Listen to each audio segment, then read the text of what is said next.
Können wir nochmal Tschüss sagen? Aber ich muss erstmal zurückgehen.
Veo que es machote positive.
Welcome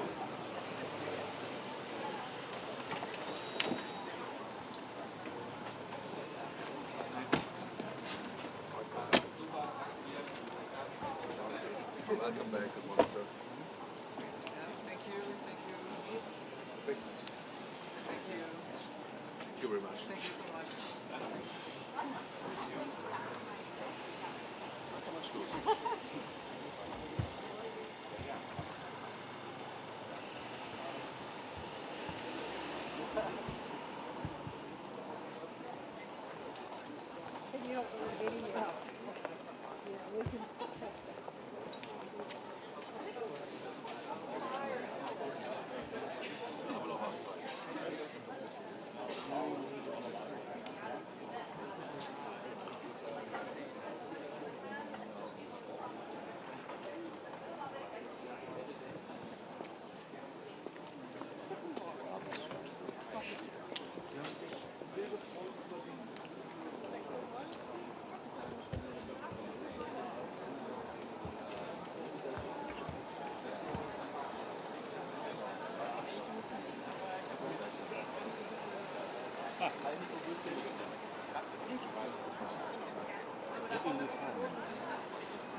Oder?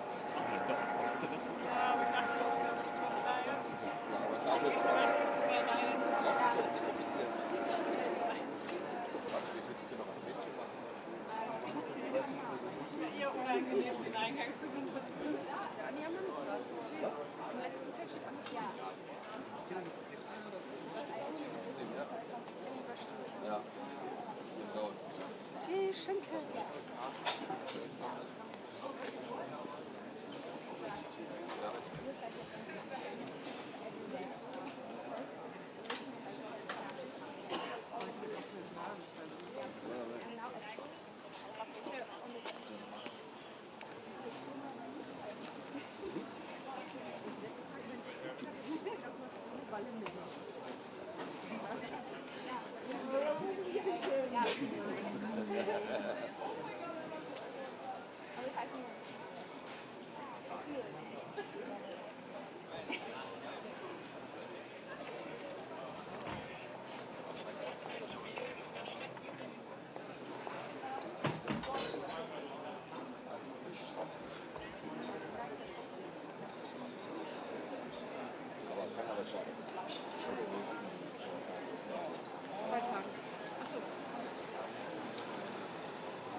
Magst du mit? Ja. Kommt jetzt doch. Wenn sie eigentlich, wenn sie Na, da ist das.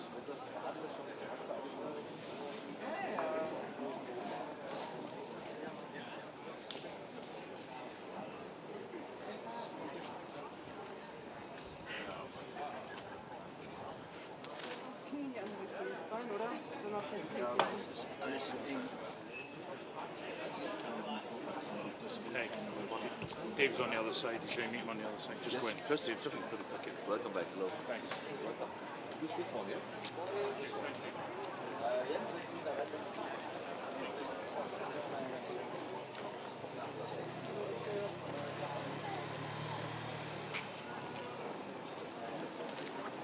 Heike, fang.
Genau. Und die Dinger sind echt fies, wenn man drauf fällt. Ich weiß wovon ich.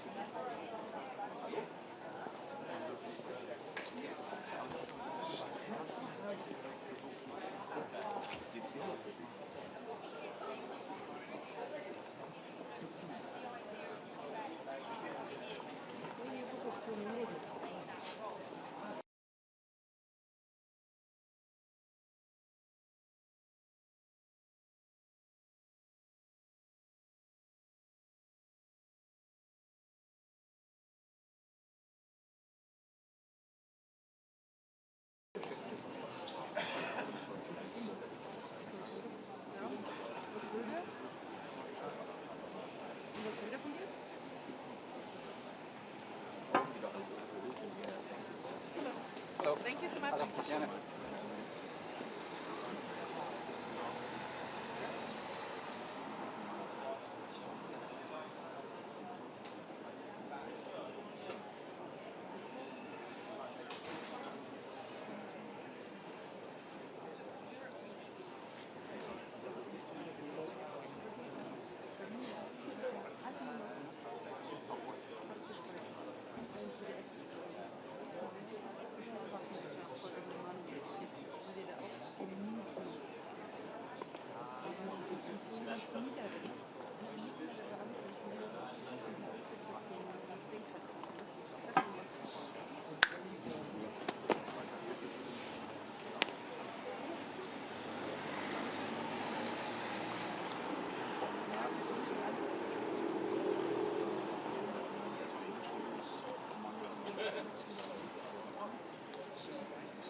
Guten Morgen. Ich schon wieder. Du schon wieder. Für mich gehört. Du bist den anderen nur um Platz und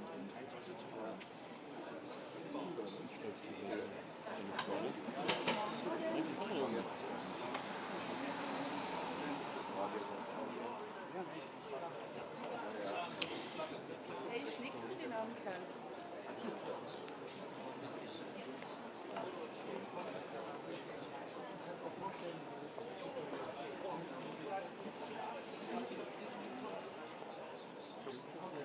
Nee, deswegen ist nicht so optimistisch gehalten.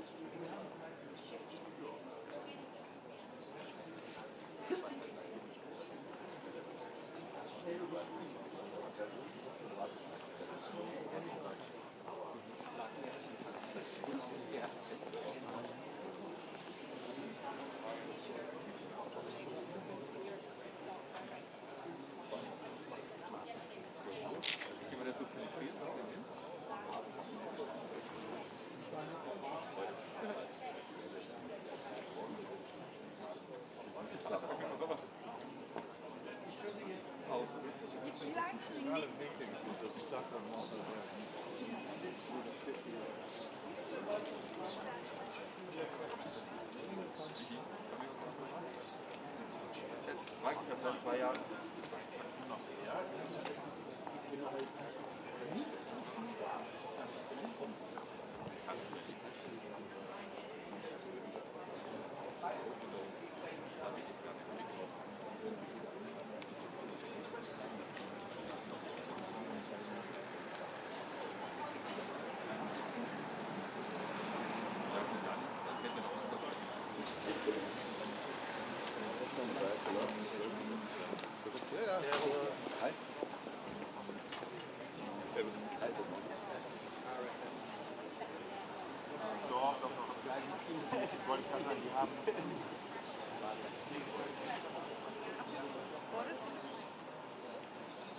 Hello, good morning. Just the event.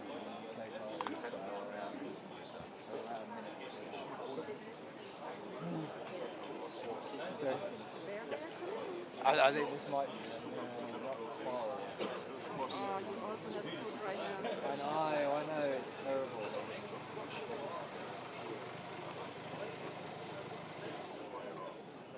No, It's very good. yeah, on World Camera, she poisons my husband. Air it's Yeah, on the dot, mate, all good, all good.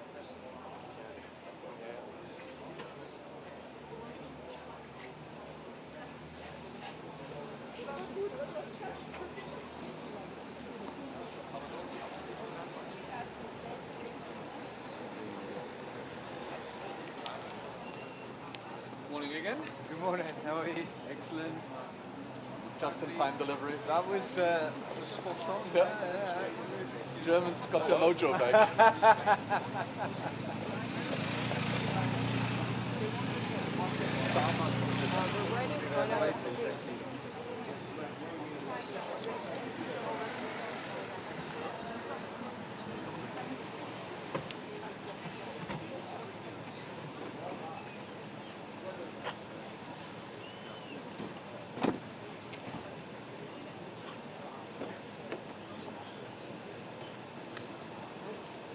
Come back 5 minutes. Thank you so much. Thank you. Who should we believe, Mr. Starmer? Rubio or Vance?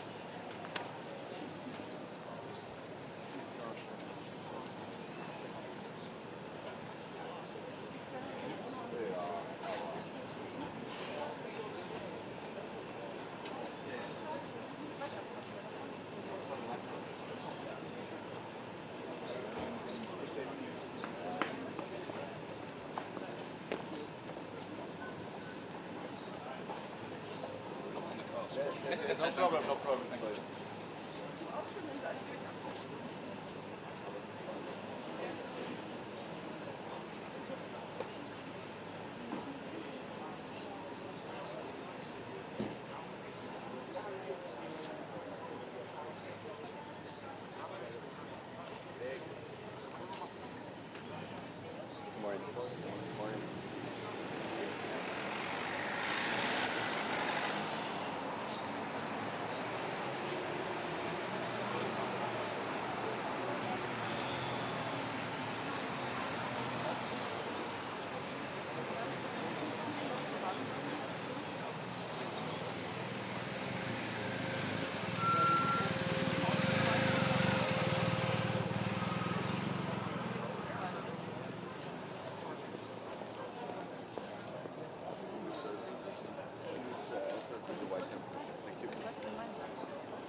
This way? No, you have to white tent. Thank you very much, sir.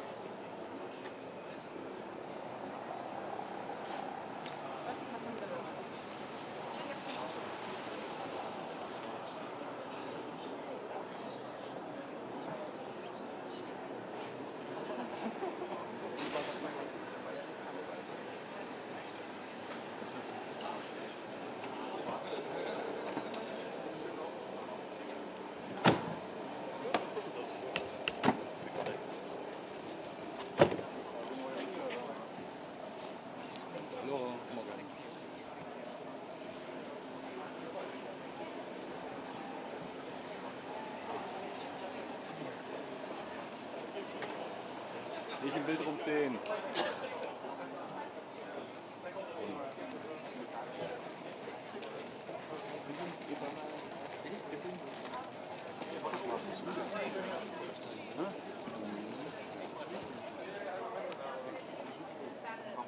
Fotografen geht das.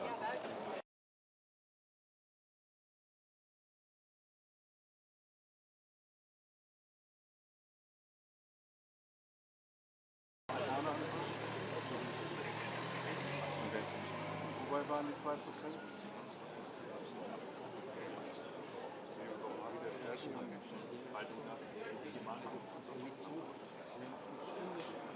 Nee. Okay. Also ich würde sowieso mal sagen, direkt nach in die USA gehen und so.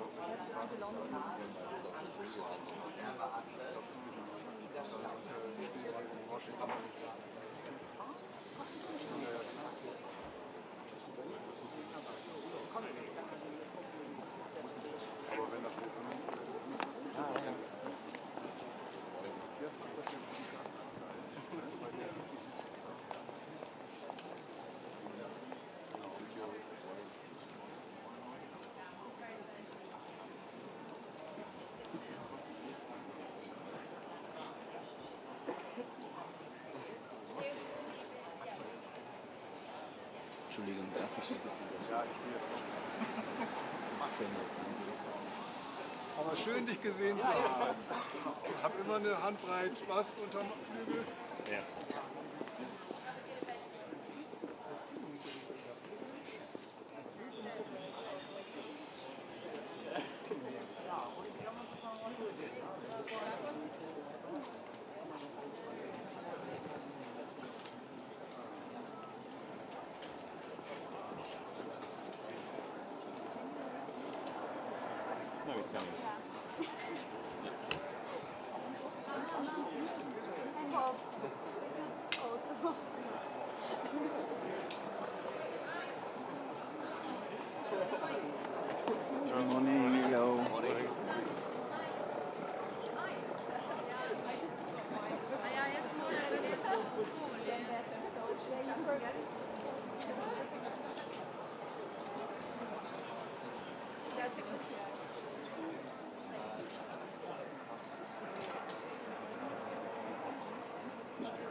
Morgen.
Menschen in dem Moment hast du keine Hand mehr.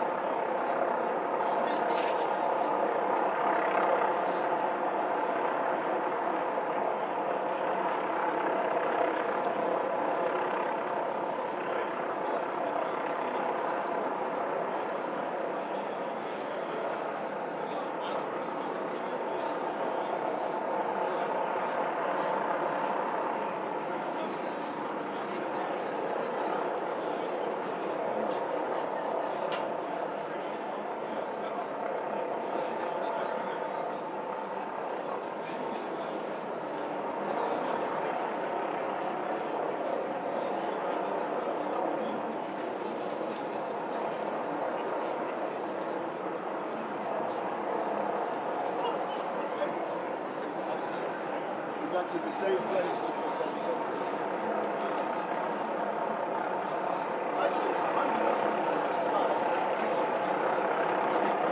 Oh, God's fishing there, right? Here you go.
aus der Schluss.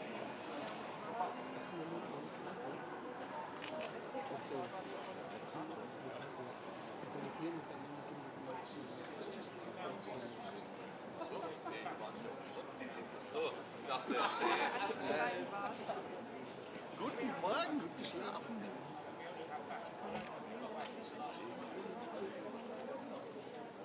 Guten Morgen, gut geschlafen, auch schon wach.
Haben Sie hier Zelensky gesehen? Ja? Aber ich kann man nicht direkt im Auto hier an. Zack, rein.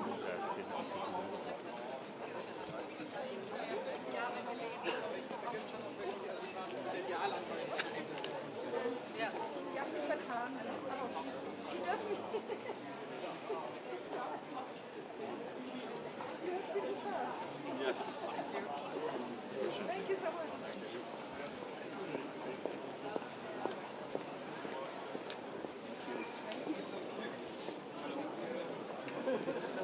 Sorry?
Ich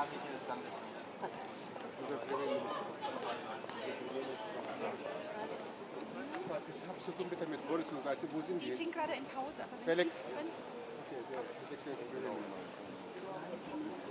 ich wollte Ihnen sagen, Okay, Felix. Wir gehen nächstes Mal dritte Teil. Nee, dritte Teil. Dritte Tasche? Ja. Nicht Deutsch, sondern Nein, Abend.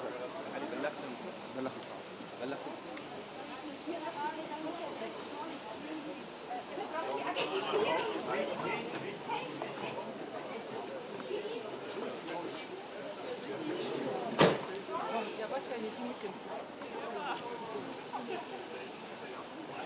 Nö, jetzt ist das ja, oder?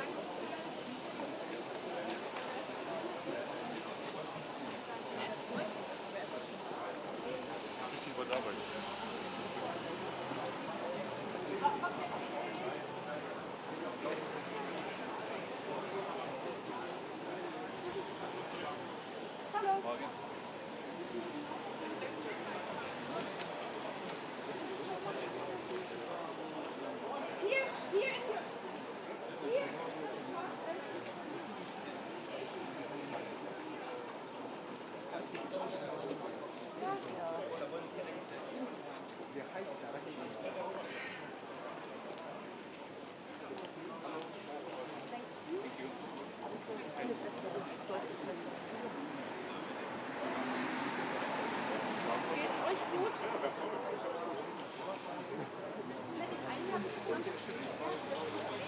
Ja, der steht selber mal auf Das Problem war jetzt, fand ich, dass der Begleiter von denen, von der NSC, Ja.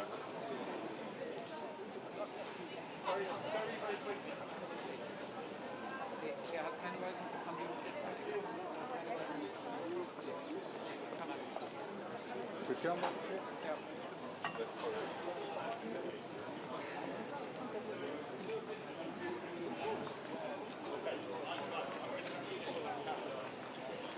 der kommt her, arbeitet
So, rather than pretending that we can simply replace all US capabilities, we should focus on diversifying and decreasing some dependencies. We should deliver generational investments that moves us from overdependence to interdependence. I'm talking about a vision of European security and greater European autonomy that does not herald US withdrawal, but answers the call for more burden sharing in full and remakes the ties that have served us so well. Because we know the value of what we have. The NATO alliance is a phenomenon in human history. It achieved something that leaders had been trying to do for centuries, from Westphalia to the Congress of Vienna to Versailles. After centuries of conflict, the founders of NATO finally united our continent in peace and security. Our militaries that once faced each other on the battlefield now stand side by side, pledged to each other's defence. It is the shield over our heads every single day. Now, while some on the extremes of our politics chip away at this alliance, we defend it. I am proud that my party fought for NATO's creation. What our then Foreign Secretary Ernie Bevan called a spiritual union of the West. And we've shown our fidelity to that ideal, asserting each other's sovereignty, as we did on Greenland, and crucially, coming to each other's aid under Article 5. We fought together in Afghanistan at terrible cost to many in my country and across many allied countries. And so I say to all NATO members, our commitment to Article 5 is as profound now as ever. And be in no doubt, if called on, the UK would come to your aid today.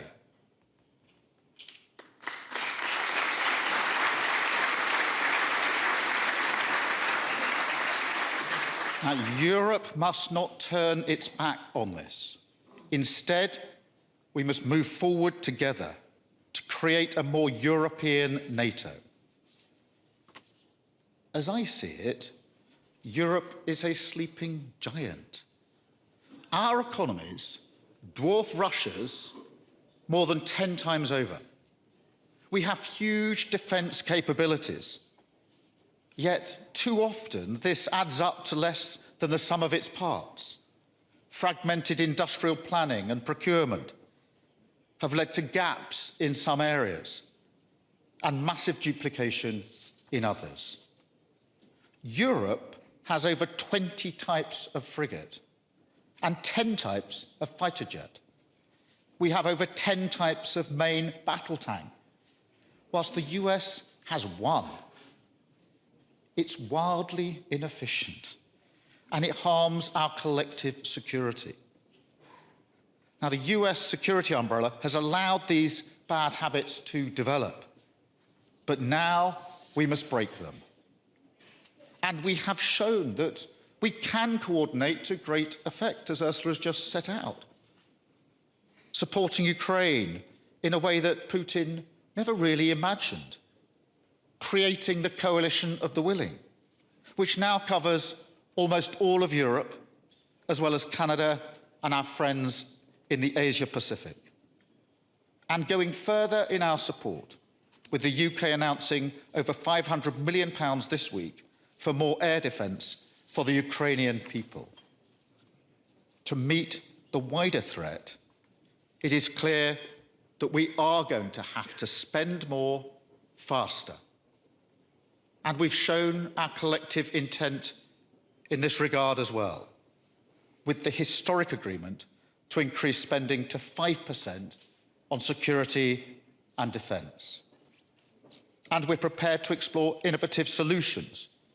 So we're stepping up work with like-minded allies on options for a collective approach to defence financing to help accelerate this vital investment. And as we increase spending, we must use it to its full potential. We must come together to integrate our capabilities, spending and procurement, and build a joint European defence industry. I welcome the steps that have been taken so far, which could allow us to participate in the £90 billion euro loan to Ukraine. I hope we can work together like this going forward. Because, look, the logic of defence is solidarity and collective effort, not market access. In a crisis, our citizens expect us to be ready. So we need to deliver a step change in collaboration. And I'm proud of the work we're already doing together, delivering cutting-edge drones with Ukraine, developing next-generation long-range missiles with Germany, Italy and France, working with our JEF allies to protect our northern flank, doubling our deployment of British commandos in the Arctic, taking control of NATO's Atlantic and Northern Command in Norfolk, Virginia, and transforming our Royal Navy by striking the biggest warship deal in British history with Norway. We're building a fleet of warships to hunt Russian submarines and protect undersea infrastructure. We want to replicate this level of collaboration with other allies across the High North and the Baltic. And I can announce today that the UK will deploy our carrier strike group to the North Atlantic and the High North this year, led by HMS Prince of Wales, operating alongside the US, Canada and other NATO allies in a powerful show of our commitment to Euro-Atlantic security.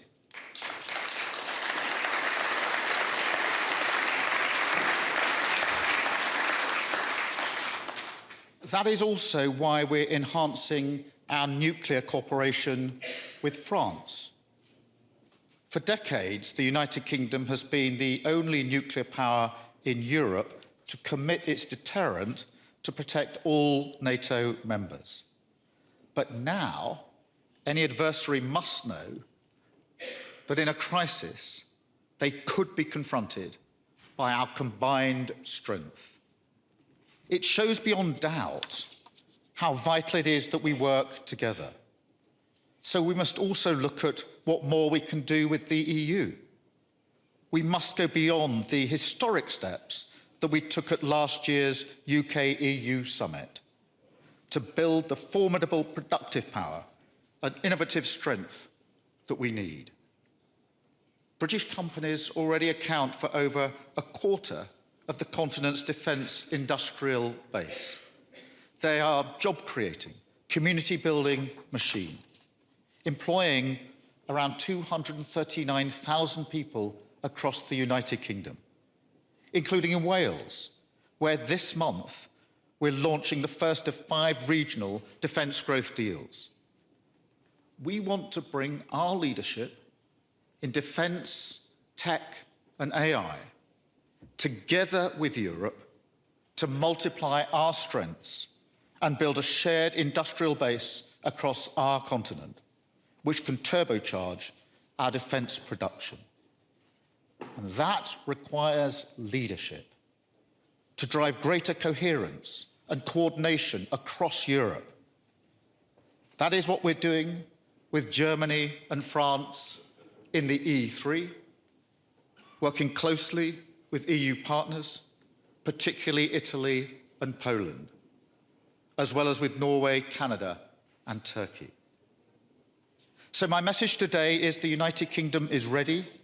We see the imperative, we see the urgency. We want to work together to lead a generational shift in defence industrial cooperation. Now, this includes looking again at closer economic alignment. We are already aligned with the single market in some areas to drive down the prices of food and energy. We are trusted partners.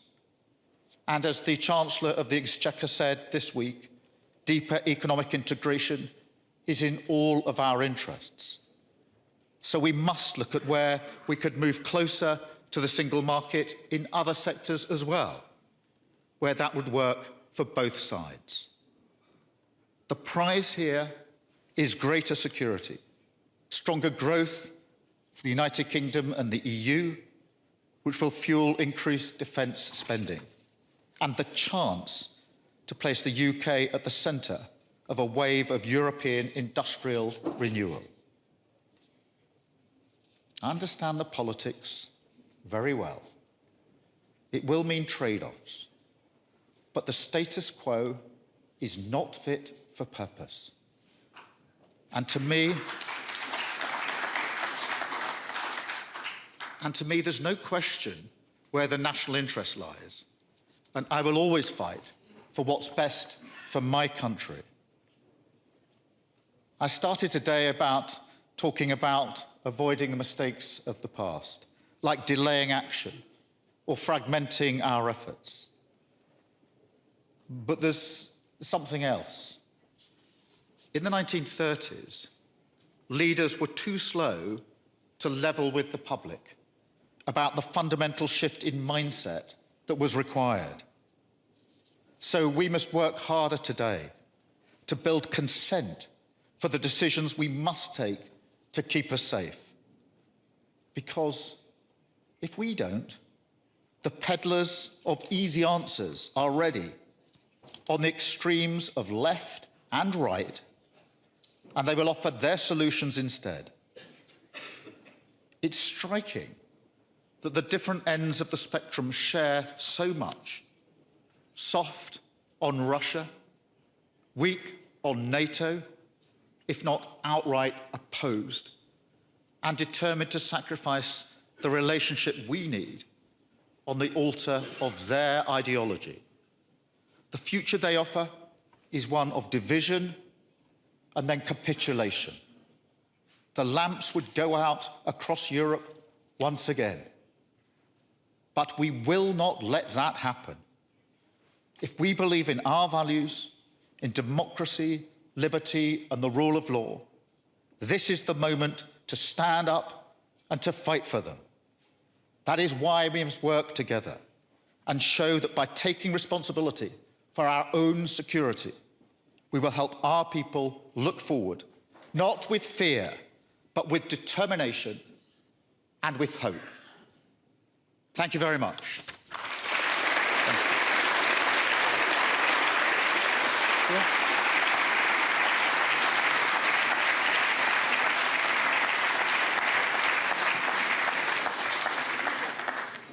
Very clearly spelled. Prime Minister, President, welcome. Thank you for those addresses. Clearly a call to arms, and we can discuss a little bit. But first I want to ask you, there were a couple of applause lines for Secretary of State Marco Rubio. He said, it's neither our wish or our goal to destroy the transatlantic alliance. So I want to know whether you feel convinced by that, whether you feel that the feathers are being, unruffled after last year's broadside, which was exactly the opposite from the American Speaker, Vice President J.D. Vance.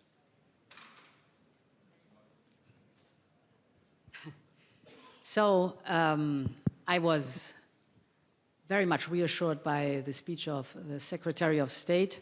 We know him. He's a good friend, a strong ally. Indeed, this was for me very reassuring to listen to him. We know that in the administration, some have a harsher tone on these topics, but the Secretary of State was very clear. He said, we want a strong Europe in the alliance. And this is what we are working for intensively in the European Union. We have to be an independent Europe, not a Europe that is leaning on someone, but a Europe that is going forward with friends and allies together, facing the challenges that are out there. And therefore, a strong Europe, I completely align with the Secretary of State where that is concerned, but we have to build it. We have to work for it, a strong and independent Europe, to be then a strong ally in NATO, because NATO is consistent then of our friends and allies indeed, but it was also your message. We want a strong Europe. And this is, I think, the message of today, which reflected and was echoed very much in the speech of the Secretary of State. I thought the Secretary of State's speech was consistent with the argument that Ursula made in her remarks a moment ago and the argument I'm making. I think it's really clear, though, that we shouldn't get in the warm bath of complacency and think that, therefore, all we're really doing is reasserting the continuation of what we've had for the last 80 years. That would be a mistake, and it'd be a particular mistake for Europe, because my strong view is that Europe hasn't done enough in its own defence and security for many years. And the conflict in Ukraine has flushed that out, shown it to be the reality, and it falls to us as leaders to recognise that, to change and strengthen Europe, which is what I'm arguing for, what Ursula is arguing for, and not just say that, but follow it with actions. And Ursula's taken the lead on this in the work that she's done, particularly on the funding of the defence work that needs to be done, because we will only be able to preserve NATO in the way it is needed for the next 80 years if we change and strengthen the European dimension. That is something which a number of American presidents have said for some time, I believe to be true, and I think we've got to seize this movement to move forward, not to pull apart the transatlantic relationship, but to make sure it works in the circumstances and the times that we face. Now, I know you want to embrace the United States. You talked about not overly depending, but not also rejecting the US. But you know that the Munich Security Conference doctrine, before this conference began, talked about an era of demolition politics, demolition men, the politics of destruction, etc., including referencing the President of the United States. A very key American, former Republican, he calls himself, analyst has said that America is, under Trump, is playing a role of a hostile and probably, possibly predatory power as well. So Europe is caught between a predatory Russia and a potentially predatory United States. Have you internalized that? And is that where you are right now in terms of these fighting words that you've just delivered about pretty much total independence? Do you believe that you are between two predatory powers? There are more threats. First of all, I would never align Russia with the United States, completely different theaters. But these were not my words, these were an analyst. Yeah, okay. So I would not at all confer with this analyst that there's any equidistance between Russia and the United States, very clearly. But of course, the European Union is challenged with superpowers that are outreaching much more than they used to, and many other threats. And Russia is a real threat to us, without any question. So this is the reason why we have to strengthen our own defense posture, why we have to look into the possibilities that we have, for example, with the Article 42.7, while we have to develop our defense industrial base. So independence is action also to be stronger. This also is on the economic side, very clearly diversifying with like-minded partners. The trade agreement we did with India, the trade agreement we have with Mercosur, so the Latin American countries, Mexico. All this is within a strategy to be more independent, more stronger. And independent means to stand up, develop your own strength, be clear with your own weaknesses. Don't look at others to compensate for your own weaknesses. No, be strong. Stand up and develop your own strength, and be open to the world and connect with like-minded partners. And of course, a friend and like-minded partner always has been and is the UK on our continent. So, Prime Minister, you laid out how Britain has come to the defence and to the joint military action with its allies for a long, long time. But the current Secretary-General of NATO, after Trump's Davos speech, actually after Prime Minister Carney's speech, which talked about a rupture, he said, if you all are thinking that you can do what you have to do without the United States, then dream on. It's not going to happen. So how long do you think it'll take to get to this posture that you both say you need to get to? Well, the first thing I'd say is that we're not looking at a future that tears us apart from the Euro-Atlantic alliance that we have. NATO has been the single most effective and successful military alliance the world has ever known, and we should never move away from it. I often and always base my thinking on what is the reality on the ground. And the reality on the ground, so far as the UK is concerned, is we are working with the US on defence, security and intelligence 24/7, every single day. So that is the reality of what is happening. And that is as tight now as it's ever been. And I see no sign of that weakening, nor should it, because that's in the interests of the United Kingdom and the interests of Europe and globally. And that goes into defence, security, intelligence, obviously nuclear capability as well. And therefore, I'm often urged back in my own parliament that we should walk away from what we've got. And I reject that. But I think simply sitting where we are isn't good enough, and therefore the change does need to come. That needs Europe to be stronger, to be working more closely together, and that's why I said what I said about the UK-EU relationship. We're 10 years on from Brexit. We are not the Britain of the Brexit years.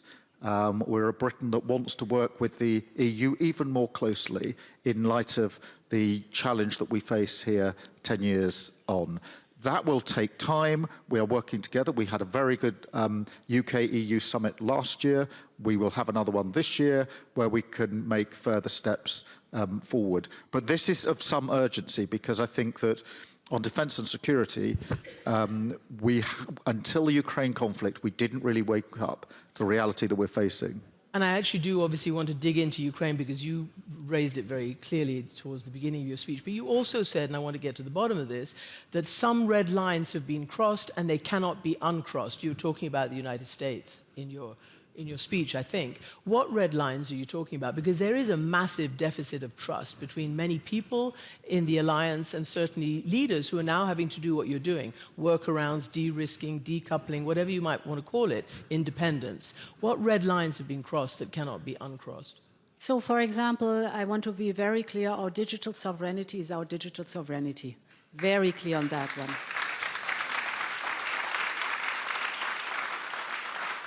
And we have a long tradition in freedom of speech. Actually, the Enlightenment started on our continent. And we are very clear with digital sovereignty also that what is forbidden offline is forbidden online.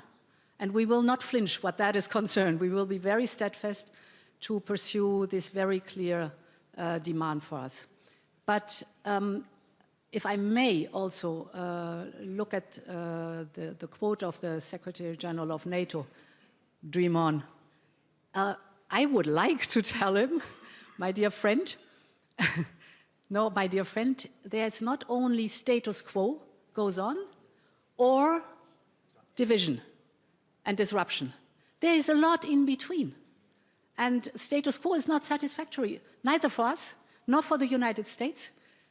So there is much more in between, and an independent Europe just means let's develop our strength without constantly leaning on someone else, and then being strong, moving forward and facing the challenges the world is offering to us.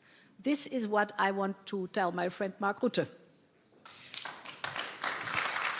Prime Minister, in terms of, President von der Leyen talked about the digital space. That is a red line that cannot be, messed around with.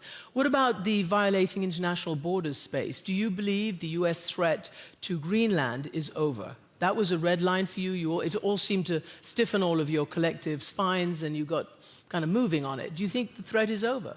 Well, I think that, firstly, I'm very pleased that that is now in a process of dialogue, which is where it should have been. The security in the Arctic is really important for all of us, and we need to do more. That's why I announced what I announced about the Carrier Strike Group. I thought that those weeks of Greenland were quite instructive because we had, certainly from the British point of view, the usual mix of common sense, pragmatism, but sticking to our values and principles. And across Europe, we stuck to those values and principles about sovereignty and why sovereignty matters. And it was a period in which there was intense collaboration and discussion amongst European leaders as to how we would approach the issue. And I was very pleased that we did it in the way that we did. As I say, a mix, as ever, with the Brits of pragmatism and common sense, but with saying these are the lines, these are our principles, these are our values, and that requires us to be absolutely clear about the question of sovereignty. And now it is in a process of discussion and dialogue focused, in my view, where it should be, which is on security in the Arctic, which is a pressing issue and an issue where we all need to do more. About Ukraine, because, again, Marco Rubio, the Secretary of State, barely mentioned it except for an elusive peace, he said those words. Now, President Trump has said in his latest comments that Ukraine, President Zelensky needs to get onto it because Russia wants a deal, these are his words, and President Zelensky needs to get onto it right now, otherwise he's going to miss a great opportunity. Secretary Rubio did not go to your meeting, your leaders' meeting with President Zelensky last night. Where do you think this all stands? Where do the negotiations stand? Is it Zelensky who needs to be pressured? So I think it's extremely important that we do not buy in the Russian narrative. And this has been out too much there. I mean, if we look at the strategic goals and the military goals of Putin, it's a huge failure. He wanted to Russify Ukraine. Ukraine has become European. He wanted to stop NATO. NATO has gotten bigger with Sweden and Finland. He wanted to occupy Ukraine within days or weeks. Well, now we are unfortunately in the 4th year of the war. And I think it is so important that we, on our side, tell the truth, what is going on in Russia, with a war economy, with skyrocketing interest rates and inflation, completely isolated. And now this is a war of attrition. And in this war of attrition, it is of utmost importance that we push forward the negotiations and put pressure on Putin that he finally comes to the negotiation table. And therefore it was so valuable that we have developed together the security guarantees, the prosperity paper, and are discussing the 20-point plan, because it is of utmost importance that Ukraine, the European Union and the United States are on one side of the page, that we are very clear what our standpoint is. This has very much matured, and now it's a matter of putting pressure on Putin that he comes. He avoids, of course, the negotiation table because he does not want to sit down to have peace, which is absolutely abhorrent. So therefore, the pressure we put on him, and the economy is at the limit, is the one way really to make progress in getting to the negotiation table to peace talks. Yeah, and I mean, I think it's very important. In 10 days is the 4-year anniversary of the beginning of the conflict. And it is therefore important to remind ourselves who the aggressor is. The aggressor is Russia. And the quickest way for this conflict to end is for Russia to stop its aggression. And therefore, we're not dealing with two equal parties. There's an aggressor, which is Russia, and there is Ukraine, which has been subject to attack and killing and bombing and taken a huge, or paid a huge price. I agree with Ursula that actually, if you look at the situation on the ground, it was a huge strategic error for Putin. He thought he would take Ukraine in a matter of weeks. And here we are 4 years later. He has by no means achieved his end, and he has had the opposite effect. The NATO summit last year was the biggest and the strongest with the greatest resolve for many, many years. So NATO is stronger. Russia's lost, as I mentioned a moment ago, 1 million lives to this conflict. In January this year, I think I'm right in saying 30,000 died on the front line. That is why we're all working for a just and lasting peace. But it will only be just and lasting if the security guarantees, because we've had a cessation of hostilities before, but without anything sitting behind it. And one thing we know about Putin, if nothing sits behind it, he'll go again. which is why we set up the coalition, the willing to work on security guarantees. I'm really pleased we're working with the US on that. Actually, another example, whatever words are used by different individuals in different parts of the globe, the practical reality is we're working with the Americans on the security guarantees, and we're more advanced now than we were 3 months ago. And I'm really pleased that we're in a better position. So I need to ask you a political question because a lot of people at home are interested. You've just spoken about the amount of money that needs to be spent on the Ukraine defense, on Britain, on Europe. That takes politics and convincing. I want to ask you, do you think you narrowly just miss being toppled? Do you think that what's happening in the politics at home is distracting you and perhaps making you vulnerable to a Brexit follow, the Reform Party or even maybe the Conservatives who might not want to pursue the kind of politics that you want to pursue? No, I reject that. I ended the week much stronger than I started it, and that's a very good place to be. And my party and my government is completely united on the question of Ukraine and defence and security and the need for stronger relations with Europe on defence, on security and on economy as well. And so I think that there is real strength in the position I've now set out. I think there'll be the whole of the government is united behind that. I think actually it unites across the House of Commons. Not everybody, I accept. Reform have a different agenda. They're pro-Putin. We know where they stand. Imagine if they were in government in the United Kingdom. The coalition of the willing could not exist with UK participation in it. We would not be seen as a leader on the European or international stage. We would be seen as a country that people couldn't do business with. So it's not universal across our parliament, but there's a very strong feeling amongst right-minded politicians that we stick together on Ukraine. When I was in opposition, we supported the then government, a Conservative government on Ukraine because it was the right thing to do for the values that we uphold. And I'm pleased to say that the Conservative opposition, as it now is, supports the government when it comes to Ukraine because, again, we share the values that underpin it. So for all of the divisions that you never to get in politics, there are some real clarity and some real certainty on these key issues. Prime Minister Starmer, President von der Leyen, thank you very much indeed. Thank you.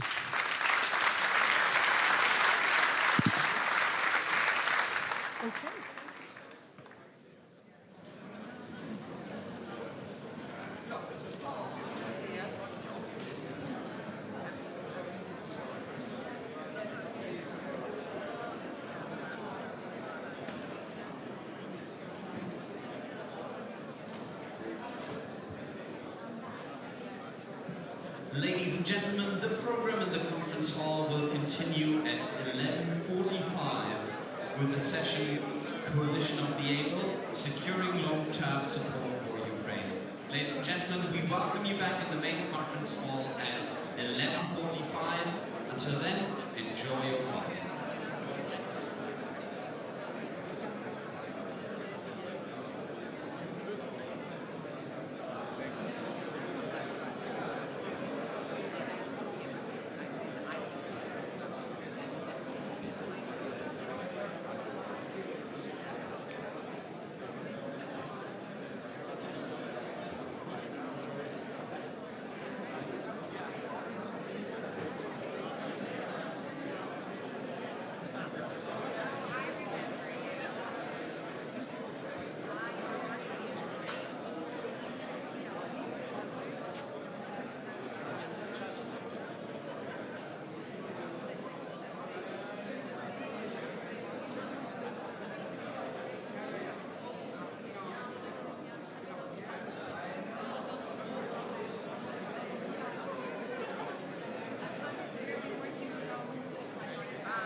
Ladies and gentlemen, the main program will continue at 11:45 in the main conference hall. That means we have about 18 minutes left for your coffee. Ladies and gentlemen, we'll see you at 11:45 in the main conference hall.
Ladies and gentlemen, the program will continue in the main conference hall in 10 minutes. Ladies and gentlemen, we kindly ask you to start making your way into the main conference hall, where we will begin at 11:45 a.m.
Ladies and gentlemen, we'll continue shortly with a program in the main conference hall.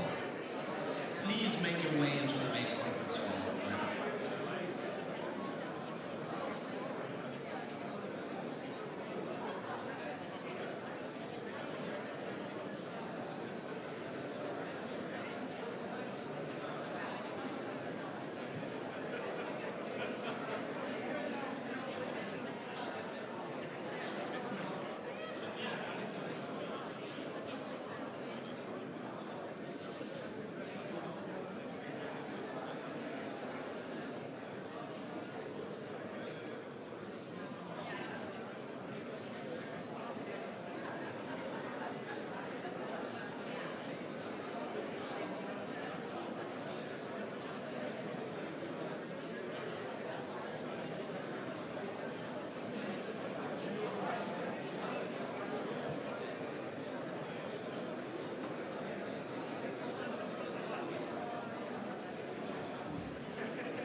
Ladies and gentlemen, we'll continue shortly in the main conference hall of the program.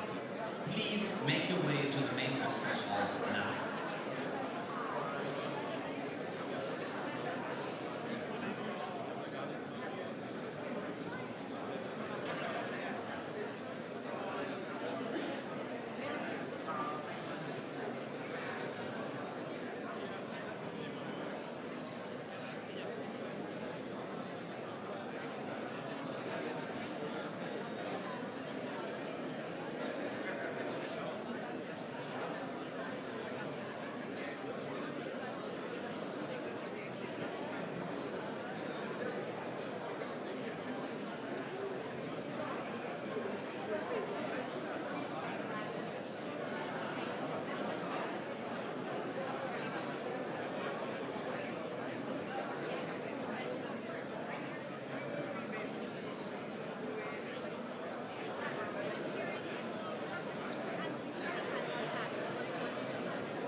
minutes in the conference hall. Ladies and gentlemen, 5 minutes left for your coffees. Please start making your way back into the main conference hall.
Ladies and gentlemen, please make your way back into the main conference hall.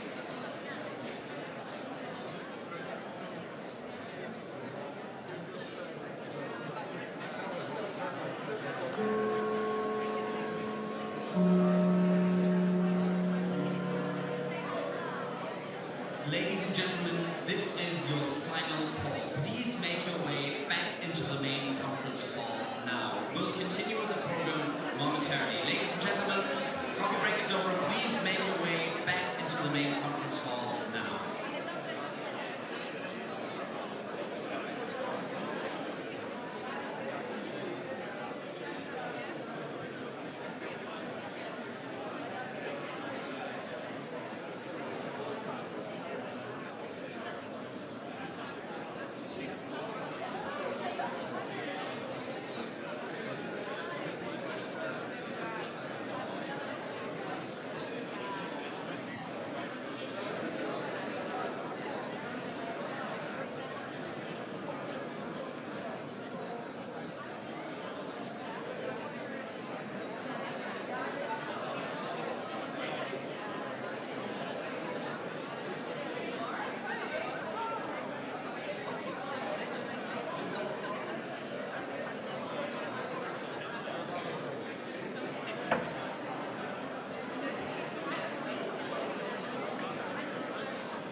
Ladies and gentlemen, please take your seats in the main conference hall. Ladies and gentlemen, please take your seats in the main conference hall now.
Ladies and gentlemen, please take your seats in the main conference hall now. We'll continue with the program in just a minute. Ladies and gentlemen, please take your seats in the main conference hall now.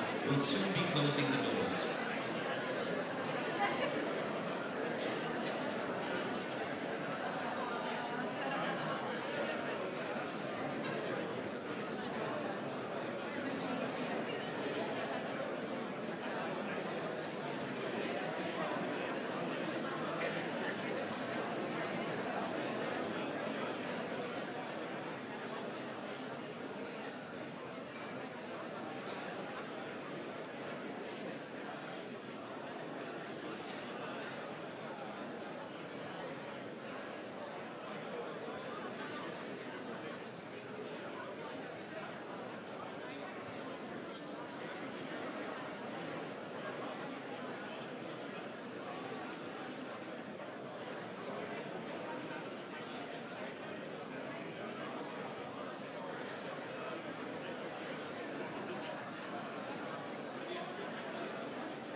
Ladies and gentlemen, please take your seats in the main conference hall now. Ladies and gentlemen, please take your seats in the main conference hall.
Ladies and gentlemen, this is your final call. Please take your seats in the main conference hall now.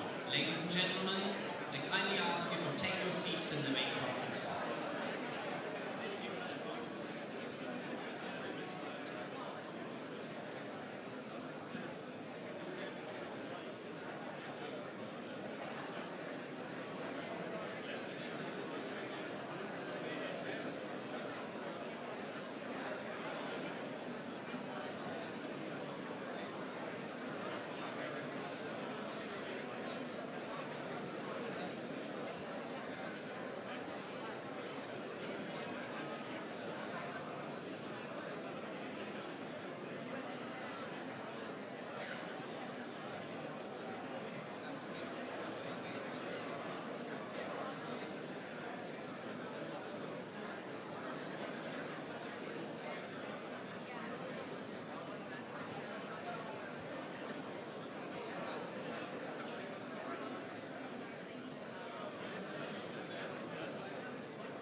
Ladies and gentlemen in the main conference hall, take your seats now. Ladies and gentlemen, I kindly ask you to take your seats now.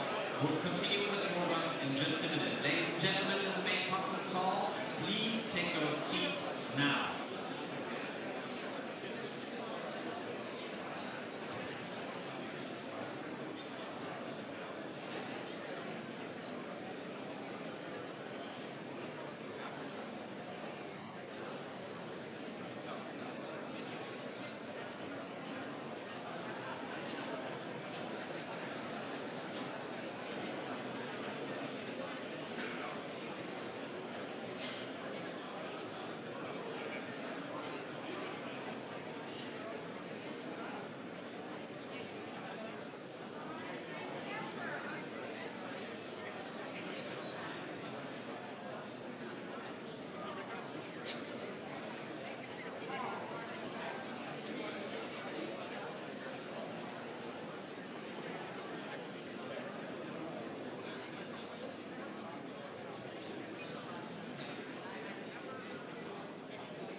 Ladies and gentlemen, please welcome to the stage the President of Ukraine, Volodymyr Zelensky.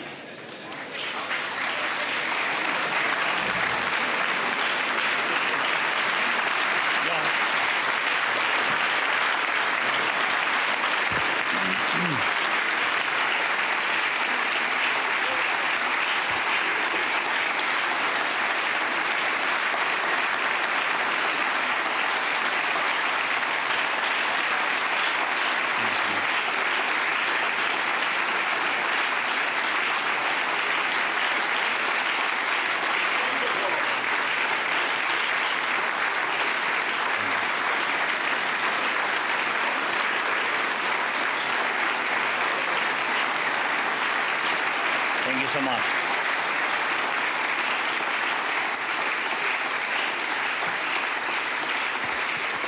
Thank you very much. Thank you so much. Dear friends, thank you for your attention to Ukrainian people, and for supporting our independence and our Ukrainians. And I want to especially thank those who stand with us, not only in words or not only in emotions, not only in the hope for more security, but in real action, in real work, in concrete help, like Germany, like Mark, like Ursula, Antonio, Roberta, and all our friends from the United States and all our European friends. Thank you so much for all your support. Thank you.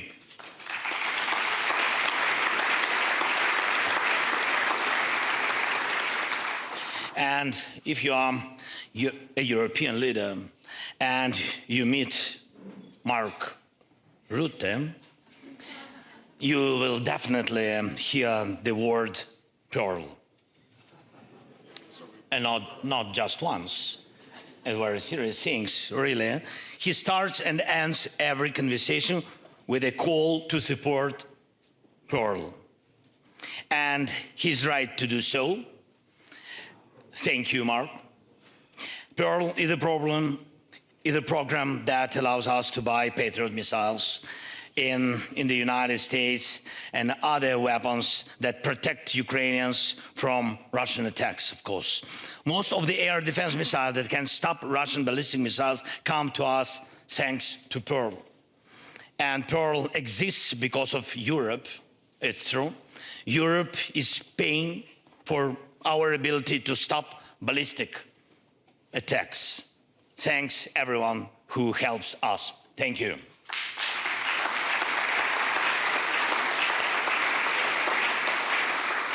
And honestly, one of the worst things a leader can hear in wartime is a report from the Air Force commander saying the air defense units are empty.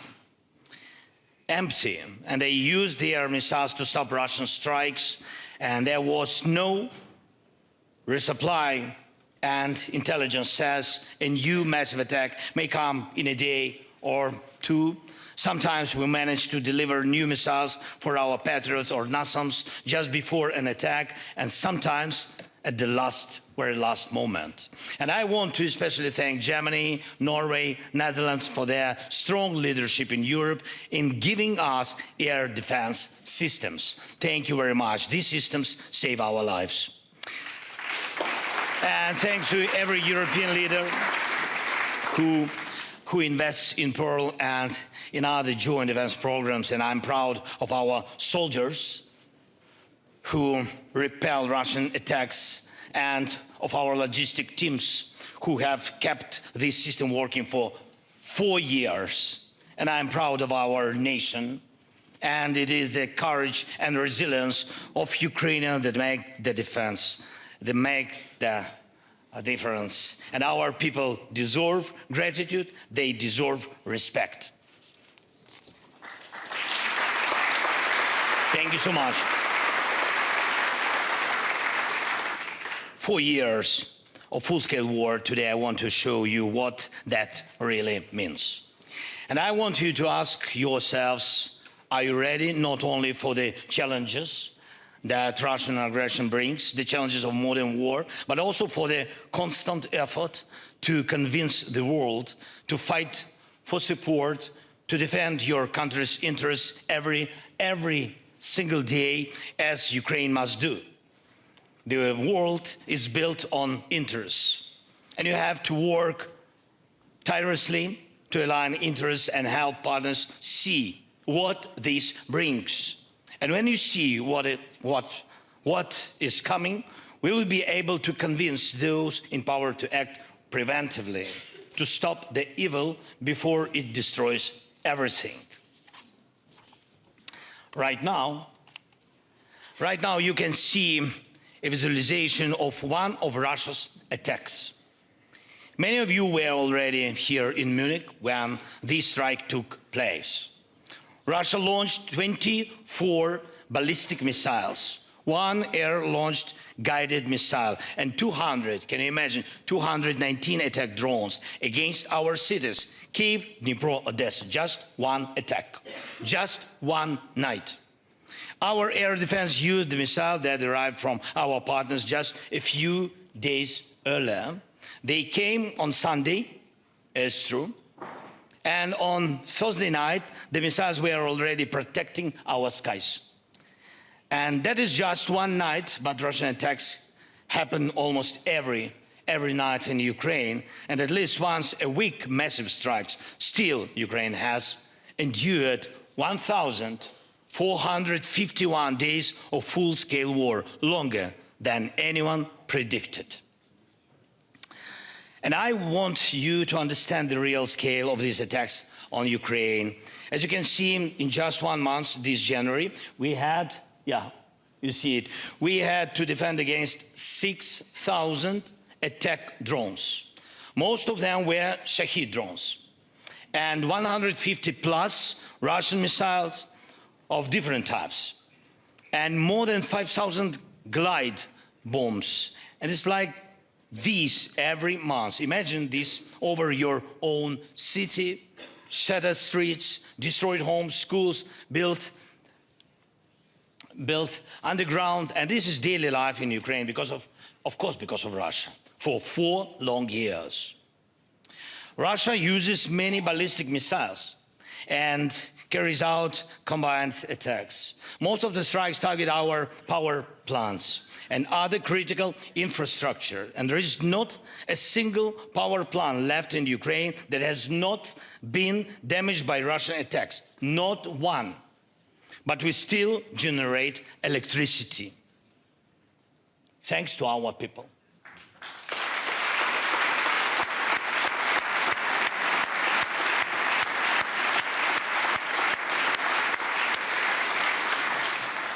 And we have kept our system running thanks to physical protection of the facilities and thanks to everyone who helps us with air defense. Just as important, Ukraine still has power because of our people, thousands of workers who serve millions. And when I see our energy workers, our repair crews, rescue teams, I see something that is often missing in politics.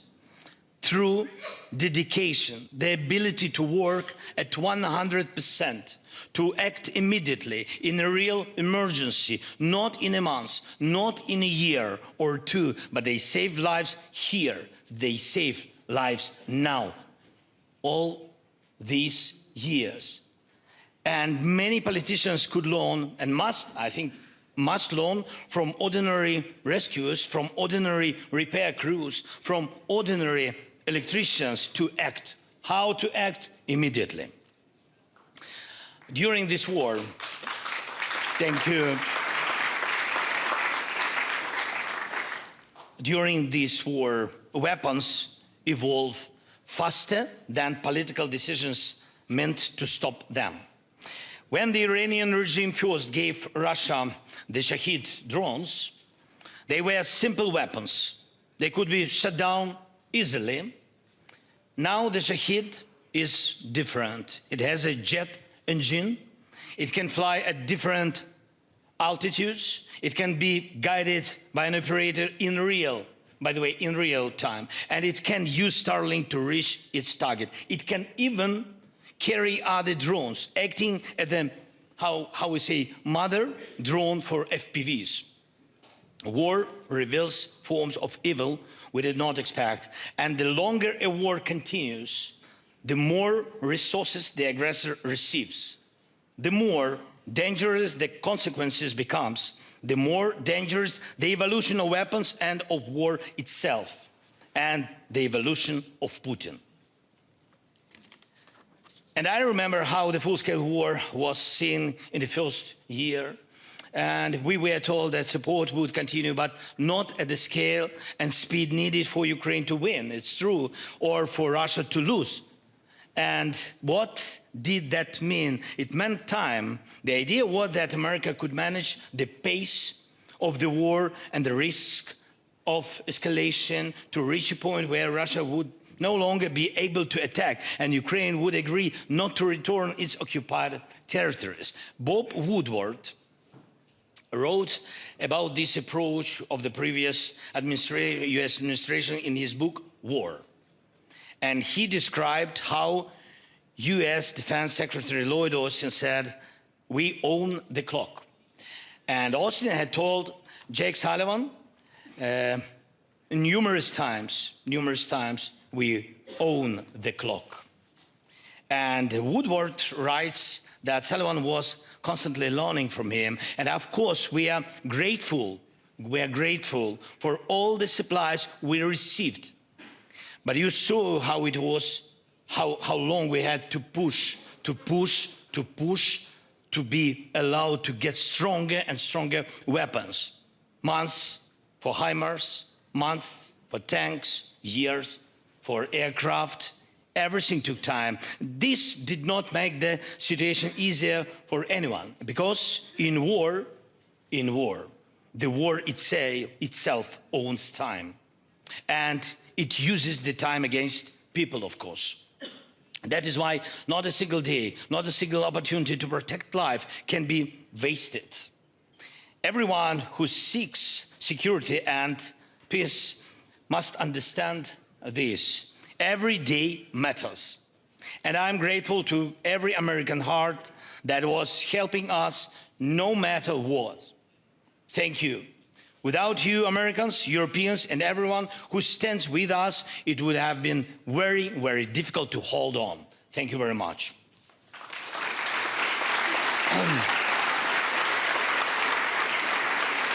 Right now, on the streets of Munich and other cities, people are calling for support for freedom in Iran. We saw it. And Ukraine does not share a border with Iran.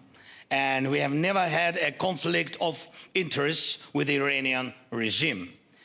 But the Iranian Shahid drones they sold to Russia are killing especially our people, Ukrainians, and destroying our infrastructure. The Iranian regime has already done and can still do more harm than many other regimes could do in this century. And yet, this regime still exists.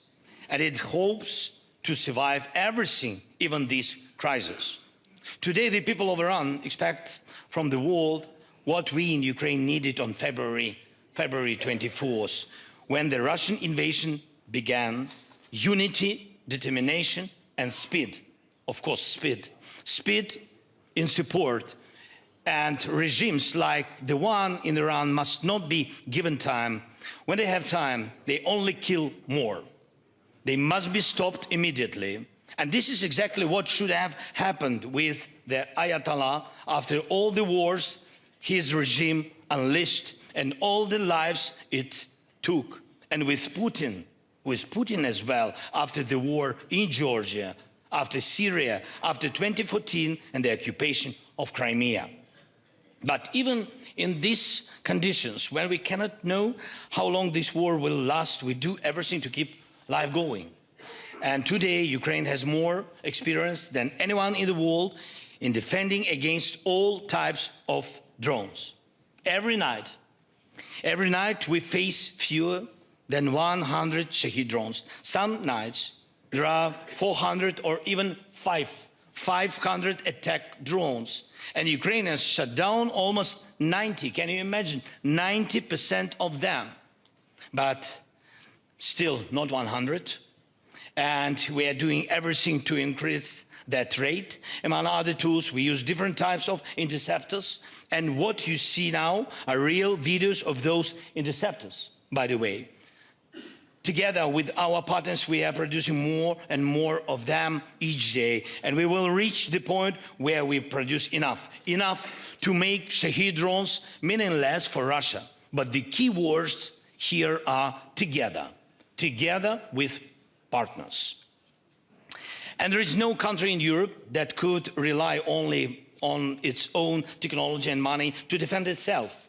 In a full-scale war, no one would stand alone. That is why, while we invest in interceptors and protection, Russia invests in breaking unity between all of us.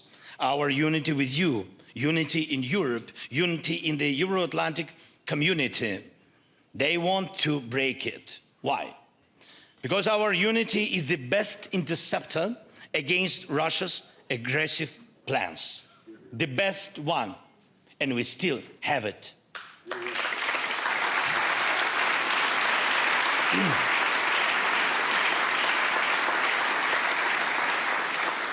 And I want to thank you, each of you who keeps unity alive and makes it stronger. Our unity is what protects us.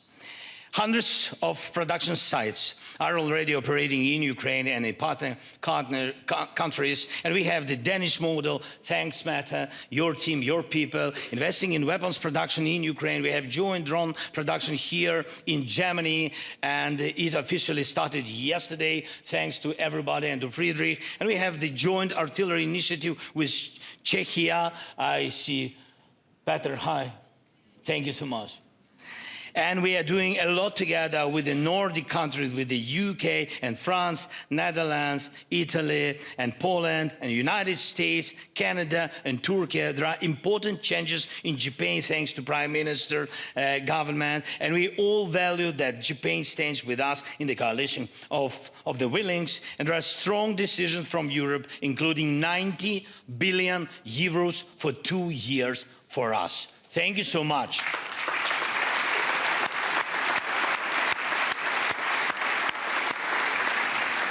And this is a serious guarantee of Ukraine's financial stability. And thank you for every strong decision for all our joint work. But let's not close our eyes to the problem. And Russia still has accomplices, regimes like North Korea and companies across the globe, many of them from China, that bypass sanctions and provide components for Russian weapons, Russian missiles. On top of that, Putin still has guarantees of financial stability. A large part of those guarantees lies here in European seas. I mean, Russian oil tankers still move freely along Europe's shores, in the Baltic Sea, in the North Sea, and in the Mediterranean. In total, Russia still uses more than 1,000 tankers. Each of them is, in fact, a floating wallet for the Kremlin. And I recently discussed this with President Macron, with President von der Leyen, and with other leaders, and thanked them for their willingness to fix this. We spoke about updating European legislation so that Russian tankers cannot only be detained, but blocked. This is important, to block all these tankers, and they are all confiscated the way the United States acts against shadowless tankers near its own shores. And it works, really. Without all money, Putin would not have money for this war. Let's make it possible. And now I want to speak about the cost of war on the ground. What does 1 month of war mean for Putin?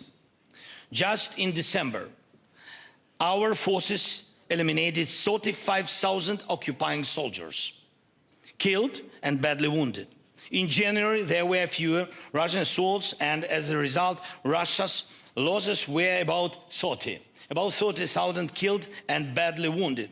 There is even a clear price Russia pays for every kilometer of occupied Ukrainian land. On the Donetsk front, it's one of the most intense areas, and everybody knows about it. The price Russia pays for 1 kilometer now is 156 soldiers. Putin is not concerned about this now, but there is a level at which he will start to care, I'm sure. Every month, Russia mobilizes about 40,000 people, a little bit more, 42, 43, sometimes. Not all of them reach the front line. So overall, the size of the Russian contingent in Ukraine is not growing this year. For our army, the mission is clear: to destroy more Russian occupiers, because they are occupiers. And the goal is specific, at least 50,000 per month. Even for Russia, that would be serious, I'm sure. And it would affect Putin's decisions, because we are speaking mainly about frontline troops, those leading the assaults and attacks. Mr. Ischinger said in an interview before this conference that as long as Ukraine is defending Europe, the danger is not so great. And if we speak plainly and maybe a bit cynically, that is more or less the situation today. But look at the price. Look at the price. Look at the pain Ukraine has gone through. Look at the suffering Ukraine has faced. It's Ukrainians who are holding the European front. Behind our people stand an independent Poland and the free Baltic states. There can be a sovereign Moldova and a Romania without dictatorship. And even one victor can think about how to grow his belly, not how to grow his army to stop Russian tanks from returning to the streets of Budapest.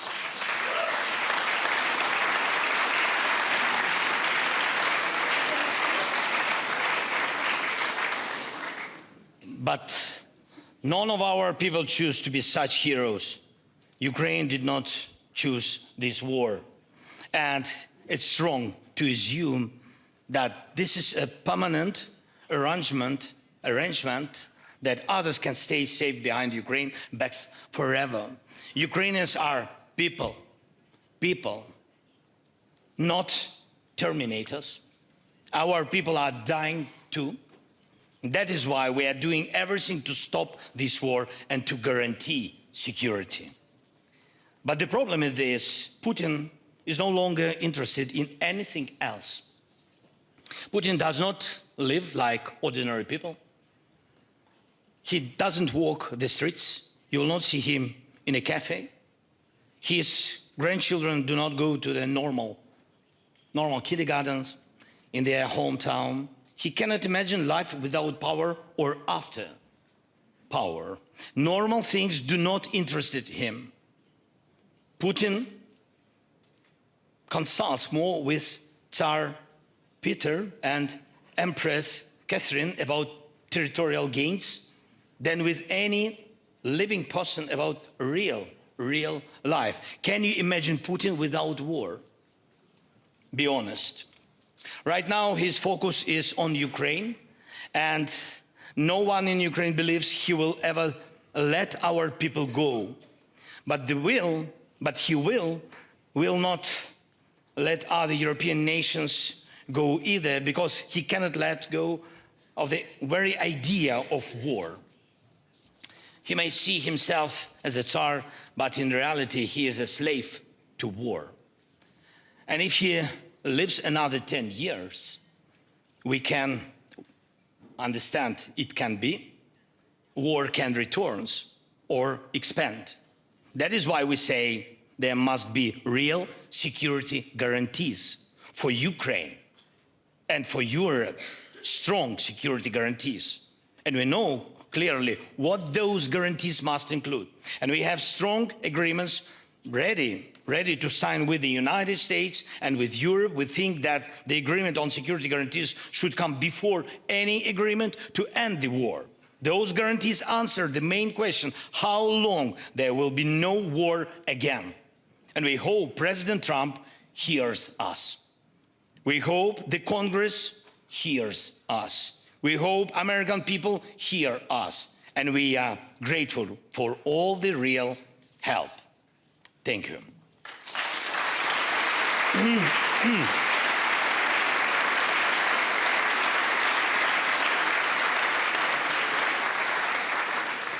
We are doing everything, truly everything, to end this war, and this war can end and security can be guaranteed. Before the invasion began, we told the world, act now, please act preventively so the invasion does not happen. And I sent our commander-in-chief, at that time it was General Zaluzhny, to speak with the American side and to explain what Ukraine needed to defend itself. And I said, tell them we need javelins, stingers, and real weapons, something real to stop the Russian army, so they see we are not standing with bare hands. It was very important, but the most practical advice General Milley could give Ukraine at that time was simply dig trenches. And that is the answer my commander-in-chief brought back. Just imagine hundreds of thousands of Russian troops on your borders, massive military equipment, and all you hear is dig trenches. So if Russian troops enter Lithuania, God bless, no, just like example, if, or another country on NATO's eastern flank, what will the allies hear then? Will they hear that help is on the way? Hope so. Or will they hear dig trenches? Or something else? We must have the ability to give a strong response to that threat. And that is why we are talking about a joint European defense policy. That is why we need American backstop. That is why Europe needs Ukraine. The Ukrainian army is the strongest army in Europe. Thanks to our heroes. And it's simply, I think it's simply not smart to keep this army outside NATO.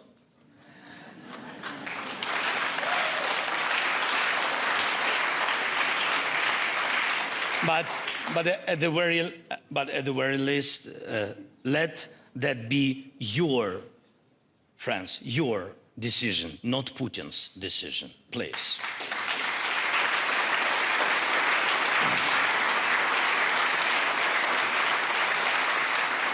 And today, among the things that unite Europe most strongly, there is also fear. Not fear that Ukraine might one day join NATO, but fear about whether NATO will even exist. But we support NATO and hope that NATO will be each day stronger and stronger. God bless. And right now, much of our cooperation with Europe and with other NATO partners and cooperation inside the alliance, including the historic decision to move toward 5% of GDP on defense, is a response to that fear. I think it's a correction of past mistakes, and it is an investment in the future, security, and it is a guarantee that NATO will not only exist, but will act if, God forbid, it's ever needed. Dear ladies and gentlemen, more and more often now many former officials from different countries say they warned about this war and that they said the invasion would happen. They remember what they said, and in most cases they greatly improved their own story, but none of them can say what they actually did, what they did to prevent the invasion. All these stories are about one thing, just one thing: shifting responsibility away from themselves. And what did Russia see in 2021? Putin sat as an equal with the President of the United States in Geneva. And he felt he could reshape Europe and the world at least. And there were no preventive sanctions against Russia, and there were no serious defense packages to show that we could stand up to Russia. Look now, our great guy, our athlete, Vladislav Veraskevich. And he was disqualified at the Olympics simply for the intention to wear a helmet showing the faces of athletes killed by Russia in this war. And he was disqualified for the intention. When in 2021 we clearly saw Putin's intent and asked for preventive sanctions to stop the invasion, we were told, first, there must be a crime, and only then can there be punishment. And Kamala Harris, I remember, said this, but with Russia, you cannot leave a single loophole Russians can use to start a war. As they say in Russia, first get into the fight, and then we'll see what happens. That is how they do everything. That is how they start wars. And that is how they conduct negotiations, not to end the war, but to avoid ending it and just to buy time. As people now look back at the time before the Russian invasion, what will be said about this moment 4 years from now? And will some of today's powerful leaders look for ways to avoid responsibility and to justify themselves? There were different options before the invasion. There are options now. I think so. And when we say that Russia must not be rewarded for this war, we are saying the same thing we said before the invasion. Russia must not be given hope that it can get away with this crime. Everyone must respond already at the stage of intent, the intent to kill, the temptation to continue aggression. Please remember the moment when Russia began to take diplomacy most seriously during these 4 years. It was when our deep strikes against Russian oil refineries began to work, and when everyone started talking about tomahawks. That shows exactly how to deal with Russia and what Russia actually hears. It hears strength. The stronger we are, the more realistic peace becomes. A lot of time now is spent on negotiations. We truly hope that the trilateral meetings next week will be serious, substantive, helpful for all of us. But honestly, sometimes it feels like the sides are talking about completely different things. The Russians often speak about some spirit of encourage, and we can only guess what they really mean. The Americans often return to the topic of concessions, and too often those concessions are discussed in the context only of Ukraine. not Russia. Europe is practically not present at the table. It's a big mistake to my mind. And it is, I think we Ukrainians who are trying to bring Europe fully into the process so that Europe's interests and voice are taken into account. This is very important. And Ukraine keeps returning to one simple point. Peace can only be built on clear security guarantees. Where there is no clear security system, war always returns. Ukraine will do everything, truly everything, to make these negotiations successful. We have invested in this process, and we are in constant contact with Steve Witkoff, with Jared Kushner, and with everyone President Trump appoints. Today, we are meeting with Secretary of State Marco Rubio, and Ukraine wants the result of all these efforts to be real security and real peace. Not what came out of Geneva in 2021, not what the Russians hope for from this so-called spirit of anchorage. And it seems Putin hopes to repeat Munich, and not Munich 2007, when they only spoke about dividing Europe, but Munich 1938, when previous Putin began dividing Europe in reality. It would be an illusion to believe that this war can now be reliably ended by dividing Ukraine, just as it was an illusion to believe that sacrificing Czechoslovakia would save Europe from a great war. And when people ask today what the price of a deal could be, our answer is simple. The main thing is that in 4 years, the civilized world is not forced to justify itself again, to shift the responsibility, and not forced again to look for someone else to blame.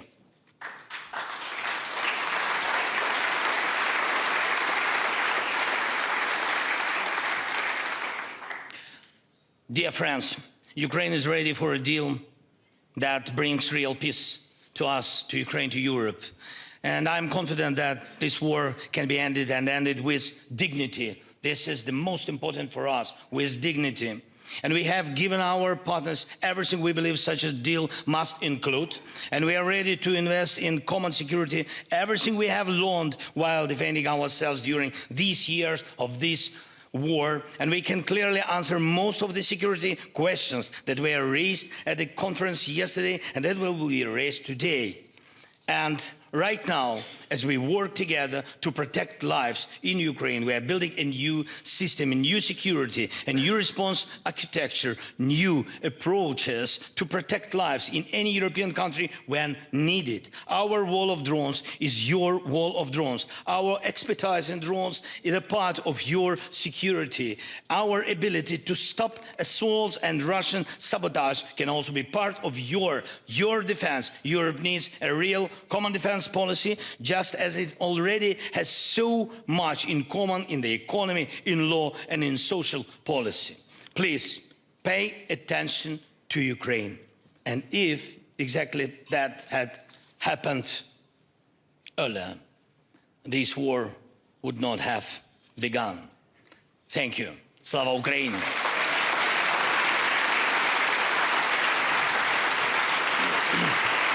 Thank you.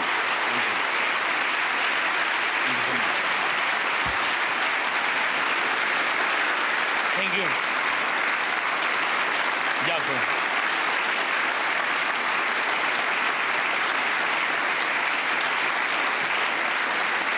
Дякую. Hi. Good to see you.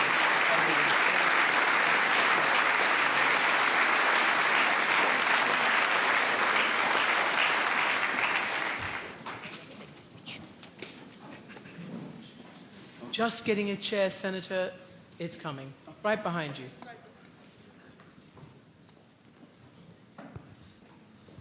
Well, that was incredibly rousing stuff.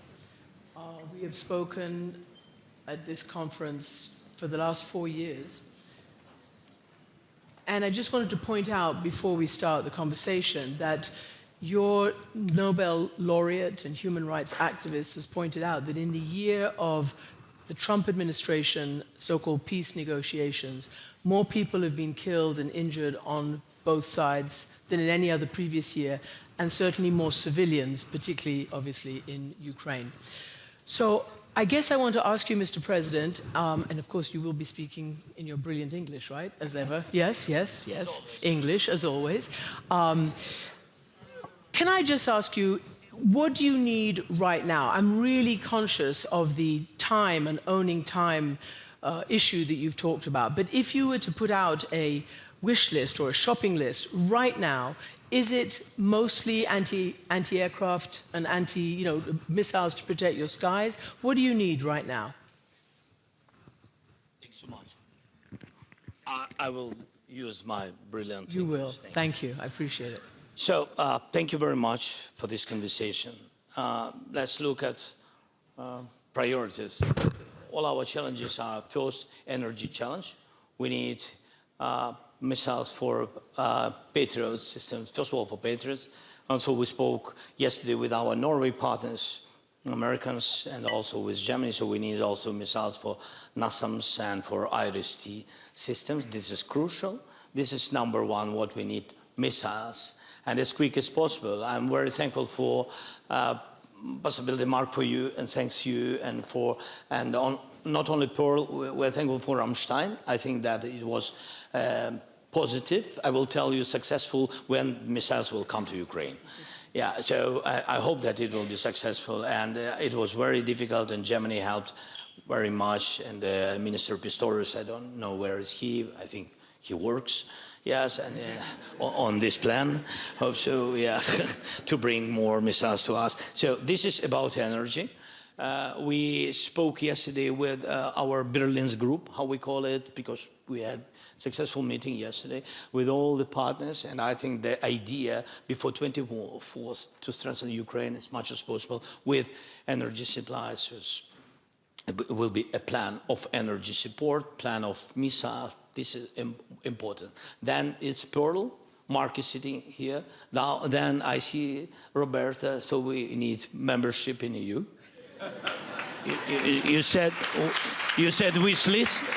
And then membership in NATO? I understand. Yeah, okay. yeah. All right, let me ask... And we need security guarantees, yes. which been voted in a second. Yeah. Secretary General, what can... Really, you only have one mic? What can President Zelensky and the Ukrainian people, and as he said, Europe, expect right now for the defense of that land and your land? What can they get right now? Can I, before I answer the question, just share with you two things I saw myself last week in Kiev. I was with a small team of colleagues from NATO. First of all, I saw, and you saw one of the pictures here, of the impact of 5 missiles taking out one of these huge heating plants. And we do not always realize in this part of Europe that when it comes to Kiev and the big cities, they are heated centrally. So what the Russians did with 5 missiles, take out this heating plant, responsible for heating the homes of 250,000 people. That plant will be down at least for 2 months. That means that these people, and it was minus 25 degrees last week in Kiev during night and minus 15 degrees during day, that they are living in those conditions. When you speak with the people, they are telling me, hey, keep on supporting us. We will not give in. It only makes them almost stronger, despite the terrible difficulty they are facing. Then I was the next day in Chernihiv. And Chernihiv was occupied for 4 to 6 weeks, directly after February 22. And I spoke with people who were kept in the basement of a school, the size of the first 3 rows of this room, 150 people. There were only chairs they could sit on. 10 people died in that room. They were not able to bury them. This is the Russians. This is the lack of decency, of humanity.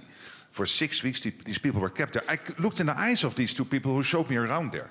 They told me, we are resilient. We will never give in, but tell this story to other people, what the Russians did here.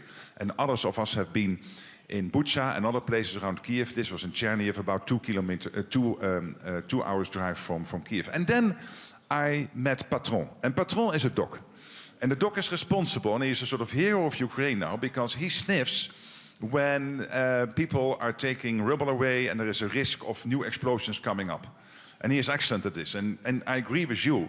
The untold story of this war is the heroes from the firefighters, from the ambulance services, from all these people. Of course, the soldiers, they're amazing. But sometimes we forget about the police and the firefighters and all the other civilian people who are helping to take out this rebel, etc. And this dog, I even looked the dog in the eye and he told me, we will never give in. What did you tell the dog true. that you were going to give Ukraine now? And here is the story. For Ukraine to stay strong in this fight, one, we have to realize the Russians are not winning this. As you said, they lost 65,000 people in December and in January. They are not winning this. They make very small gains in Donetsk and other places, so small that it's almost not relevant. But they lose all these people. If there is a dictator in Moscow willing to do that, we are really working with somebody who is willing to do that, to get so many of his own people killed in that war. We have to take that seriously.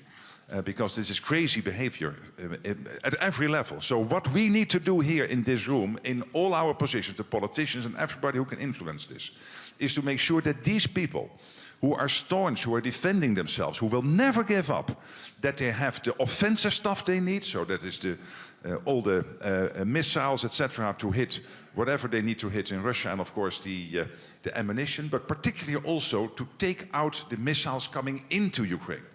Because this is not hitting the front line. This is hitting the cities, the innocent civilians, the civilian infrastructure, only to create chaos and panic so that the soldiers on the front line are thinking of their families back in Kiev, thinking, oh, maybe we should go back to Kiev because my family is now living in terrible conditions. This is the only reason to do that.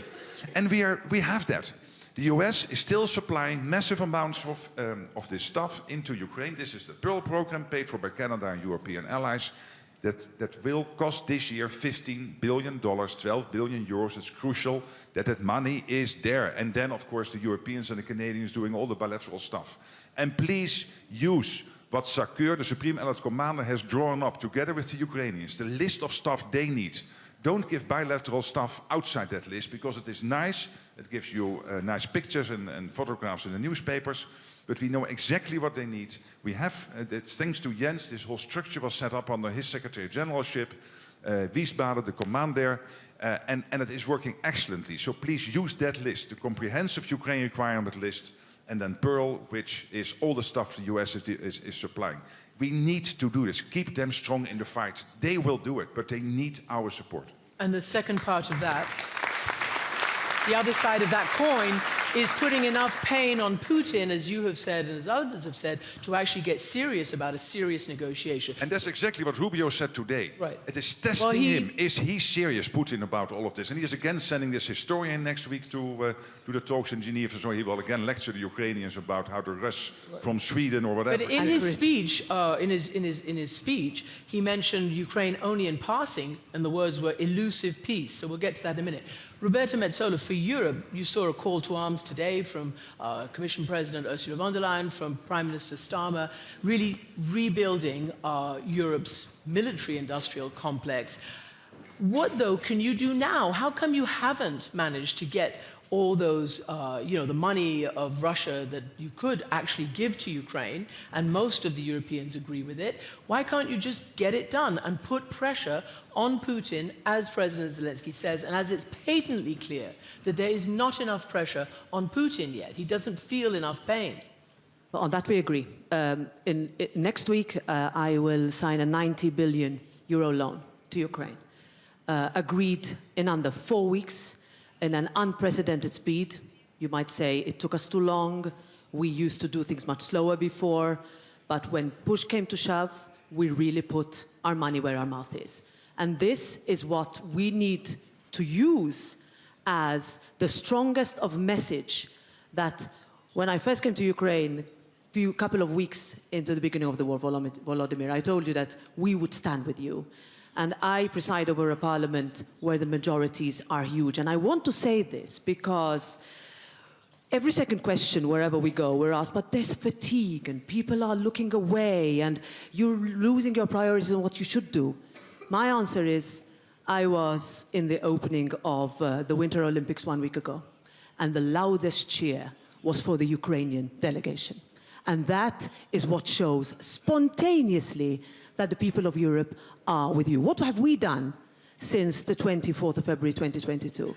So we have the immense increase in GDP expenditure on defense. That's also thanks to your leadership, Mark. Secondly, we have adopted an unprecedented number of sanctions in terms of packages. We're waiting for the 20th package now. We are working and agreed with Volodymyr when he talked about the next step on what we should do on the shadow fleet. We have 2 new members in NATO, and this is particularly personal for me because one of my sons is serving in the military of one of them.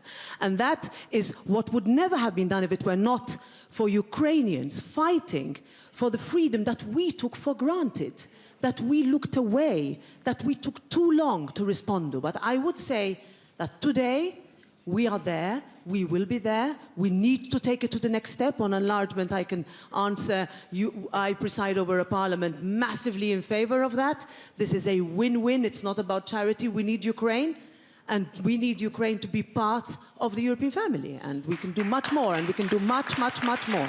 And we are there for. As President Zelensky pointed out, still Russian tankers are patrolling your waters with their We have over 600 war that money. have been detained, but we have to do much more. Okay. Senator Wicker, senior senator, Republican senator. What more can the United States do? We've had a year of so-called negotiations in which every time we look around, it appears that President Trump puts more pressure on President Zelensky than on President Putin. There is a package of sanctions that's ready to go, I understand, both houses of Congress. That's right. So that's tell right. us about it. And that's the good news. And what we've just heard from Europe is very good news. What we need specifically is we need for the administration to unleash the Tomahawk missiles. And that's a message that will come from the Congress. It's the decision of the administration. But the very good news, in addition to the good news about messages of reassurance today, and the support that this room has shown, we will be able to vote in 2 weeks' time on sanctions. And what Ukraine really needs is for Russia to run out of oil. And if we pass meaningful, serious sanctions on the oil producers, on, say, the 8 refineries around the world that Russia depends on, that can bring a meaningful change in the negotiations. Some other good news. Public opinion in favor of Ukraine in the United States is growing. Public opinion among Republicans being polled is growing in the United States. And we're in a position with the sanctions bill, perhaps next week, for this to be a turning point. Well, that is very interesting news for sure. President Zelensky, we were talking about security guarantees, all the things that you need in order to actually sign on to a peace process. I don't know what you make of President Trump's latest, in which I believe yesterday he said Zelensky is going to have to get moving. Russia wants to make a deal, and Zelensky is going to have to get moving. Otherwise, he's going to miss a great opportunity. He has to move. Are you, obviously, I mean, this is pressure. Are you feeling the pressure?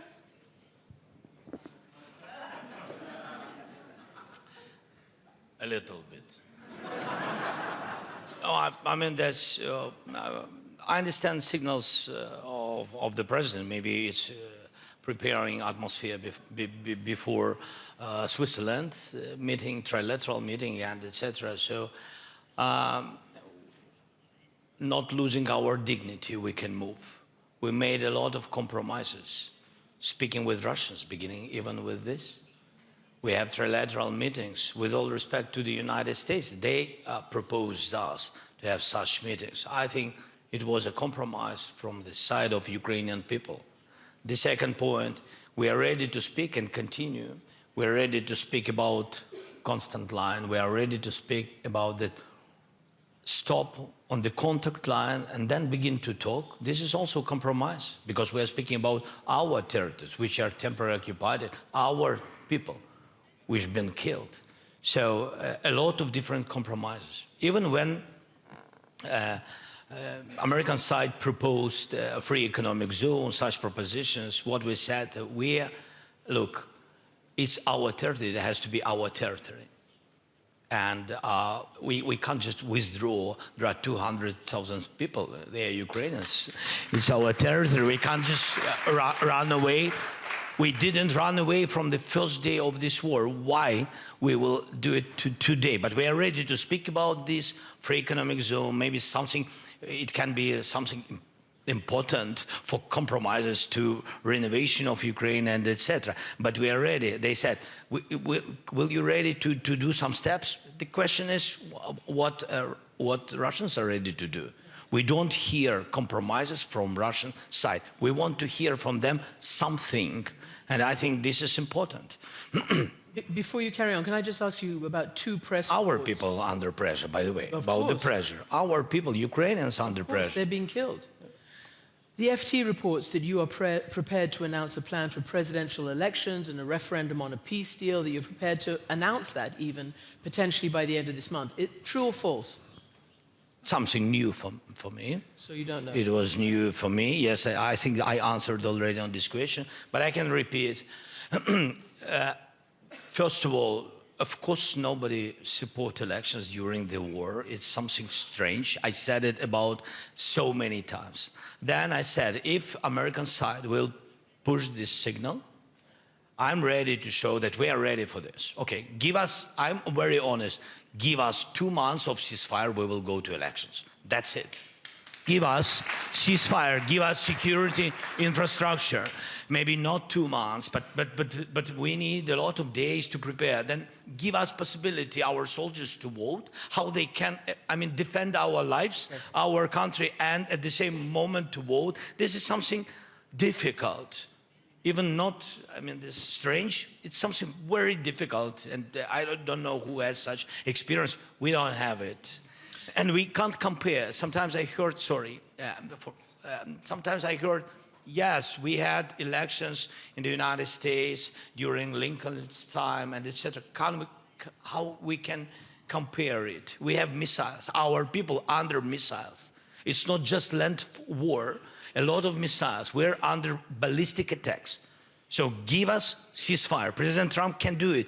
Push Putin, make ceasefire, then our parliament will change the law and we will go to elections. If they need them, if Americans need elections in Ukraine, and if Russians need elections in Ukraine, we are open for this. Secretary General, But we can also give ceasefire for Russians if they will do elections in Russia.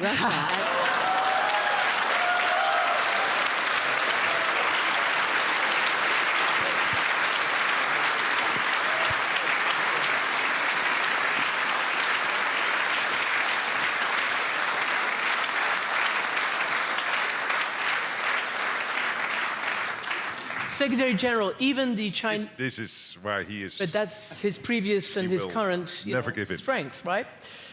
Communication. Can I ask you, even the Chinese foreign minister, as he was talking and addressing today, did the whole Russian trope about having to talk about the historical reasons and the preconditions and this and that for a ceasefire. What do you see as the vital security guarantees that need to be in place?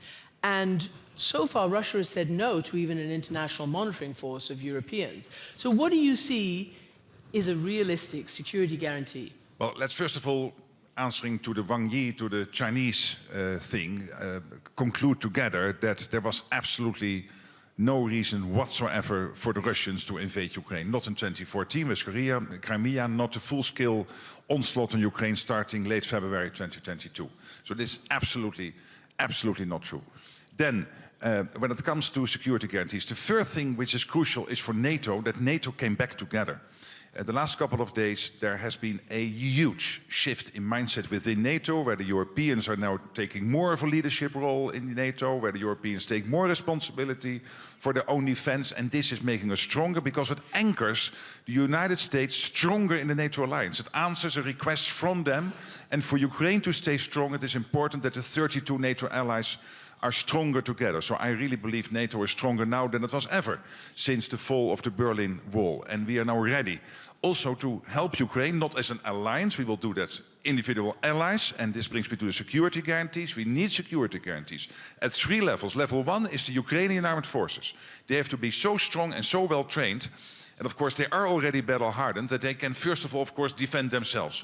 Then we need, and this is the leadership of Macron and Starmer within Europe, the coalition of the willing, many other countries participating in Europe, Canada, and also, by the way, more and more the US getting involved, but I'll come to that, but the coalition of the willing, nations in NATO, but also outside NATO, working together to make sure that they will contribute whatever is necessary to make sure that Putin will never ever to try again invade Ukraine after a peace deal or a long-term ceasefire. So no repeat of Budapest 94, no repeat of Minsk 2014-2015. And then the third element is the Americans.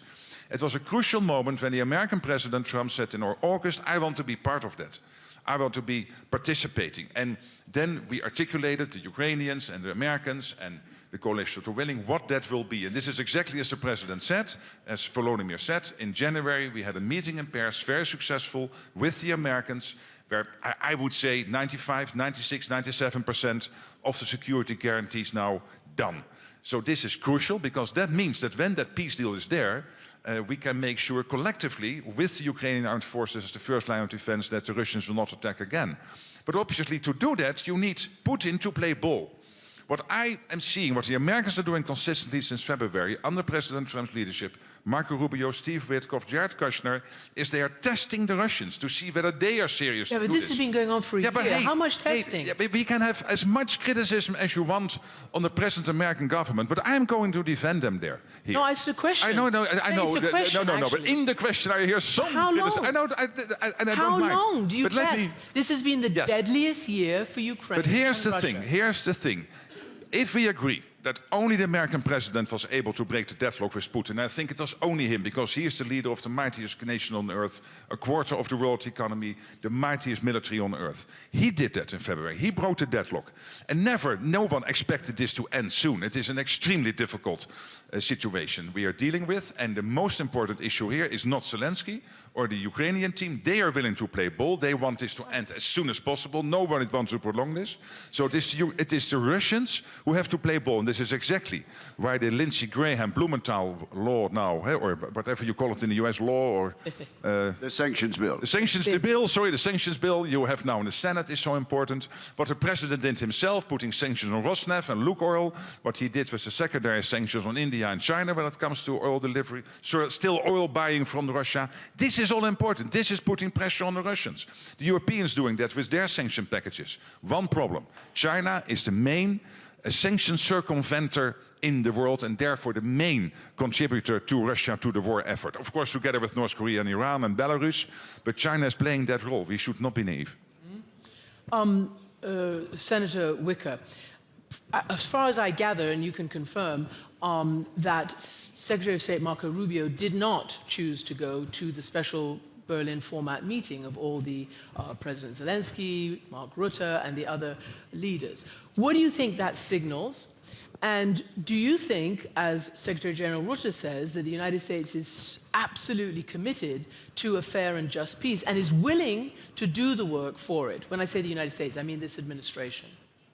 I take the Secretary of State's statement on face value. I don't think it matters very much. But let me say this.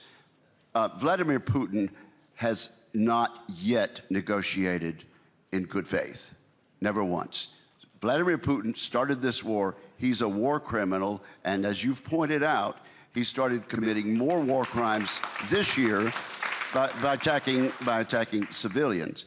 He will begin to negotiate in good faith only when he is hurting enough. And that's what these oil sanctions may do. That's what more serious, more decisive and skillful weaponry may do. Okay. But he will not negotiate in good faith and has not yet said one word about actually ending this war in a meaningful way that will be and we are lasting. just about to head to the 5th anniversary, so it's an important and serious situation. President Metsola, you heard Secretary General Rutte talk about, and we've read in the press, about certain American commands in NATO being transferred to Europeans. Is Europe ready for that? Does Europe welcome that? Is that the beginning of a, I don't know how to call it anymore, a decoupling, a de-risking, a going your own way? I know you're shaking your head, and we'll get to you. I don't see it like that. I think we're living in a time of new geopolitics, and everything that we're used to is over in all respects. I was particularly struck by what President Zelensky said in his speech, where he said that the one aim of President Putin is to cause division. There is nothing that keeps him going before his people more than a rhetoric that the US and the Europeans are split, that the European countries between them are not aligned. I will not fall into that trap. What I will say is that the European Union has, perhaps better late than never, after years of perhaps doing less, stood up to say that we need to do more. We need to spend more. We need to create more. We need to help Ukraine develop more. And if we manage that, then how NATO is run, I'll leave that to your capable hands, Mark. But from a European perspective, we would also be able to be ready for anything. And readiness is in itself a deterrence. If we are going to be really, let's say, forward-looking and self-confident, I think we also lost that in the last few years, that we are able to have enough tools to stand up and be counted, then the US cannot go alone, just like we could not go alone. And this is something that we need to be able to say if we want to send a message for Russia and Putin's administration. And the cynicism with which we are discussing elections in Ukraine. When did we have fair elections in Russia? When are we going to be able to say that if there are bombs falling on cities, you cannot force those people without electricity to go to vote? And this is a cynical plot that we're falling into, and we absolutely should not allow it to. So it is this moment where we have to pick it up. I've been told 3 more minutes, so I want to ask you a question and then give you, President, the last word. Just quickly, after the Davos speech, after Prime Minister Carney talked about, a rupture and having to have a new arrangement, you said to your members, if you think that we can manage our own security without the United States, you're dreaming. Is that your position now, or do you think there does need to be some kind of moving away from... What I'm seeing is a total unity of vision coming together in 2 steps. Step 1 was the summit in The Hague, where we agreed to spend 5% on defense, 3.5% on core defense. That for the first time in history will equalize what the Europeans are spending with what the Americans are spending. What I'm hearing from the Americans, everybody in America understands why NATO is important, not only for Europe or Canada, but also for the safety and collective security of the United States itself. They are completely committed to Article 5. There is one big expectation that the Europeans would step up, spend more, and that happened in The Hague. What then happened over the last couple of weeks, and I saw the culmination point of this with the defense ministers this week, with Rich Colby, the main policy guy in the Pentagon, speaking there, the Undersecretary of War. What I saw there is a unity of vision, saying Europe will gradually take more responsibility for its own defense. Europe will take more of a leadership role within NATO, but completely with the US anchored in NATO, having a strong a conventional and, of course, nuclear presence in Europe going forward. But acknowledging collectively that the United States has more to take care of than Europe, also the Indo-Pacific, also their own hemisphere. And that's only logical, and we need that. And that's why I was speaking yesterday with the defense minister of Japan, the foreign minister of Japan, good to see you, the foreign minister of Japan. Today, I was on the phone with the president of Korea this week. I will meet the Australians and the New Zealanders here, because there is that strong connection and cooperation between NATO and Indo-Pacific. It's only right for the US to also pivot more there. But there will be, going forward, a strong presence here in Europe of the United States, both nuclear and conventional, but it's totally logic. This is one of the richest places in the world, Europe. We have huge economies, that we take more care of our own defense, take more leadership there. And that is the reason why in NATO, and this started a couple of years ago, that now a discussion has been finalized where the joint force commands will over time be led by Europeans, and the component commands, so AirCom and MARCOM and LANDCOM, will be led by the Americans, and the Supreme Allied Commander being an American going forward. So this is crucial. NATO absolutely today stronger than ever since the fall of the Berlin Wall. Last word to you, Mr. President. How do you think this year is going to go? Let's take the next 6 months. Let's think about tomorrow. Tomorrow. Really, and the day after tomorrow, how it will be. We will support peace dialogue. If United States will stay, I hope will stay in negotiation panels and dialogues. It's important for us. I hope that we will involve more and we will work on it, more European colleagues. Then I really hope that we will have support from the United States, from administration and Congress on security guarantees. We need their votings. I hope that we will have security guarantees very, very clear for, but first of all for our people, that our people will know what will be if Russia will come again. What answer will our strongest supporter, United States, strategic partner, will answer? What answer will European leaders will do if the aggression will be again? This is very important. Then we really want to work on EU membership. And I know that some European leaders are not happy with my rhetoric and messages. I'm sorry, but I will continue because we need we are very thankful, it's true. We are very thankful, but we can't save only by saying thank you, can't save our lives. That's why I'm very honest. For us, it's very important to have a date for our membership. Otherwise, after this war will end, I'm sure that it will end, Putin will do everything. Doesn't matter what he will negotiate. He will do everything by his hands or by hands of some, not big countries, but very ambitious leaders. He will do everything by using them to block our EU membership. That's why I want very much to have signing by Americans, Russians, Europeans, and Ukrainians in this 20 points plan where the date is written. I think this is very important for our nation. And of course, we will, all this month, first of all, we will strengthen our soldiers and we'll do our best for our civilians. What can I say? The unity is very important, and the United States is important. They have only to make Ukraine stronger than Russia. Okay. Thank you. On that note, Mr. President, Secretary General, President of the Parliament, Senator Ritter, thank you so much. Ladies and gentlemen, we'll continue momentarily in the main conference hall. Please remain seated. Ladies and gentlemen, please remain seated in the main conference hall.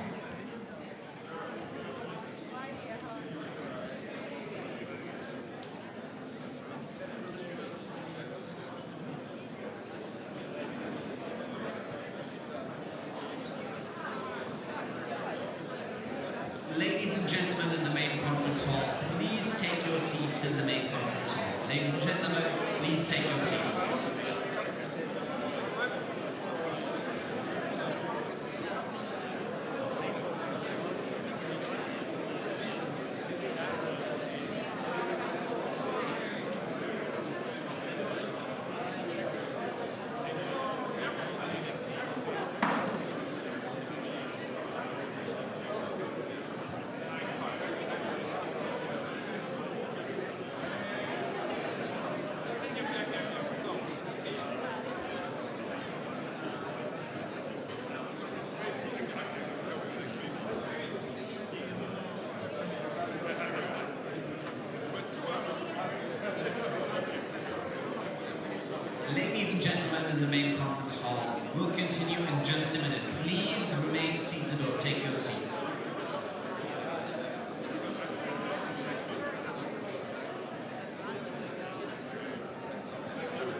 Ladies and gentlemen, we'll now continue with the program in the main conference hall. Please take your seats in the main conference hall. Ladies and gentlemen, we'll now continue with the program in the main conference hall.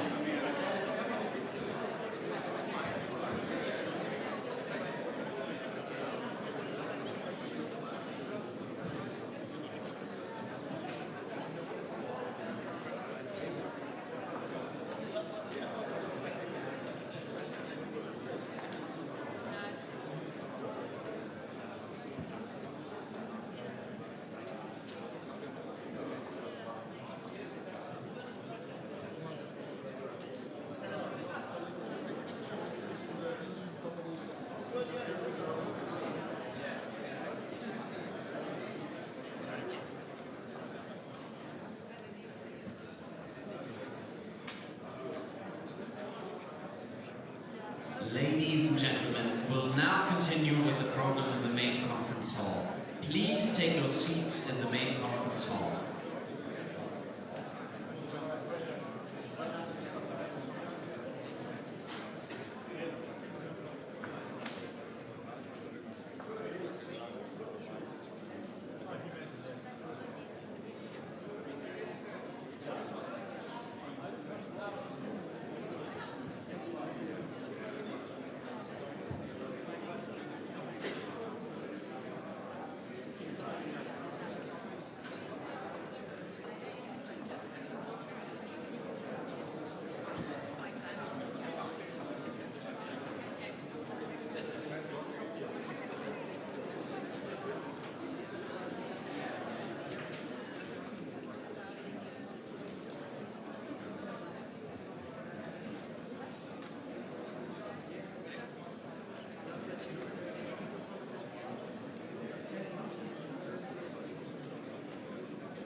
Ladies and gentlemen, we'll now continue with the program in the main conference hall.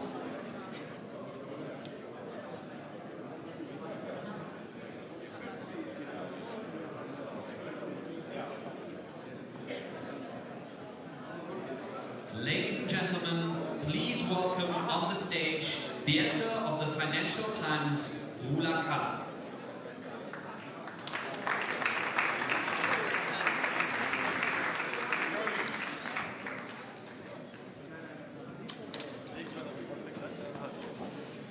And we can welcome Indian Minister of Foreign Affairs, Jaishankar, and German Minister of Foreign Affairs, Mr. Vadeful.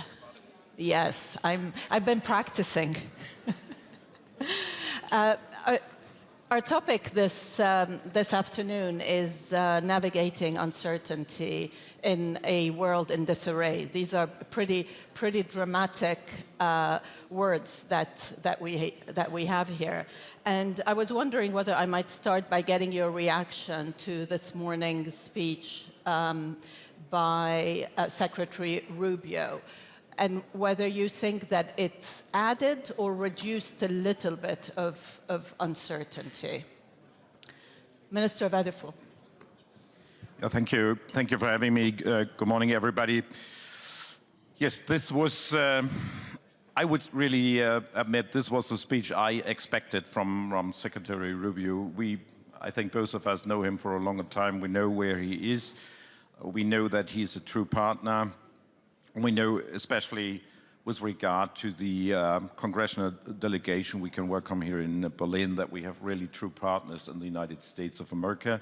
So I would really say we have, of course, a common ground. We have a big story made in history. He was looking back and saying, okay, we overcame the whole situation in the Cold War. The Iron Curtain fell. Germany was reunited. And this is also, the root cause of all of that was that we had a strong position that the United States were with us, were with Germany, and this was, I would really say, the precondition for everything. And the most important sentence for me was, let's do it again. So he was looking forward. This is good. This can be, again, a success story. Both of us have to contribute to it. We have our positions. Sometimes we differ. But I would also say, if we talk about uncertainties, besides this, for Germany and for Europe, it's absolutely clear. We need new global partners. As I'm sitting here next to my friend Jaish, I would say India is one of the most important partners for Germany. We will come to it later on, I assume, but this is absolutely clear. Europe has really actively to seek for new global partners who share our values, firstly, and of course who share our interests. And as far as I see, there's really a readiness. There are a lot of countries interested in having kind of partnership with that, not a concrete alliance as NATO is, but also a partnership. So this is what we are striving for.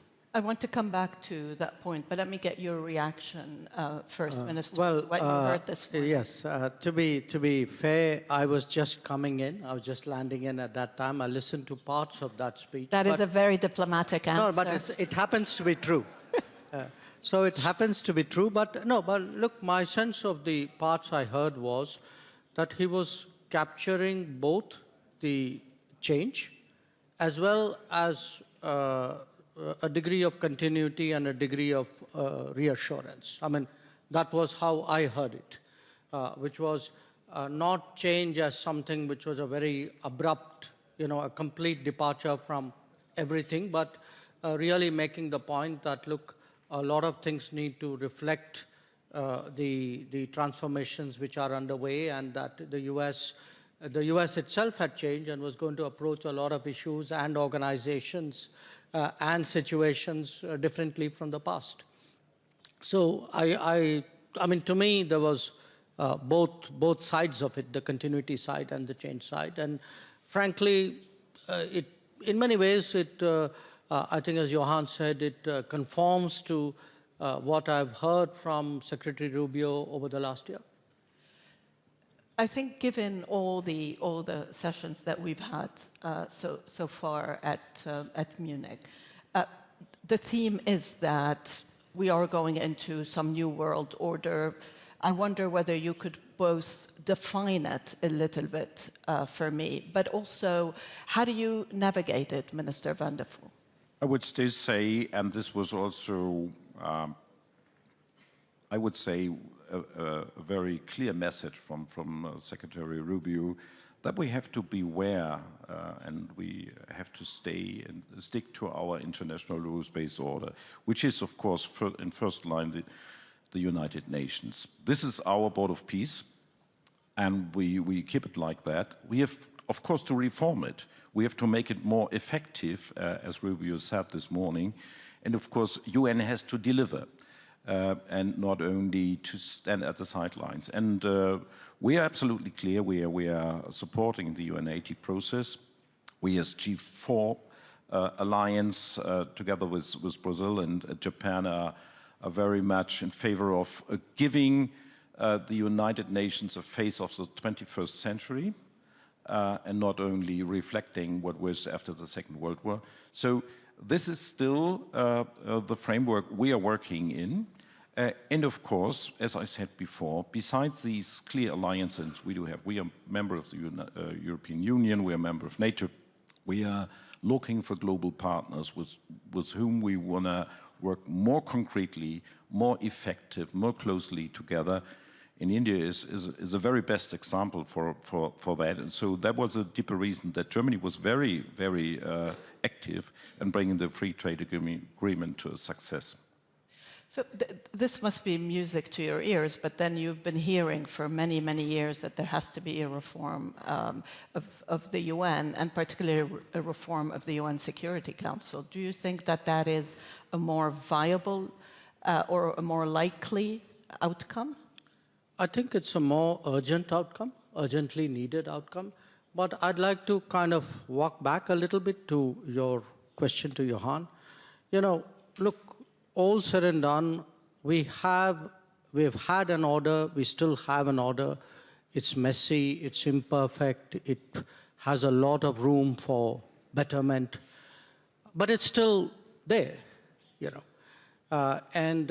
We've seen that change happening. I mean, at one level, you know, some parts of it have been very gradual and progressive, but the last 5 years, there have been a series of shocks which have accelerated that. I think COVID was a shock, the conflict in Ukraine was a shock, what's happening in the Middle East was a shock. So, even in Europe, some years ago, Brexit was a shock. Now the change in the stance of the United States, I think, you know, as the most powerful country, and the rise of China and the impact that it's had on international systems and practices. I think all of this, it's like it's building, and suddenly the cumulative impact of that is hitting us all. We are today, you know, it's not, I know the last year has been a very dramatic year, but I would still argue it's not just last year. It's really been building over the last decade, particularly over the last 5 years. And we don't have an answer. I mean, what we are seeing is the impact of it on the international system. And now we are saying, okay, how does it take the shock? What will happen? It will take time. But to the extent I can give you a kind of an analytical concept to deal with it, I would say, you know, its world is heading towards greater multipolarity, that there will be many more independent or autonomous centers of decision-making. Probably the most interesting for many of us is Europe, because we have seen in some ways a sort of a strategic reawakening of Europe in the last few years. So what Europe does with itself, how does Europe relate to others, is very important. So this, you know, in that context for us, when we looked at all the big polls, I think the one which was most under-realized was our relationship with Europe. And within Europe, in fact, in many ways, our relationship with Germany. If I were to say what has changed in the recent past, we've had really two big back-to-back events in India. The visit of Chancellor Merz. I think it was his first visit to Asia. And then the India-Europe FTA, which President von der Leyen described as the mother of all deals. So I think the two of them actually are creating a new landscape between us. And we hope to take it forward. But I would just add one last point that, you know, relationships don't happen just by visits and agreements and headline news or even discussions here. They need a lot of comfort building. You know, at different levels in the systems, people need to know each other, call each other, discuss with each other, throw ideas at each other. We need India and Europe and India and Germany to work to build that level of comfort, which I think is eminently feasible. And that's really what I see as the task before us. Do you think that, if Minister Vadeful, do you think that 2-3 years ago, you would not have had such a deepening relationship with India? And to what extent Is this relationship part of the way that you are thinking about China?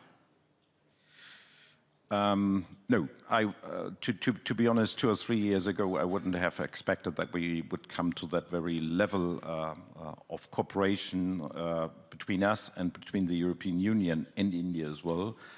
As Jai correctly said, we're just building up a new center of sovereignty here in Europe. And of course, he referred to the shocks we had in the last years. And of course, the last one was only Greenland. Before that, of course, the Russian war of aggression and so on and so on. We all remember that.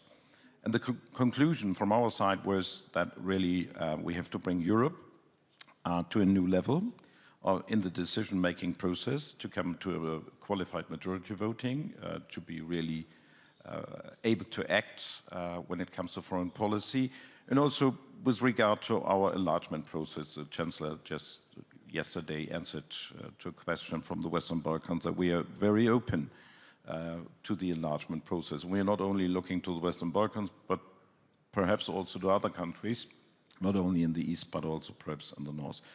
So, and India, of course, was always, I would say, on our radar, but it was, we oversaw sometimes the opportunities which are laying ahead. And when we realized that, I think we made steps forward. And we know each other for some times, not only we personally, but also our governments.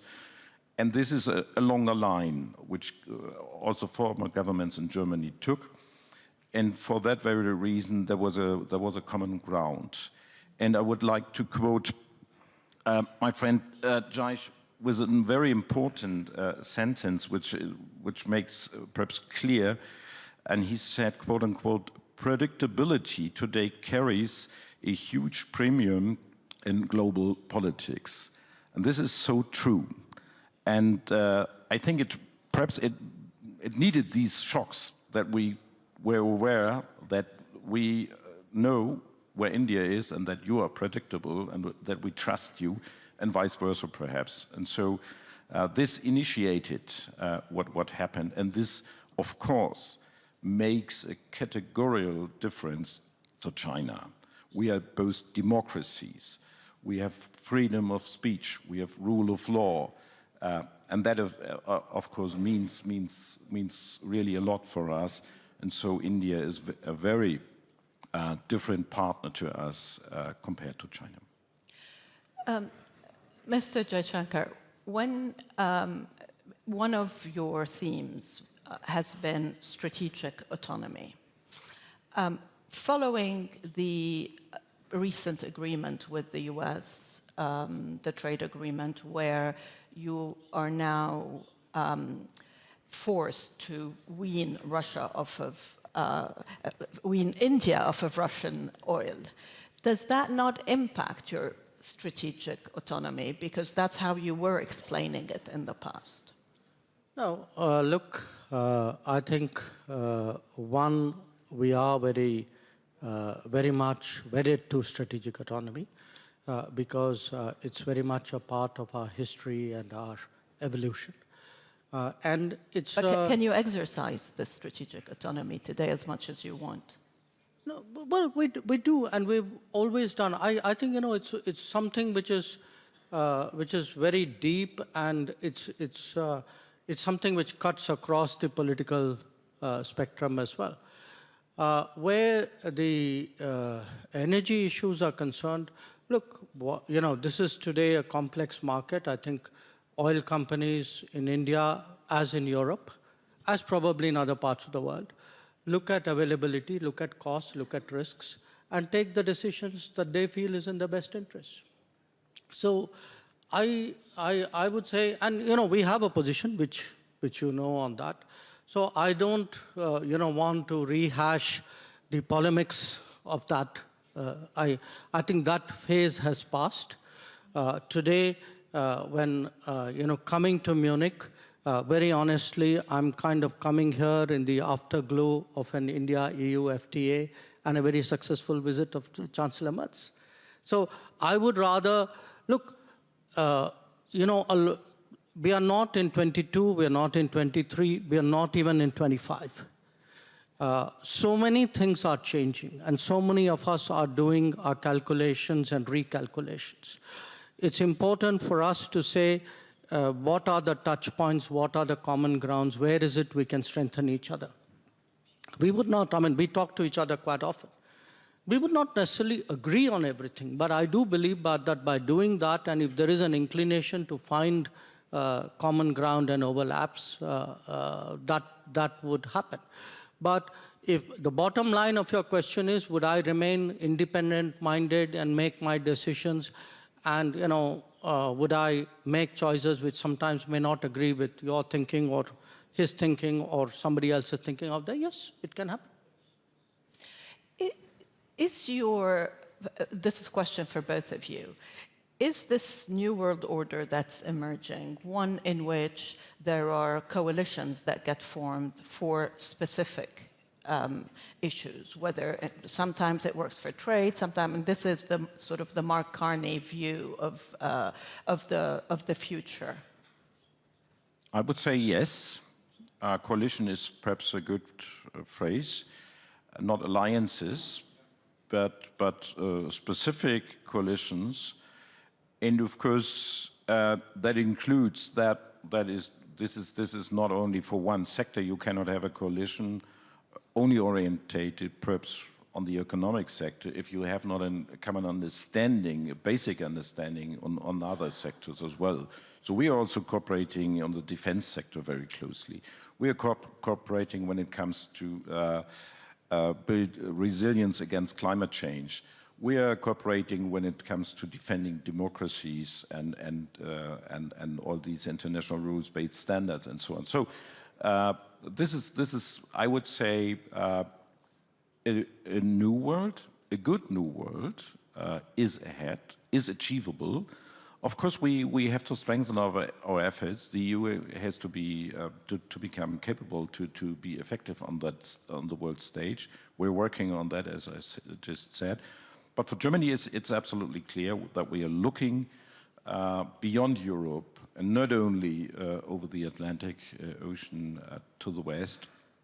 Where are our partners? Where are possible partners on other continents? And we are finding them. This is the fortunate situation we're in. This has often been India's strategy. Yes. I mean, I obviously, like most of us in the room, followed Prime Minister Carney's speech in Davos with a lot of attention. But bear in mind, you know, Carney is speaking as the Prime Minister of an alliance country, of a treaty partner. And for a treaty partner, in a way, this is new ground that he's breaking.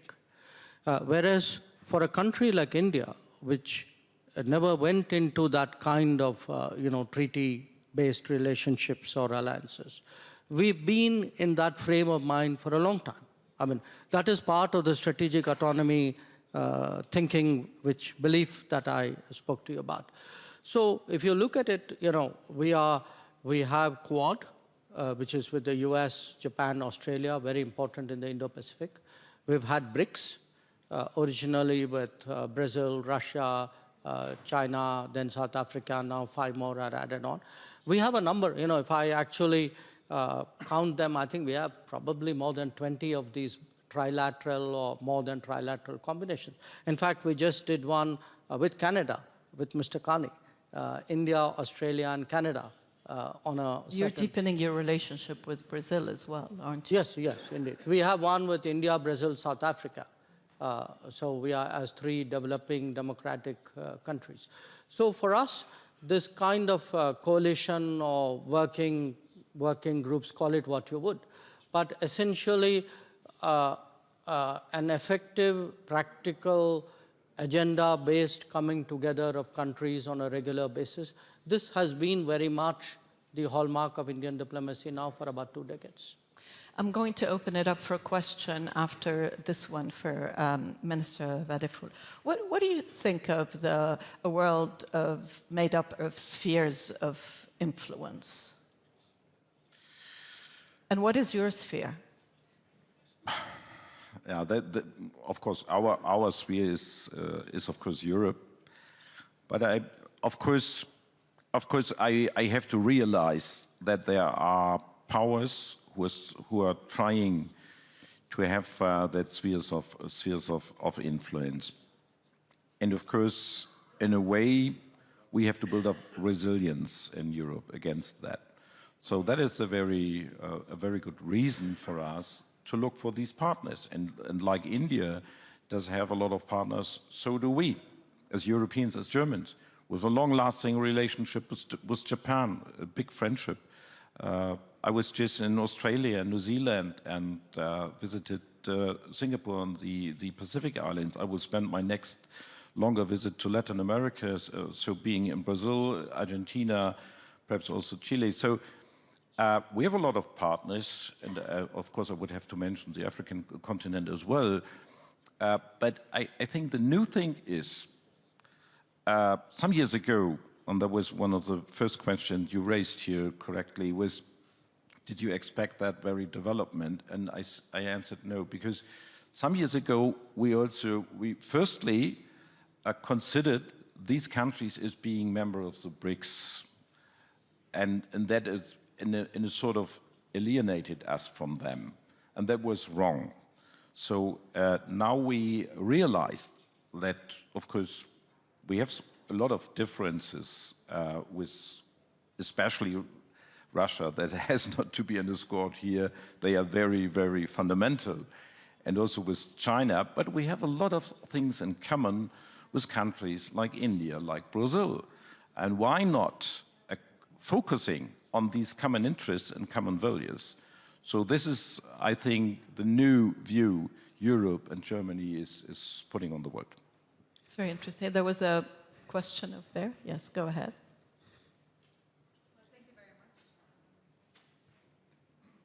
Thank you very much. This is Dalal Erakat from Palestine. I want to touch upon the India, Middle East, Europe Economic Corridor, the IMEC, which we did not hear today. It is framed as a platform for connectivity, stability, and shared prosperity. How does India envision IMEC contributing to a regional stability in a way that is inclusive of Palestine and the Palestinian rights and consistent with international law and the two-state solution, so that economic solutions and integration and the trade road competition that brings also Europe and Germany to the board do not proceed alongside political exclusion of the Palestinian rights? Thank you. Well, you know, we have a long-standing position on Palestine, which you're familiar with. And when we embarked with a set of partners on the IMEC, the purpose of the IMEC is really to address connectivity, logistics issues, and improve the economy. So I would be careful sort of mixing up the two issues. The purpose of the IMEC is not to solve the Palestinian issue or to somewhere contribute or strengthen or... so I do think each of those issues is important, but I would not take one as the solution for the other. Is IMEC progressing? It's something that I think President Trump was quite excited. You know, answer is kind of yes, but not at the pace at which people initially expected it to, which is understandable because there was a big conflict going on in the Middle East and everybody's attention was on that conflict. But what I do see, I mean, when I come to Europe, especially when I meet people, countries, governments, leaders, businesses from Mediterranean Europe, but not only from Mediterranean Europe, from Germany as well, from France, there's a big European interest in IMEC. There's a big Indian interest in IMEC. We are the two ends of it. Remember, this is the historical trade route of, hundreds, if not thousands of years. So we are trying, yesterday, I think Chancellor Merz used this coming back from a vacation from history. I think when you come back from the vacation, you'll discover IMEC is also part of history which you need to reinvent.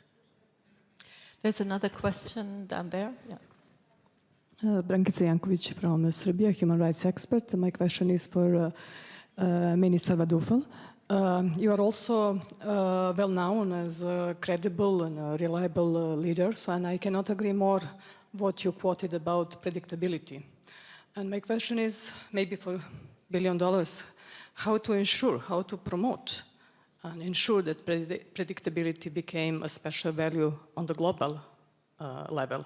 How to do that? And what do you see, what was the biggest, maybe perhaps mistakes EU made last 2 years in relationship within the other partners?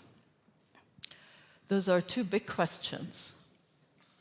I think predictability, I think you have to give an example in predictability, and you should work together with other partners who live for that very standard. And we have to defend what we called the international rules-based order, especially the UN system. So I would say if we are clear with that, and we work together with partners who are also predictable, I would say we bring more certainty to the world order, which is so much needed. And also we should address if this was violated. And this perhaps could be the task for the European Union to be more clearer in the future. There are some occasions, if I remember, if I look back the last 2 years, of course, where we could have been clearer.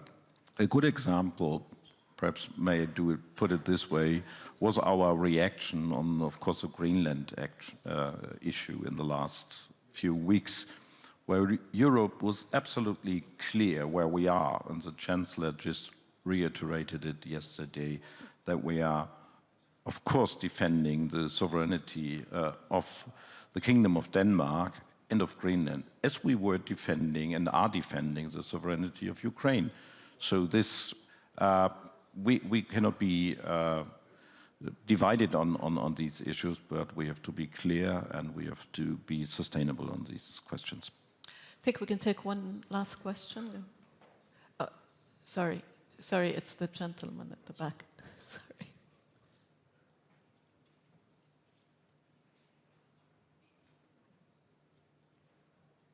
Thank you. My name is Daisuke Kawai from Tokyo, Japan. My question is about the Quad. As Foreign External Minister Jai Shankar mentioned, last year the Quad summit was cancelled, and we haven't seen, such a unity, strong unity among Quad members in the second Trump administration. Do you see possibly, or the Quad unity will be sustainable in the Trump second administration? Thank you. Just a point of correction, I wouldn't say the Quad summit was cancelled because it was never specifically scheduled. It didn't take place, yes, that's correct. But at the same time, I would point to the fact that the first meeting which Secretary Rubio held the day he became Secretary of State was the Quad Foreign Ministers meeting. And then he did a meeting again in July in Washington, for which all of us went. So we actually had 2 Quad Foreign Ministers meeting, and I want to assure you that the other parts of the Quad, the various mechanisms, all of those are going on. So the fact that the Quad did not take place at the summit level itself, I wouldn't overread read it. So do stay tuned. Thank you very much indeed for both of you, and we will be watching this budding relationship back at the FTA. Thank you.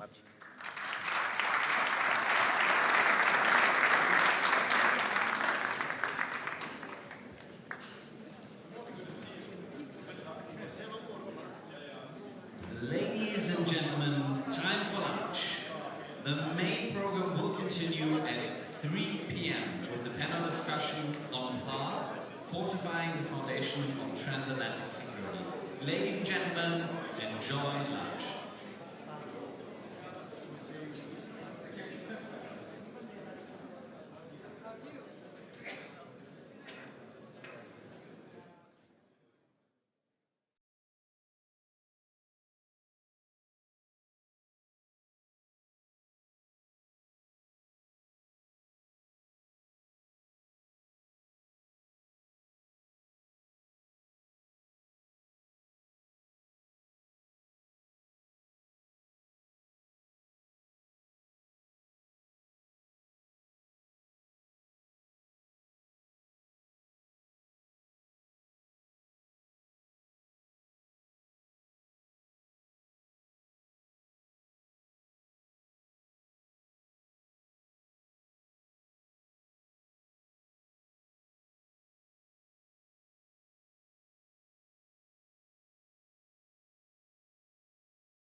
very shortly with the main program. Ladies and gentlemen, please make your way back into the main conference hall now.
Ladies and gentlemen, please welcome on the stage the Chief International Anchor at IMI Media Group, Hadley Gamble.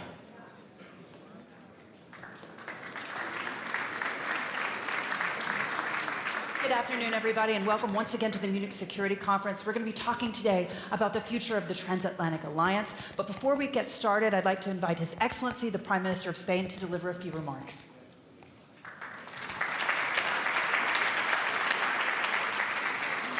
Thank you very much. Good morning. I've come to Munich to meet with friends and allies, to listen to experts, and to show Spain's commitment to the multilateral order and the security of Eastern European nations.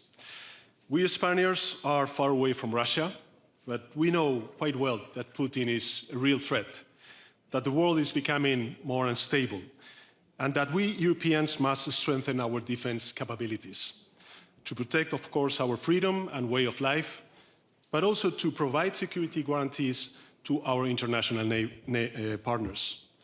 We are also aware of this, that since I became Prime Minister, Spain has tripled its defense spending and has doubled the number of soldiers deployed in NATO missions. We need, of course, to ensure our sovereignty, our territorial integrity, and our security. But I strongly believe that nuclear rearmament is not the right way of doing it. And I am hardly the first one thinking that. 70 years ago, our parents and grandparents came to the conclusion that nuclear deterrence was a far too costly and a risky way of avoiding conflict between nations. Too costly because it demanded colossal public investments, and too dangerous because on several occasions technical or human errors came close to triggering a full-scale nuclear war between the West and the former Soviet Union, a war which would have brought humanity to the brink of extinction. After a few decades, our predecessors realized that the risks posed by nuclear deterrence far outweighed its contributions to peace. They realized that the system that requires zero mistakes and constant correction to avoid total destruction is not a guarantee, it is a gamble. President Ronald Reagan stated, and I quote, "A nuclear war cannot be won and must never be fought," end of the quote. And John F. Kennedy said that, and I quote, "The weapons of war must be abolished before they abolish us," end of the quote. So this was not about left or right, it was about doing the right thing. This collective realization led to an international agreement to undertake a gradual, verifiable process of nuclear disarmament. Treaties were signed, and nuclear arsenals were dramatically reduced. But now the tide is turning. Nuclear powers have forgotten the lessons of the past, and they are expanding their nuclear arsenals once again. Together, they are spending more than $11 million every single hour on them. And experts estimate that the US alone will invest $946 billion in nukes over the next decade, enough to eradicate extreme global poverty. In my view, this is a mistake, a historical error that we cannot commit again, particularly not today, with artificial intelligence casting a shadow of uncertainty over the entire world. That is why I would like to humbly ask all these powerful nations, please stop nuclear rearmament. Sit down, negotiate, and sign a new START treaty to ensure continuity of the one that has just expired. As a non-nuclear country that has witnessed nuclear bombs accidentally being dropped on its territory back in 1966, I beg you, prevent the launch of a new arms race while it is possible. Humanity will be forever grateful if you do, and it will heavily judge you if you don't. We need to stop Putin. We need to strengthen our deterrence capabilities, but let us do it in a coordinated and targeted way that we can control. Let's build a true European army, not in 10 years, but now. Spain will join with all the resources that are needed. Let's strengthen our multilateral system. reforming and empowering those institutions that, despite their flaws, have succeeded in maintaining peace in the West for decades. And also, let's invest in the values of solidarity, empathy, and cooperation that have brought us this far. Because the rearmament that we most urgently need in the world is a moral one. Thank you.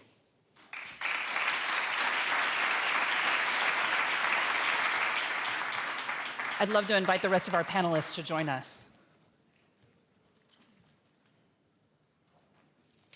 Thank you so much, Your Excellency, for those comments. I'd like to also welcome our other panelists to the stage. Finland's President, Alexander Stubb, the US Senator from the great state of Delaware, Chris Coons, and Denmark's Prime Minister, Mette Frederiksen. Great to see you. I just want to pick up on that point, Prime Minister, because you're talking about Vladimir Putin and you're talking about nuclear strength. You're also discussing how Europe can best defend itself. Walk me through this, because Spain is lagging behind in its NATO spending, and you have the fastest growing economy in the Eurozone. Walk us through that. How does that make sense? Well, first of all, there are trade-offs that we disagree when it comes to this 5% of GDP in defense.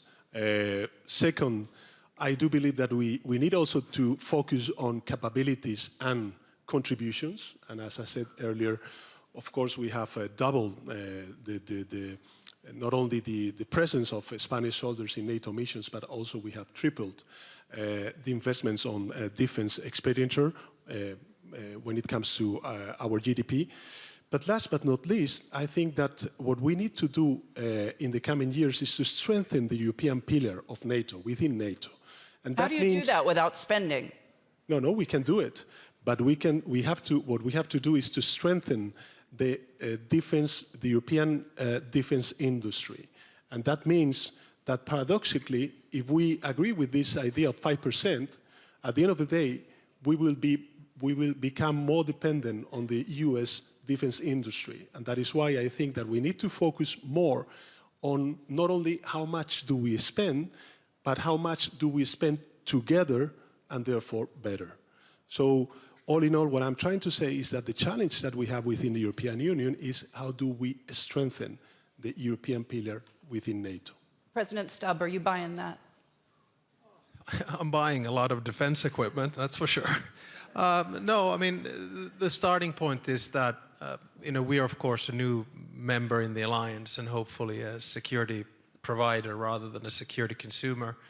And there's a reason why our path towards membership was so quick. We basically made ourselves NATO compatible ever since the beginning of the 1990s by purchasing, for instance, at the time, 64 F-18 fighter jets. And probably because we were not members of NATO, we kept our defense expenditure up. But I always stress that it's not always about the percentages, it's about the capabilities. And what we've tried to do in Finland is to set up basically the strongest Arctic force that we have within the alliance, which is trying to stave off a possible security threat coming from Russia. And in that sense, when NATO's defense expenditure goes up to 5%, when America asks us to take more responsibility for our own defense, as a Finn, I'm actually quite pleased with that. Prime Minister, I was going to kick off with you, so I apologize. In your mind, when we're talking about security, when we're talking about defense, how likely is it that you're going to have to defend Greenland? So nice to be on stage with you.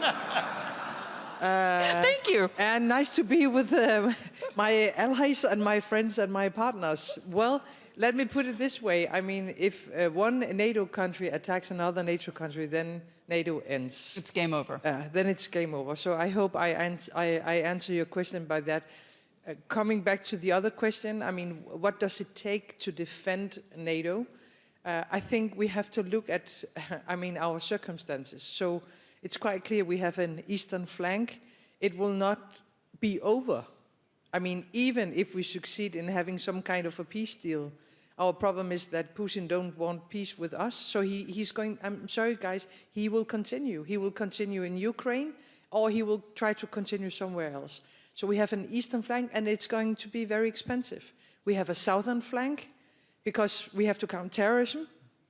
And at some stage, we will see migration being used as a weapon, as we have seen from Belarus into Lithuania, or in Finland, or in Poland. We have a flank when it comes to new technologies, AI, space, quantum physics, and we have a northern flank when it comes to the high north and the Arctic region. And when you look at all these challenges, I mean, now we spend 3.5% of our GDP in Denmark on defense. I'm not sure it will be enough. Because my responsibility as a European leader is not only to protect my own country or the region where I belong together with you, Alexander. It is my responsibility to protect the entire NATO. So I think 3.5, as we agreed on. Unfortunately, we agreed on 2035. It will be too late. So for me, the 3.5 is now, latest by 2030. And maybe it won't be enough. You think you can convince your Spanish colleague? I don't think I have to convince Pedro on anything. I agree with you, Pedro, that this is also a question about what kind of capabilities can we actually buy. We have a problem transatlantic with our industrial base. I mean, some of the capabilities that we have decided to invest in when it comes to the Arctic region cannot be delivered from US because the speed is simply not in production lines. We have exactly the same problem in Europe. They don't have in Ukraine. So in Ukraine, they are able to produce faster and better than the rest of us, even though they are at war. It's not only because they are really clever guys, they are, by the way, and not only because they received money from us and other partners, it's also because we work too slow. So let me just finish by saying, I mean, we know how it is to work with capability targets within NATO. Maybe next time when we have capability targets, we should get them into industrial targets immediately. So we know where the gaps are, we know where we need to invest more, and it has, to, of course, also to be in our European defense industry. You were talking about flanks, northern flank, southern flank. What about the western flank? What is the threat in your mind to Greenland today? I know you were going to be speaking with Secretary of State Rubio. Has the crisis passed? No, unfortunately not. I think the desire from the US president is exactly the same. He is very serious about this theme.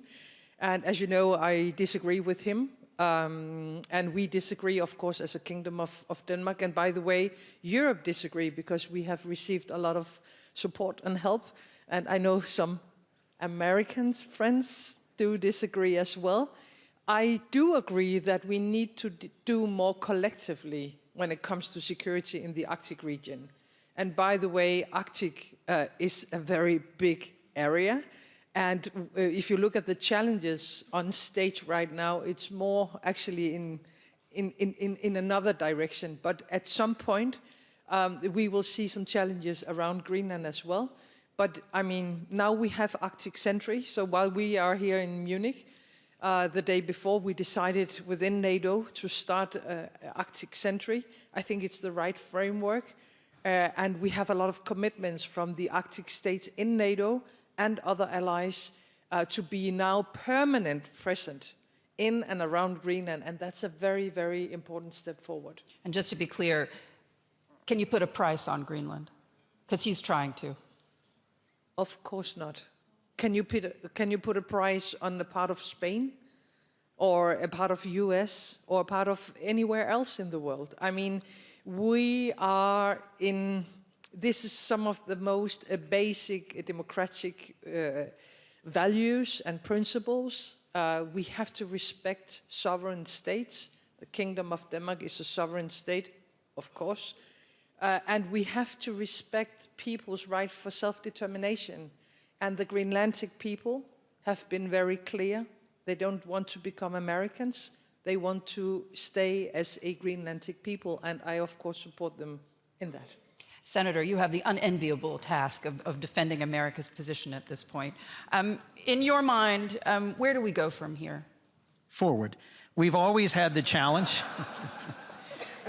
Look, for decades we've had the challenge of not committing enough resources to our collective defense. Today, we have an abundance of resources. As we've discussed, capabilities, coordination, and trust are now our core challenges. I'm the lead Democrat on defense appropriations. We appropriated $850 billion in the bill just signed by President Trump. We are committing resources. NATO has stepped forward and made bold commitments to Ukraine, to collective security, to investment in new systems. We've got the resources. Now we need to be smarter about it, and we need to find ways together to tackle the domains where some of us have strength and some of us have weaknesses. In order for us to be successful in this century, AI, quantum, space, telecommunications are critical, but so too is the high north, the Arctic. So too is figuring out how we manage a path forward that is not just rooted in a shared culture and history, but in shared values and principles. Because that is what ties us as well to Korea, to Japan, to Australia, to Singapore. Around the world, we are desirable as partners for trading and for security, not because of ethnicity or faith or language or historic civilization roots, but because of the restraint on executive power, the separation of powers in our democratic governments, and respect for principles like sovereignty and self-determination. You asked me to defend the American position. I will tell you, only 17% of Americans want to in any way be involved in threatening Greenland. The vast majority of Americans saw this as a foolish gambit. NATO is overwhelmingly popular with the American people. We were able to appropriate significantly for NATO, for collective defense, for Ukraine. We should do more, and we will, because it remains popular with the American people. And last, I'll remind you, it was then Senator Rubio who introduced an amendment to our annual defense authorization law that prevents any one president from unilaterally withdrawing from NATO. And we have added amendments this year that require certain troop levels and requires certain consultation. The American people know that our security and our future lies with NATO and lies with this community of shared principles. When I interviewed Vladimir Putin in 2021, he told me, among many other things, that he had already deployed hypersonic missiles on a submarine in the Arctic. President Stubb, how complicated is the situation today, and more specifically, how much danger are we in from Russia? I mean, to start off with, you always have to look at a silver lining in extremely complicated situations. If the outcome of what happened in Davos and what we've seen with Greenland in the past few months is a stronger Arctic presence for NATO, stronger Arctic security, then I think we've done quite well. But just like Mette said, the Arctic is a huge area. There are basically 8 countries that have Arctic ownership. 7 of them are in NATO, including, of course, Canada and the United States, with the Nordics.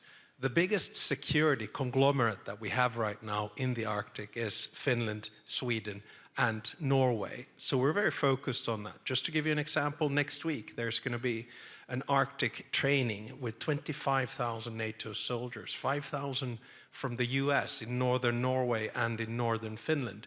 And of course, we're not doing this just to showcase, but we are looking at different scenarios. And I think the importance of Norway, Finland, and Sweden up there, including, of course, Denmark, is that the biggest center of nuclear weapons from Russia are in the Koala Peninsula and in Murmansk. If you ask me the question, how big is the danger?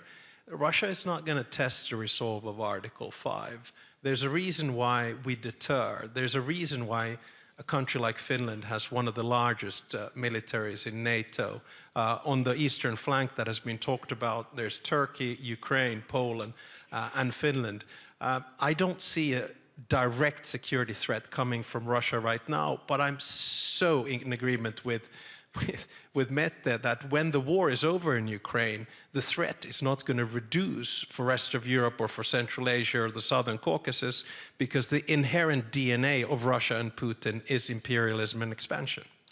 Prime Minister Sanchez, you're hearing these comments from your NATO colleagues. In your mind, how do you defend your position when it comes to Russia, when it comes to not spending more? No, actually, we are spending more, and we are sending troops to the eastern flank of Europe.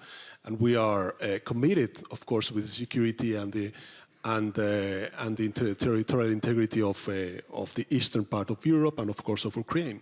And when it comes to the Greenland, of course, we express our support to the Kingdom of Denmark. No, I think at the end of the day, there is a debate of whether we are sticking to the rules of an international order based in rules, if we stick to the UN Charter principles or not. And I think that when it comes to values and principles, we need to defend those values and principles. And let's not forget that, of course, we have to think about the eastern flank. Of course, we have to think about the Arctic flank. But there's also a reality that you mentioned earlier, which is the southern flank. And for that, we need also to bridge understandings with other countries that belongs to other cultures and societies, that they need to understand from the Western world that we are engaged with them, that we don't accept double standards, that when it comes to territorial integrity, we defend that territorial integrity in Ukraine, but also in Gaza and in the West Bank. And the situation that, now Palestinian people are facing in the West Bank is completely unacceptable. And I think that the leverage, the influence that the Western society and governments could play also in the southern flank is very, very important. Also for the security and the geopolitical interests of the European Union and, of course, therefore, of the transatlantic relationship. So, all in all, we are committed. We are we have this solidarity with the eastern flank of Europe, but let's not forget that in the Madrid strategic concept, when we had the NATO summit, we also agreed upon this idea of 360-degree security approach. And I think that there's a lot of disagreement on that, and not a lot of unity when it comes to foresee a potential solution in the conflict of the Middle East. Mm. Senator Coons, I want to ask you specifically to sort of weigh on this. I did a panel yesterday on energy dominance and the future of Europe. 60% of LNG imports are coming from the United States. They were just in the Gulf countries, Mr. Merz, the Chancellor of Germany, talking to partners there, talking about increasing supplies. The last time I was in Russia, which was not too long ago, the Deputy Prime Minister, who is also the head of the energy file, for your information, said to me that the Americans were price gouging Europe when it comes to LNG. How do we defend that position? Because certainly Europeans are looking for other partners because, of course, they don't want to be in hock to one player when it comes to their energy. Sure. Look, I think Europe should be seeking energy options where it can, but not from Russia. What is continuing to fund and fuel, literally, Putin's murderous war machine is those countries that continue to buy Russian oil and gas, the single largest buyer being China. China, through the provision of dual-use material and through the provision of funding, is the principal driver of what is sustaining Russia's war of aggression against Ukraine. I do think that the United States was able to provide robust LNG supplies now several years ago when the war began, was critical to Europe having an energy alternative. But at the end of the day, I think our future together is in developing the next generation of civil nuclear power, in finding pathways for energy security that do not also fuel aggression. So no going back to Russian energy. I'm not buying any Russian energy in the near future. Well, I mean, it just to make things clear, I don't think any of us, would I say, sensible Europeans would go back to Russian energy. What we did in Finland early on was to have a very diverse energy portfolio, including actually nuclear. And when Russian gas was cut off, it was 5 to 10% of our general grid, and most in industry. We were able to diversify, go immediately elsewhere.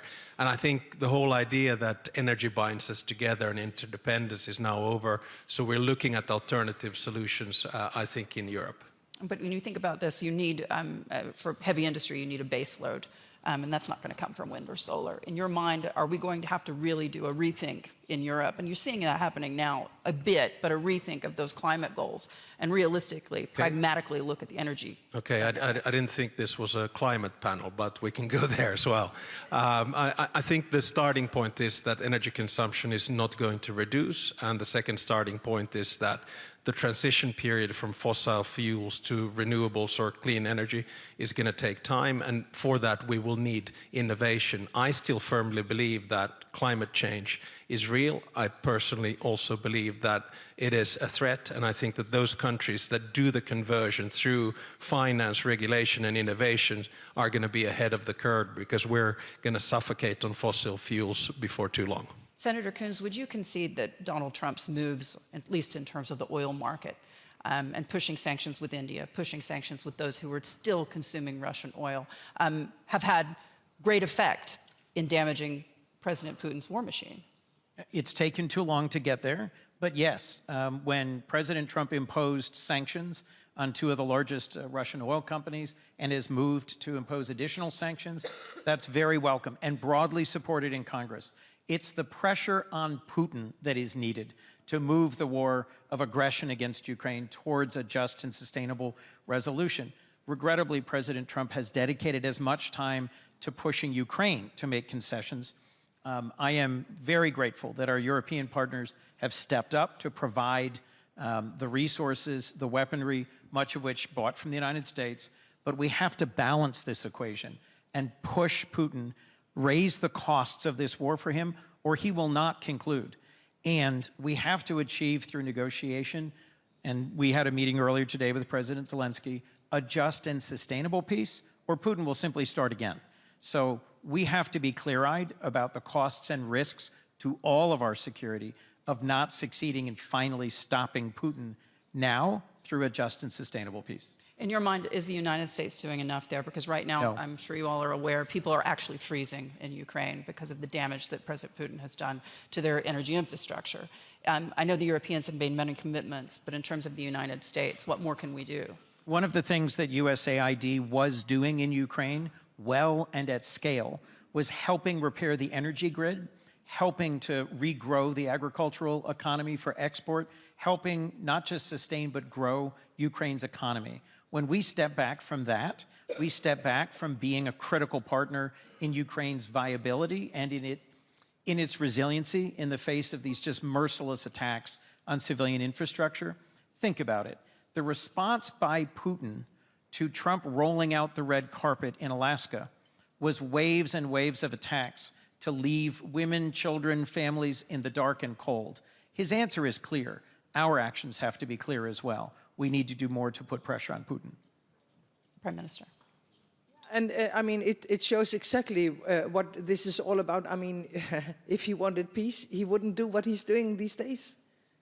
I mean, and can you imagine? I mean, it's like minus 25 degrees, and then you attack the energy system. I mean, it's so crazy that only Russians would do such a thing. But this is how Russia is, and it will not change. It will not change. And the only language they understand is if we are as tough as they are. And I think our problem in Ukraine is still that there are still red lines when it comes to the weapons they can use to win this war. And you cannot win a war with the one hand tied on your back. So, I mean, we need to give them weapons so they can strike into Russia. We have had this discussion for several years. We are still discussing it. I mean, for the last 3 years on this conference, I have said, why are we not providing them the air defense that they need? And everybody is doing like this. They still lack air defense.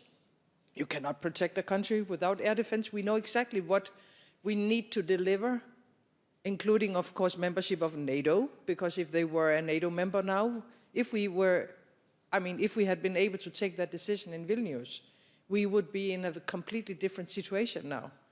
So we know what to do, but first of all, we have to recognize, we have to understand, we have to learn that Russia will not change, and they are not interested in peace, unfortunately. Is making Ukraine a member of NATO, President Stubb, the answer? Well, in the long run, yeah, one of them, I think. I mean, just two two assessments. One is the situation and what to do, and I'm completely on the same page with Mette here. First, what's the situation? I mean, let's change the narrative of the war around, because there's still some people that say that Putin is winning this war, and I fundamentally disagree. Look, the strategic aims of Putin was to take over Ukraine, make it Russian. It became European. His strategic aim was to not allow NATO to enlarge. Well, got Finland and Sweden. And his strategic aim was to keep European defense expenditure down, and we're now at 5%. So it's a total strategic failure from Russia's part. Secondly, he's failing militarily. We look at the acquirement of territory. In the first year, in 2014, it was 12% because of the Green Men in the Crimean Peninsula and some in Luhansk and Donetsk. Since then, 8% of Ukrainian territory in 12 years. Last 2 years, 1% of Ukrainian territory. And what is the cost of this? In December, 35,000 Russian soldiers died. In January, 30,000 Russian soldiers died. That's 65,000 soldiers dead in 2 months. Compare that to Afghanistan, where the Soviet Union was for 10 years, and they had 18,000 dead. So it's been a military failure as well, and the Ukrainians are capable now of fighting back. But Mette is 100% right. We need to provide Ukraine with the continued necessary means to do that. Finally, it's been an economic failure for Putin. Reserves are out, growth is zero, inflation is double digits, and interest rates are 16%. So he doesn't want to end this war, not because he thinks he can advance, because he's not advancing. He doesn't want to end this war because the political and social cost of bringing the soldiers back is too high. And then we come to the question, to what do we do? Number one, increase the economic pressure, sanctions, maritime services, shadow fleet, hit as hard as you possibly can. And secondly, keep on providing Ukraine with all the necessary means, including tomahawks. And then we will bring this home and Ukraine will win this war. Prime Minister. I agree with the points from you, Alexander, but I think, you know, talking about the number of losses, 35,000, if it would be in one of our countries, it would be a major disaster, and we would never be able to forgive ourselves. But it's Russia, and they don't count soldiers by the number of 35,000. I think we have to compare with Second World War and the numbers they lost there. So for them, 35,000, I mean, we cannot compare ourselves with the mindset in Moscow. And unfortunately, I mean... Well, unfortunately, if you look at the newspapers, they're more concerned with the price of cucumbers. Yeah, and probably identity more than anything else. And unfortunately for us, I mean, the help they get from Iran, the help they get from North Korea and from China.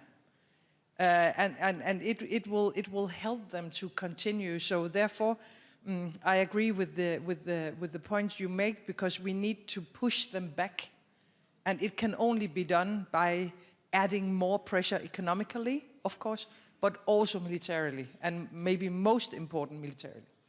Prime Minister. So I think that within the European Union we understood quite well what were the reasons behind the invasion. Not only an attack to a third country, Ukraine, but also an attack against the European Union as a whole, as a political project. So that is why I think that it was clear for all governments within the European Union that we need to stick together, united, and of course defending Ukraine and its territorial integrity and freedom. But we need to do more. I think that we need to face the reality that within some years, in the near future, we will need to enlarge the European Union and to get Ukraine. Many would say that's a problem, because that was what galvanized the situation in the first place. No. I think that there's a, as I said earlier, I think we need to understand that this is not only a challenge against Ukraine, it's also a challenge against the European Union as a whole, as a political project, as a democratic and freedom space within, of course, our continent. So therefore, I think that we need to face that reality. We need to do also our internal structural reforms in order to be more efficient. We need also to increase our competitiveness when it comes to the European Union economy, and therefore to have enough resources in order to increase our deterrence capabilities. And let me add just one thing. There's also in politics like a qualitative, let's say, issues. The debate about Greenland and the territorial integrity, somehow for other countries, not in the Western societies or of course in Russia, but in the global South, in the so-called global South, perhaps it has legitimized somehow what Putin is doing. So I think it is important from the European Union to stick together, to be united, and to say clearly to our friends in the US that territorial integrity is something that we must all respect without any doubt. And therefore, I think it was important to see that we are moving forward, that we are overcoming this situation, because somehow we gave reasons to Putin. And this is something that is weakening us when it comes to the global South. And let me just conclude by saying that, of course, we need to do all this stuff when it comes to Russia and Putin. But we need also to engage in all these global public debates that we have on climate, on global health, on poverty and inequality. These are things that countries and societies from the global South are asking Western societies and governments to face and respond effectively. And my concern is that we're not there. We're just looking at ourselves. I want to ask you this specifically. Earlier we heard from Lindsey Graham. He said that with an expletive, nobody cares about Greenland anymore. We're over it. Would you agree? Is the president over Greenland in your mind? I don't speak for President Trump, but I'll say part of why I thought it was urgent for me to lead a large and bipartisan delegation from the House and the Senate to meet with the Prime Minister and other Danish ministers, Greenlandic leaders, several weeks ago was to send a strong signal that this does not reflect majority American opinion, to express gratitude. We laid a wreath of memory, a memorial wreath at Kastellet at the monument to the 52 Danes who served alongside Americans and other NATO troops and gave their lives in sacrifice in Afghanistan and Iraq. I don't know what the president is thinking, but if this moment produces greater joint investment through NATO in Arctic security, produces an investment by American companies in the sustainable development of Greenland's resources on Greenland's terms and within the framework of the Kingdom of Denmark, that will be a positive thing. But, as I said at the outset, the things that NATO needs to thrive, resources, we have them, coordination of capabilities, we need them, trust. The thing we need to deliver is a restored trust. Because at the end of the day, Article 5 has only been invoked once in our defense. And the delegation that is here from Congress, it's very large. I encourage you to connect with any of us. The commitment to Article 5 and to our collective security as something that is our source of security and prosperity, not some charity to Europe. It is what has strengthened us, is very strong among the American people and the American Congress. Is there a chance that the NATO alliance is stronger at the end of Donald Trump's second term than it was before? I hope and pray so, and will work for it to be so. And as President Stubb said, Putin has failed strategically. NATO is bigger. NATO is better funded. NATO is more experienced, and I think NATO is going to be more clear-eyed. We are, yes, going through a difficult time here in terms of trust. But the exercise you were referencing, the work on the eastern flank, the southern flank, in the space above us in the high north, we are working more closely together than ever. And I think the clarity of the threat of Russia and the clarity of the challenge of AI, the PRC, and other challenges in the world should leave us stronger than ever, on the other side of this period. Yeah, we could probably, if we look now 3 years ahead of the Trump term, and I think number one is the 5% mark, and I think a lot of countries are moving towards that at 3.5% plus 1.5.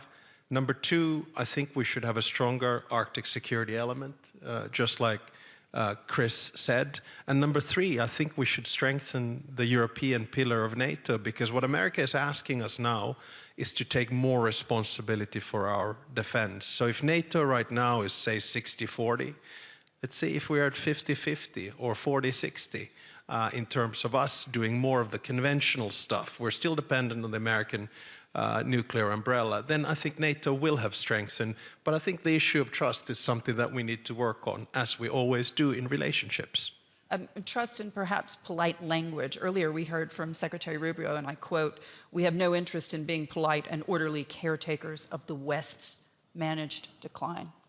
Now, if you take a step back and look at this from the economics, purely from the numbers, when we look at Europe's share of GDP over the last 20 years, it's significantly declined. In your mind, is Europe ready to get its act together? Because if you want, it's kind of pay to play. If you want to project a strong foreign policy, you have to be able to pay for it. You need strong economies. You're asking a question from the second happiest country in the world and the happiest country in the world. You know, who better to answer this? So, are you third? No. Well, they're very happy. Yeah.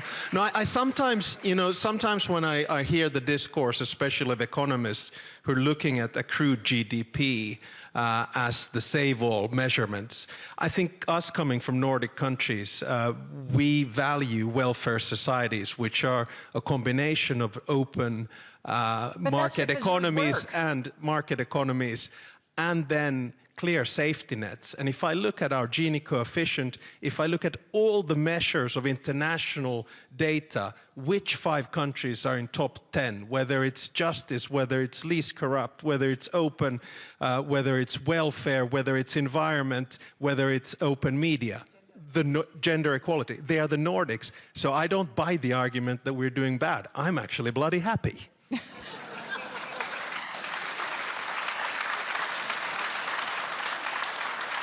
And Prime Minister Sanchez, with your continually growing economy, I guess you're pretty happy. Well, not only that. I mean, we have sun, we have great, great weather. We have snow. But just let me add one thing. I don't understand why some, personalities of the U.S. administration see the reality of the European Union project as a threat. Because I think that, this is a fact. I think it's one of the biggest accomplishments of the 20th century. And what we have decided within the European Union is to moving forward. And I think this is for the good of the global stability and the global peace. So therefore, I don't understand why we are seen as a threat. I don't think you're seen as a threat by the administration. You're seen as a burden, which suggests to me you need better PR. No, I think that there's some some look at the European Union and wishing to have a more fragmented European Union, while at least these 3 representatives of the European Union were looking and working for a strongest European Union, no? And therefore, we need also to deepen our single market. We need to open ourselves to other regions, such as, this free trade agreement that we reached with Mercosur, and therefore, we need to move in this direction. So this is a reality, and the U.S. need to accept this fact, this reality, that in the future, what they will have in Europe is a more integrate Europe and European Union. So I think this is... I'm seeing agreement from the President and Prime Minister. So do you think Donald Trump sees Europe as a threat? The European project? Well, I think we need to, you know that I'm pro-European, pro-American, and by definition transatlanticist. So I really try to work at the transatlantic relationship. But I want to deal with the world as it is, not as I wish it would be. And I think we need to read the national security strategy of the US in November very carefully. And it has 2 strands. One is an ideological MAGA strand, where there is a thought that European integration is not necessarily a good thing. Accept that. And I think President Trump would agree with that. Secondly, there's a policy strand, which is America first, and then there's a pecking order. the Western Hemisphere comes first, second is in Indo-Pacific, third is Europe, fourth is the Middle East, and 5 is Africa. So now we need to work on this plane, and I think we need to tie ourselves very closely with interests, with values, because ideology is shifting a little bit. So let's just work on this pragmatically. Prime Minister. You were asking, I mean, about NATO, and let's be honest, the only time in history where the majority of the Europeans and the Americans have been safe is when we had NATO. It's the only time in history. And of course, defense and deterrence, and therefore capabilities and economy, is a big part of that. But Article 5 is the most important thing. And there's only once in our history where we had to activate Article 5. That was because what happened in the US. The rest of the time, we have been able to provide freedom, democracy, prosperity, and wealth only because of wordings in Article 5. Because all our enemies knows that if they attack us, they will attack all of us. So spending is important. And our industrial base has to be scaled up, and we have to speed up. We have to spend much more. But maybe the most important thing, when that is secured by us as political leaders, that is our unity. And therefore, to question the transatlantic relationship, or to threaten allies, or to do anything that will undermine the idea of Article 5 will be a threat to all of us. So let's stick together. That's my short advice. And Senator, just to wrap us up, I've been coming to this conference a long time, so have you. How encouraged are you by hearing these remarks? Look, I think it's important for us to hear each other and to remember our history, our shared sacrifice, and the potential that lies in front of us. Our adversaries are collaborating and cooperating much more closely than before. Iran, North Korea, China are supporting Russia's war of aggression, learning from it, and preparing for future aggression, quite possibly. When President Truman signed the NATO treaty on behalf of the United States, he said people of courage and vision can still determine their own destiny. As I go back to the United States Congress, I will remind my colleagues of the sacrifice and investment by so many European and Canadian partners of ours in NATO to build better societies and to build a better future for all of us. And I'll remind them that if we follow your lead, we might be happier too. Your Excellencies, thank you so much. Thank you very much. Great. Ladies and gentlemen, the program in the main conference hall will continue shortly at 4 p.m. with the panel discussion, Holding the Line, Defending Europe and Supporting Ukraine. Ladies and gentlemen, we'll continue here in the main conference hall at 4 p.m. That's in 10 minutes.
seats in the main conference hall.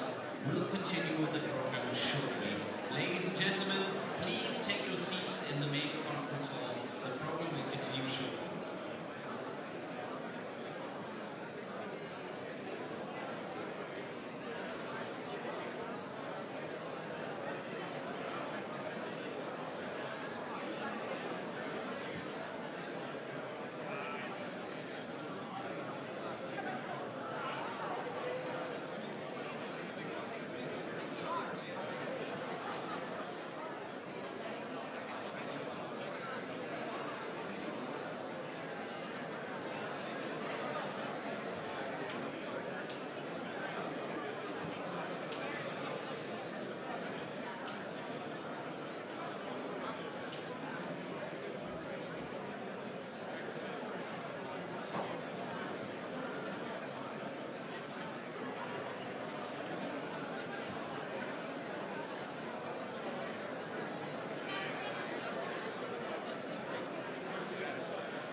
Ladies and gentlemen, this is your final call. Please take your seats in the main conference hall. Ladies and gentlemen, we'll continue shortly in the main conference hall. Please take your seats now.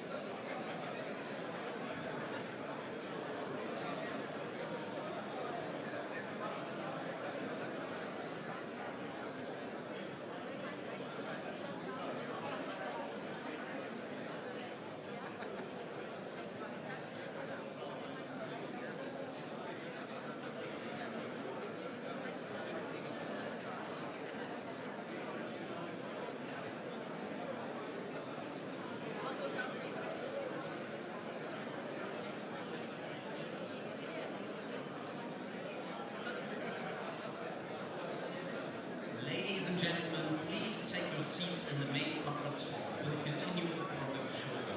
Ladies and gentlemen, please take your seats now.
Ladies and gentlemen, we'll now be closing the doors to the main conference hall. Please take your seats in the main conference hall now.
founder and chair of the Warsaw Security Forum, Katarzyna Pisarska.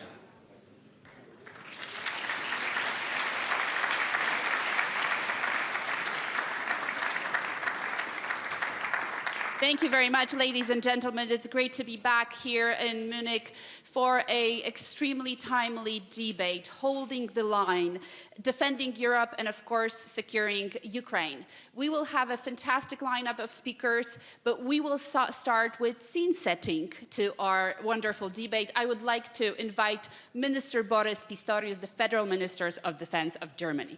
Please, Minister, join us at the scene.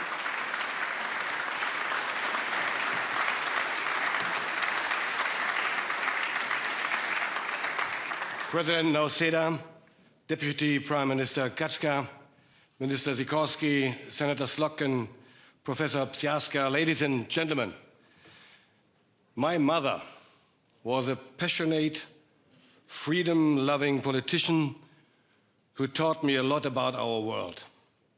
She was born in 1933, a year that marks a profound rupture in German and European history.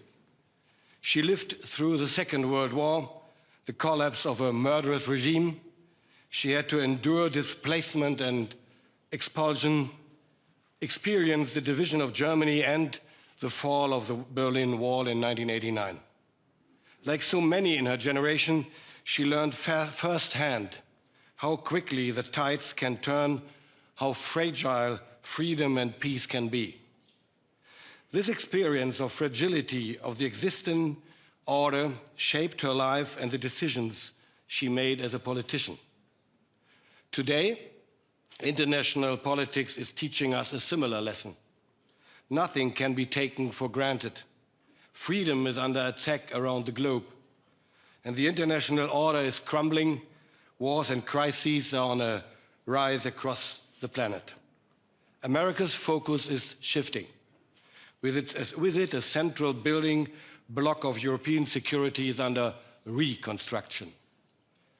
Is that a reason for pessimism? To be frank, having the United States provide for our security was never supposed to be the norm. It was always an exception. Naturally, exceptional arrangements never last forever. They are not meant to. What I take from the latest US defense strategy and the NATO defense ministers' meeting this week is a sense of realistic, pragmatic, and to be honest, sober optimism. The next chapter of our partnership depends on a clear and fair distribution of responsibilities.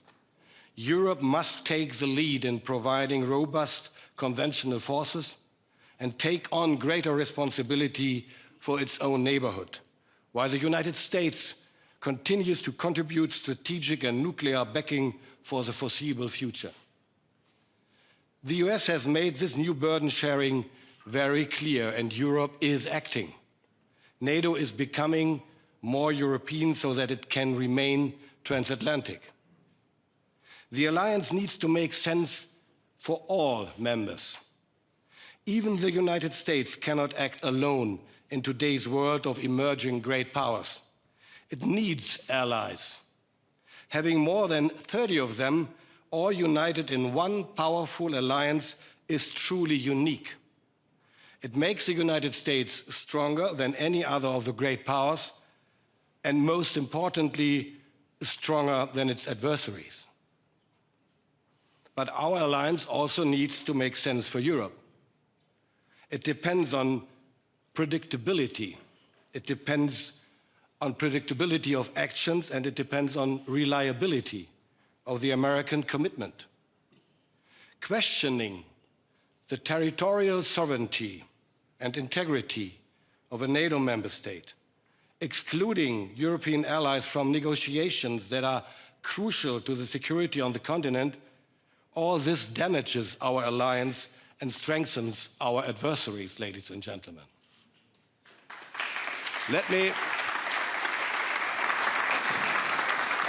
also say a few words on Rubio's vision of the world's order. Secretary Rubio, yes, our international organizations have failed to solve many crises and conflicts. But the answer cannot be for a great power to go it alone. That might work in the short term. But in a world of more competing great powers, this will definitely not work in the long term. There's a much better way. Reforming and reinvigorating international organizations, just as Marco Rubio pointed out this morning too, so that they deliver what is crucial: peace and security. We can only do that together. Ladies and gentlemen, a strong and capable alliance is particularly crucial given the many interconnected threats and uncertainties we face. Fragile states and terrorism, as a recent resurgence of ISIS in Iraq has shown. It is easy but dangerous to overlook these simmering threats, considering the huge blow they can strike at both Europe's and America's security. In the East, we are faced with a highly armed and aggressive military power with the world's largest nuclear arsenal at its disposal. Russia is driven by raw power, revisionism, and egoism. Nowhere does this become more apparent than its brutal war of aggression in Ukraine. Moscow is not acting alone. It is pursuing the revisionist agenda by cooperating with China, Iran, North Korea. It is trying to use international fora such as BRICS and turn them into anti-Western blocs. Up north, Russia and China are getting ready to project military and economic power in the Arctic. In the event of an escalation in Europe, Russia would most likely use its northern fleet to open a second front, cut transatlantic supply chains, and threaten both sides of the Atlantic with nuclear submarines. Ladies and gentlemen, in a world of fragility, we cannot afford complacency. This is why Germany drastically increased its defense spending. To do so, we took a really huge step. We amended our constitution. This speaks volumes of how serious we are about our commitment to security and defense in and for Europe. We will reach our new defense spending target of 3.5% by 2029. We reformed our military service law. This will lead to a much stronger active forces and more resilient reserve. We are meeting NATO's targets on investment, procurement, and readiness. We have significantly scaled up investments in our defense industry, expanded production capacities, and streamlined our procurement processes. Germany today is guided by determination and strength. But one thing, ladies and gentlemen, never change. We will not act alone, but always in close coordination with our allies as a reliable partner.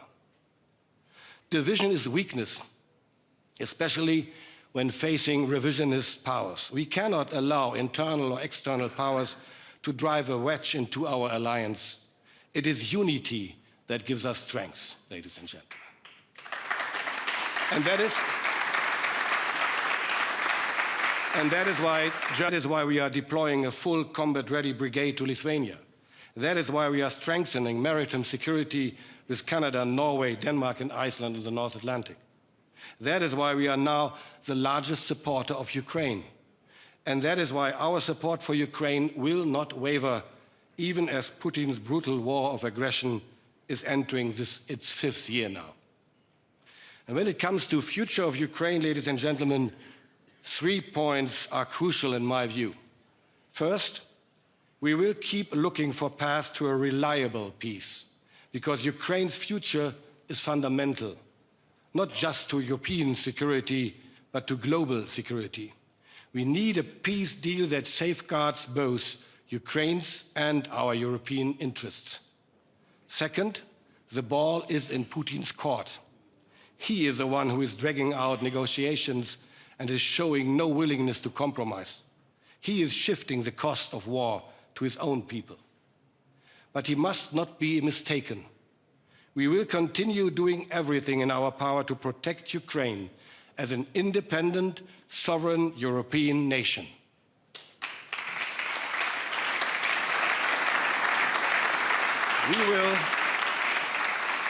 We will keep up the pressure politically, economically, and militarily. And third, we will have peace. And when, not if, this day comes, we will have to make this peace last. We will have to shield Ukraine from any potential future aggression by Russia. To accomplish this huge task, Ukraine needs substantial, reliable security guarantees.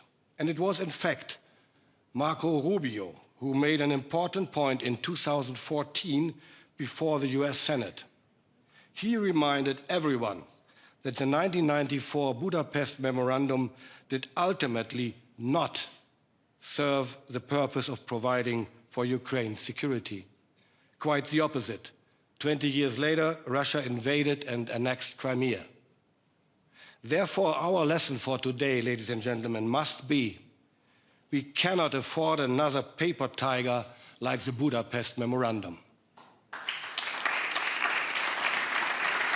To provide credible and reliable security guarantees, all of us, European and Americans, have to deliver. Europe and Germany stand ready to play their part. Ladies and gentlemen, when listening to today's and yesterday's speeches at this conference, I am once again reminded of my mother's biography.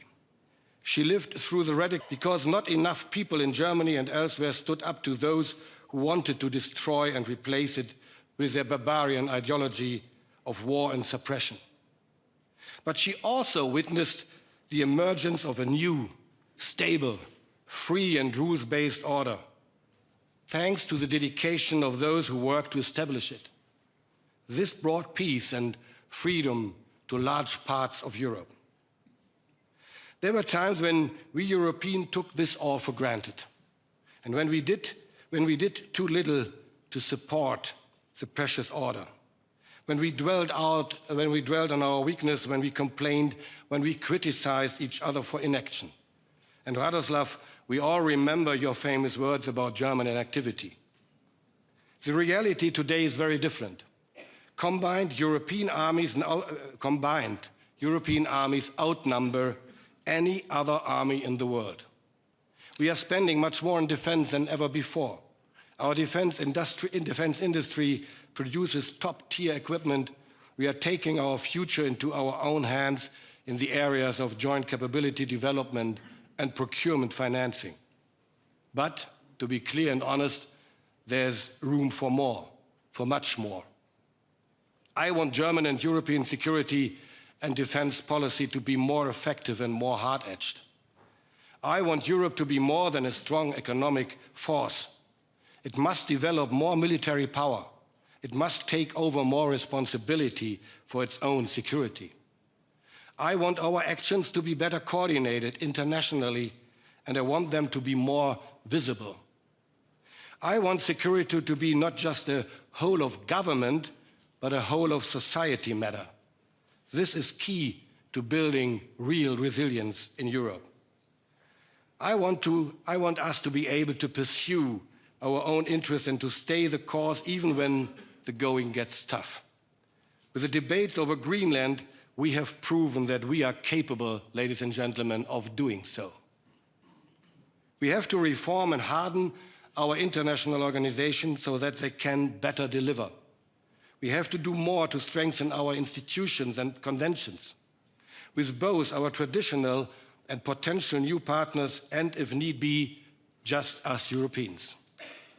In a less reliable world, we need more reliable politics. Our strongest currency in this world is reliability. In times of fragility and transition, when few things can be taken for granted, I want Europe to be a reliable anchor for other nations, for peace and freedom, and, equally important, providing for its own security. Let us show what we Europeans are capable of. Thank you.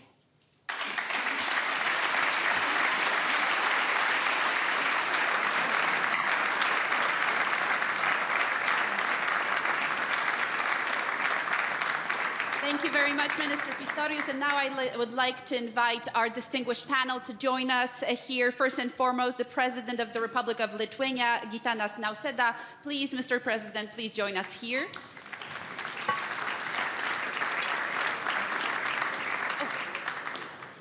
Second, Mr. Taras Kachka, the Deputy Prime Minister of Ukraine for European and Transatlantic Integration.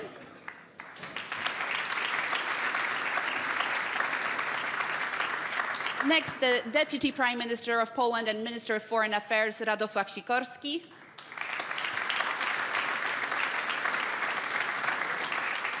And last but definitely not least, Elisa Stolkin, I'm so sorry, the senator, U.S. Senator, member of the Senate Committee on Armed Services, the United States. Thank you, Senator, for joining us here.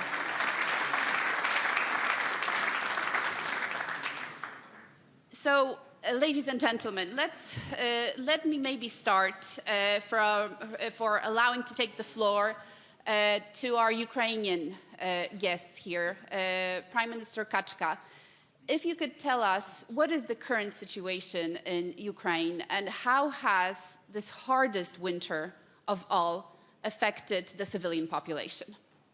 Thank you for inviting and for this question. I think it's difficult to add to the description of situation that as it was done by President Zelensky, but I think that there is one thing that I would like from government to highlight, that the biggest target of Russia this winter is energy, and it's already 4th year they attack our energy, but this time it's like very tough, so that they use every type of missiles, ballistics, so there's the hypersonic, so that like drones and massive things. And what we see is that we are capable to to defend ourselves, but technologically, so that we have two tactics. First is, as it was on the screens during President's speech, is to repair our energy system. But you need to have a stocks of equipment in order to repair, so that's why we grab literally everything we can use in Europe, especially the equipment that is not used, obsolete, old-style equipment, to repair. And we will repair our energy till the moment that we will have stocks for equipment. And it is difficult to do because Russia is destroying, literally like attempts to destroy the energy system to the level that is not repairable. But we will not give up and we will continue to do so. Second big thing is that we are able to intercept, so that together with your support, with US equipment, European equipment, we can intercept almost everything. But also the question is a scale. So we need missiles to Patriots, to some TRST, to other equipment, and with enough stocks we will be able to intercept. So now we are not successful in this, so that's why our pledge is like help us more, because this quantity is meta now. So this winter. So that's why this is the request. But what happens in Ukraine? So that the situation when you continue to make joke that out of free electricity, water or heat you can choose two is already optimism. A lot of people in Ukraine cannot choose nothing. So they have nothing, no water, no electricity, no heat in a very harsh winter. So why it is important for Russians? So Russia wants to use winter as a weapon. They have this memory of this because they defend them during Napoleon time. I don't so that, but now they are aggressor. They are trying to use winter as a weapon. We are not going to give up, and if we will survive this winter, this course will be done as well as their ballistic missiles if we have equipment. But now, so that life in Ukraine, especially in Kyiv, is that you have no choice. If you want to have a hot tea, you will wake up at 3 a.m. because you have electricity and you have your tea, and you try to maintain it till through the day. Or if you want to go to shower, so it's like 2 a.m. or 3 a.m. When you have electricity, when you have water, you can do this. But we have whole districts where you have nothing at all. So like 5 kilometers from my apartment, so we have a district Tryeshina where a lot of people have no access because the power generation was destroyed to the level that they cannot help. And we really appreciate all the help with generators, with other resilience units and other helps, humanitarian help that is provided by citizens of Europe, governments of Europe, and I think with your support we will survive. And just to complete on this, I think that this is the picture of humanitarian catastrophe. But the morale of society is still very high, so no one is saying that we are ready to give up. So no social polls, not private opinions, no one is saying so that enough, we are not ready to fight against Russia, so that's time to do it. No, the situation is absolutely different, so that's why our position remains the same. We are ready to fight, we are ready to protect ourselves. Please help us with all necessary security guarantee, and let's fight for the stable and just peace as it is requested by our president. Thank you. Thank you very much. I think that really informs us on the current situation. But to the president, when I listen to Prime Minister Kaczka, I feel anger. Because on the one side, you see resilient people fighting for their country, but then no nation should have to go through 4 years of this. And we see that the fourth winter is the worst winter so far, and nothing is changing. It seems like the situation for Ukrainians is becoming worse. Have we failed? Yes, the Deputy Prime Minister described the situation quite well, and I can only imagine what is the situation in the flats of ordinary people where the temperature is, let's say, 2 or 3 degrees plus. We can only imagine living here in the European countries. For us, it was pretty clear from the very beginning. This is also about emotions, but emotions do not help. If emotions lead to the decisions, then emotions are constructive. So this was the reason why Lithuania was the first country to deliver the first weapons to Ukraine, even 2 weeks before the war broke out.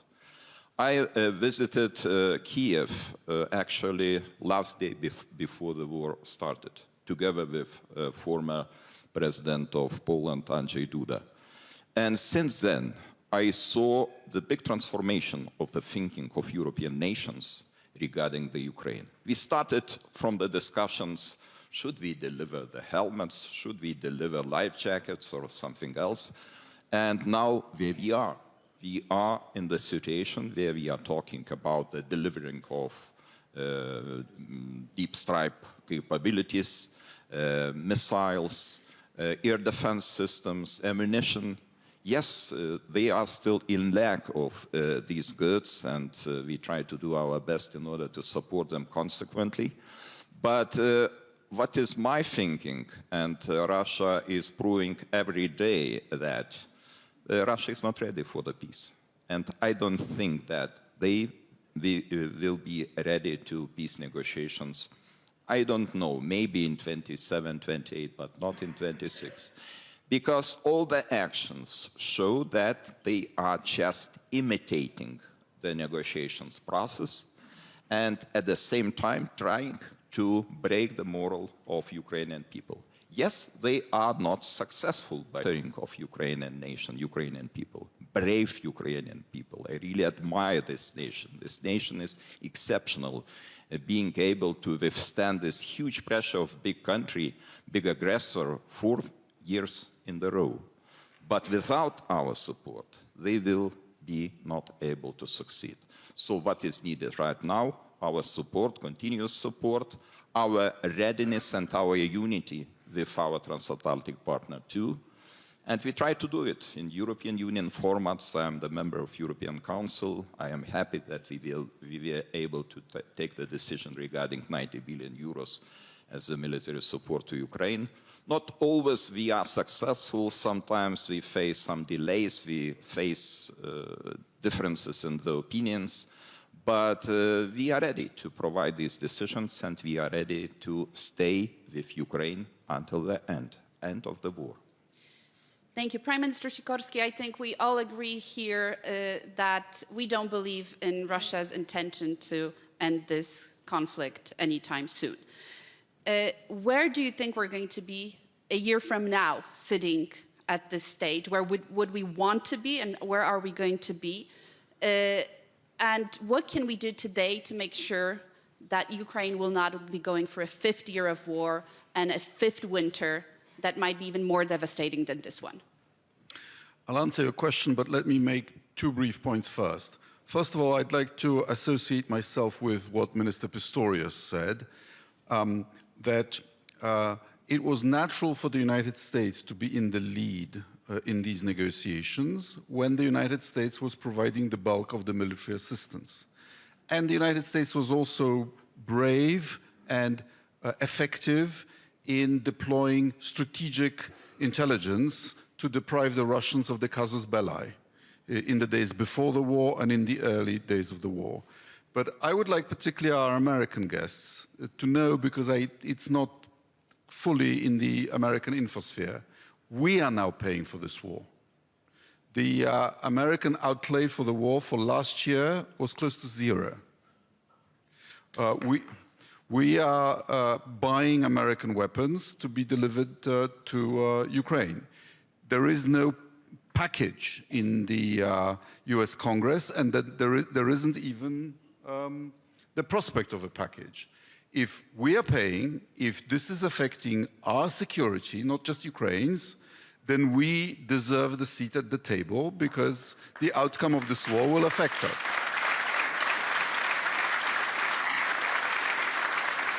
Attacks on Kiev and other Ukrainian cities tell you about Putin's ideology.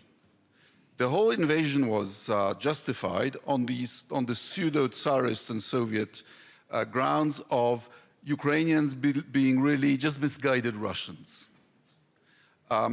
If we get united, they'll see the light. So they were a brotherly kind of peasant version of Russians. And Kiev was really a Russian city.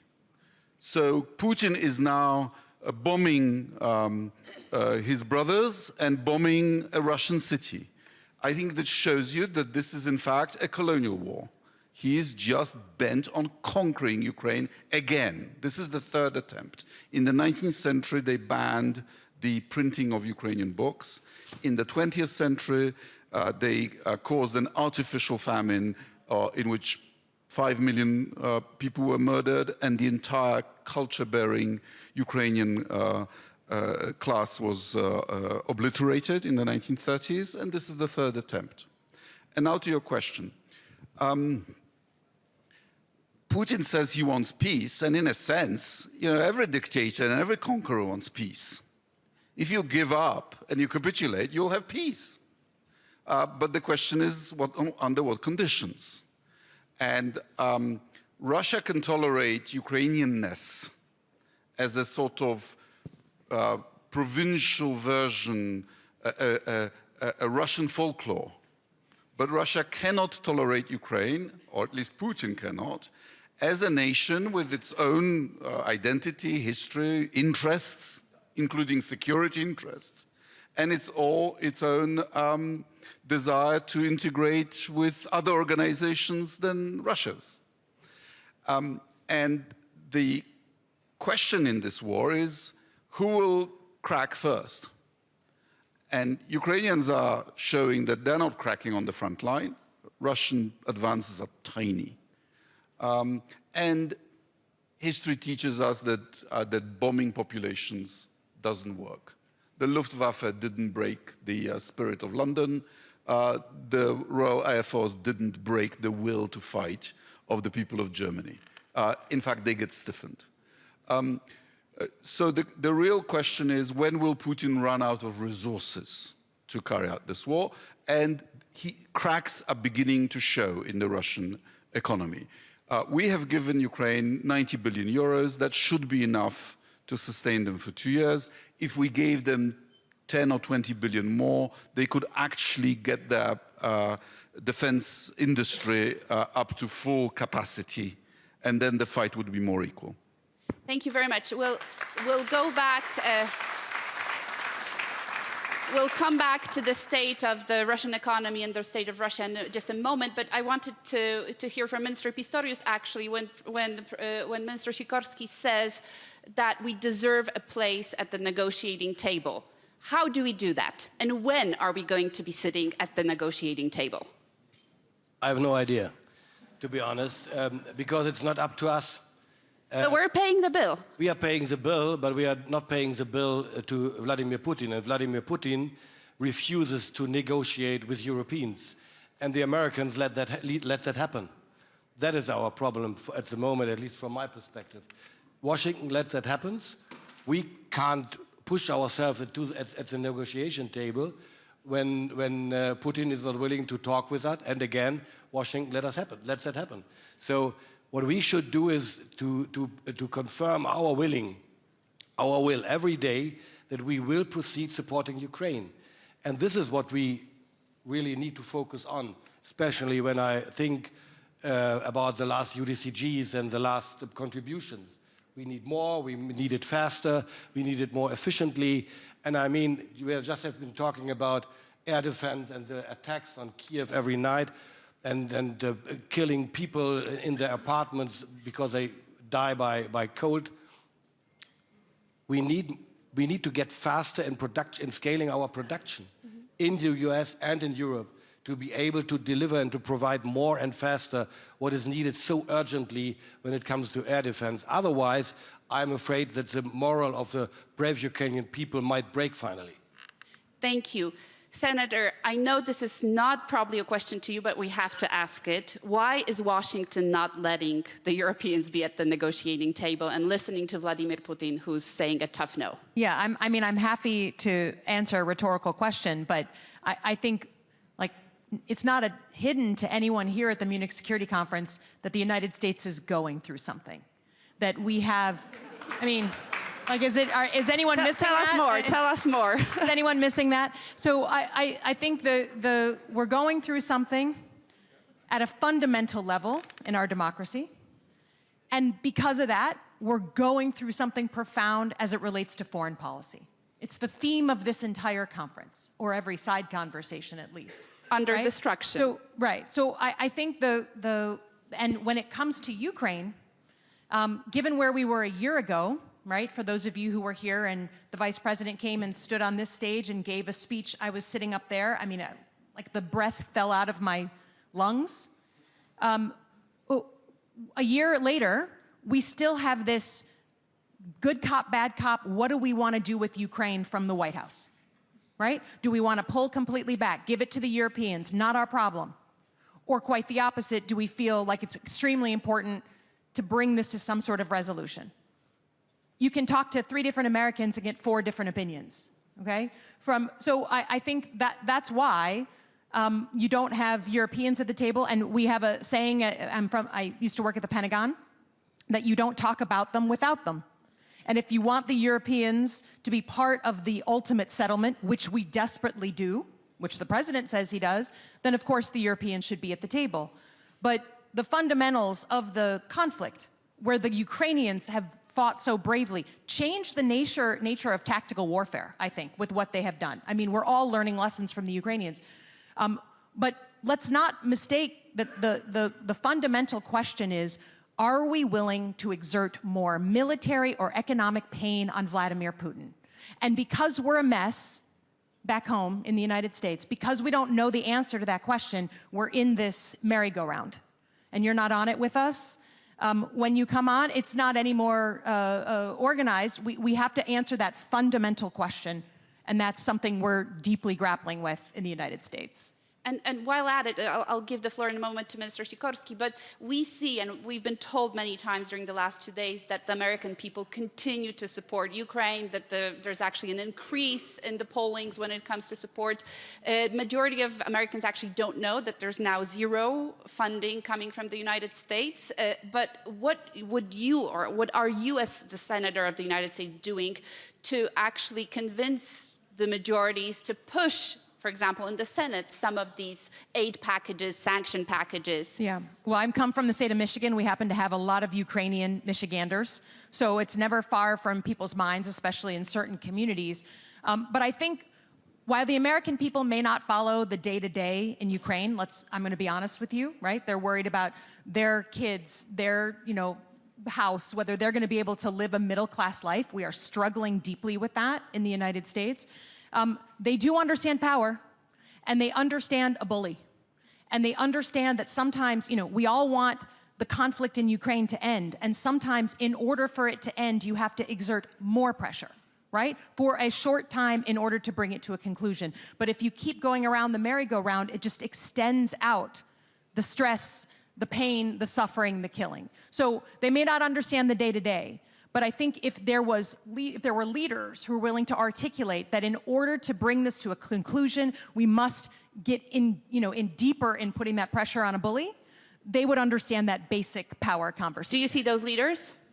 Do I what? Do you see those leaders? See them. I mean, again, I'll answer whatever rhetorical question you want, but I was almost indicted last week by my government. So we are going through something profound, and we will get through it. I believe to my core we will get through it, but we will have to hit rock bottom before we come back up, and we're going to have to fight for it. So no, I don't see a clear, straight line to getting those answers. But many of us feel very passionate. We are here because we feel very passionately that our interests with Europe are aligned, and that allowing Vladimir Putin to roll over Ukraine is not just horrible for Ukraine, it's horrible for Europe and horrible for us.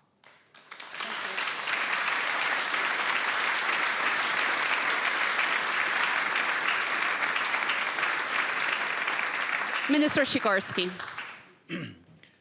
Europe should be at the table because the stakes are incredibly high. It's not that just the future of Ukraine, it's not just the security of the eastern flank, it is about the place of Europe in the future distribution of power in the world. In other words, who will be the third leg of global distribution? China, United States, and Russia, or the European Union? Don't ask me which I would prefer. And to my mind, President Trump is not wrong when he says that in this more brutal world, you need to show your cards. The United States would give itself more cards to pressure Putin into a deal by, for example, delivering tomahawks to Ukrainians. And the decision was apparently quite close a couple of months ago. Taurists would help too.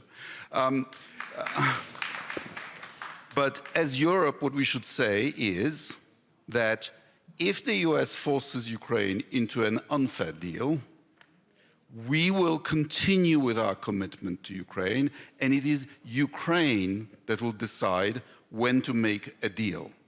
And then we will not be able to be ignored by Putin, because we will then become the main provider to Ukraine. Very good point. Thank you very much, Minister. I'll bring back Minister Kaczka here to the discussion.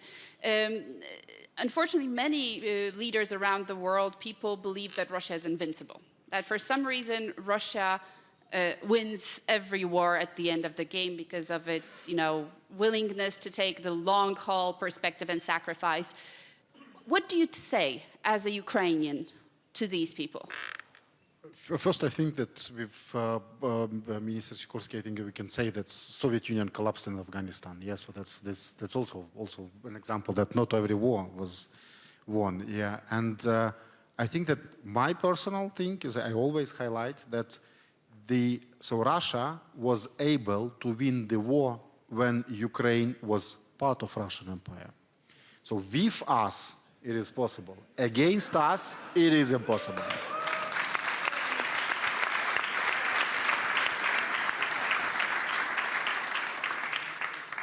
So that's why I think that we all need to understand that we are at the table of negotiations, so that Europe, and why? Because what we are talking now, so that whether everyone believes that we have really systemic negotiations with Russia, even Secretary Rubio today said that he rather doubts about the position of Russia.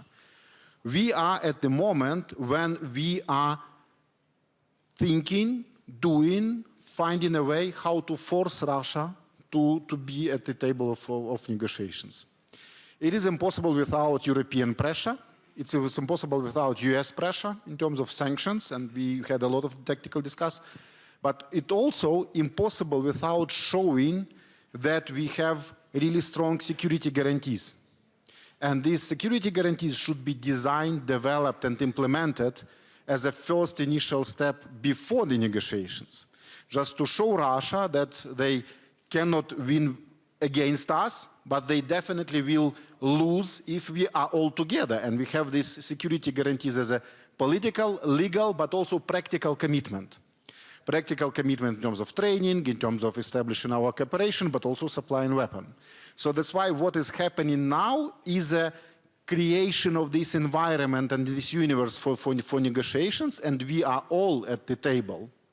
So despite the actual setting of the meetings in Geneva, for example, because we still need to create an environment when Russia literally negotiates and not pretend that it negotiates. Thank you. Thank you very much, Mr. Yes. Just on the point of fact, Mazepa was with Charles XII during the Great Northern War, and yet the Russians won at Poltava. So, but since then, it's been a better run. So the Russians lost the Crimean War, the Russians lost the Russo-Japanese War, the Russians were knocked out of World War I, the Russians lost at the Battle of Warsaw when they tried to conquer Europe, the Russians lost in Afghanistan, I saw it, and the Russians lost the Cold War. So no, the Russians don't always win, and, but there is good news. Every time after they've lost, and in fact only then, there are reforms. Thank you, Minister. President, and this question actually goes to President Ausala, but also to both of the ministers. Of course, that Russia understands only strength, but it has tested us as European Union countries, as NATO countries, over the last 4 years, and specifically this year, to a huge extent. It's not only arson attacks, sabotage. We saw in Poland 20 over drones flying into our airspace. Do you think we're sending a signal to Russia that we're ready to retaliate for this kind of behavior? Because so far, our societies say we're not doing enough in this matter. I will refer to that, return to this question, but I would like to say that Russia lost one more war in 1990 as my country regained the independence, and we survived the events of January 13th, and other Baltic countries also regained their independence. I think Russia is not as successful as pretends to be, and now I think we have to look more carefully to the economy of Russia. What is happening there. And I think that they are in the situation of stagflation. That every economist will say that stagflation is a very dangerous situation where you have no tools how to repair the situation. If you increase the interest rates, you will contribute to diminishing and dropping of economic activity. If you will reduce interest rates, inflation will be even higher. So the living standard is going down, especially in the regions of Russian Federation. But you know, this is a country where you can just ignore the needs of the people because you don't have the election process. You have no democracy. We all in Western countries, we would lose the elections if the economy would be in such a bad shape, but not in Russia, at least for the time being.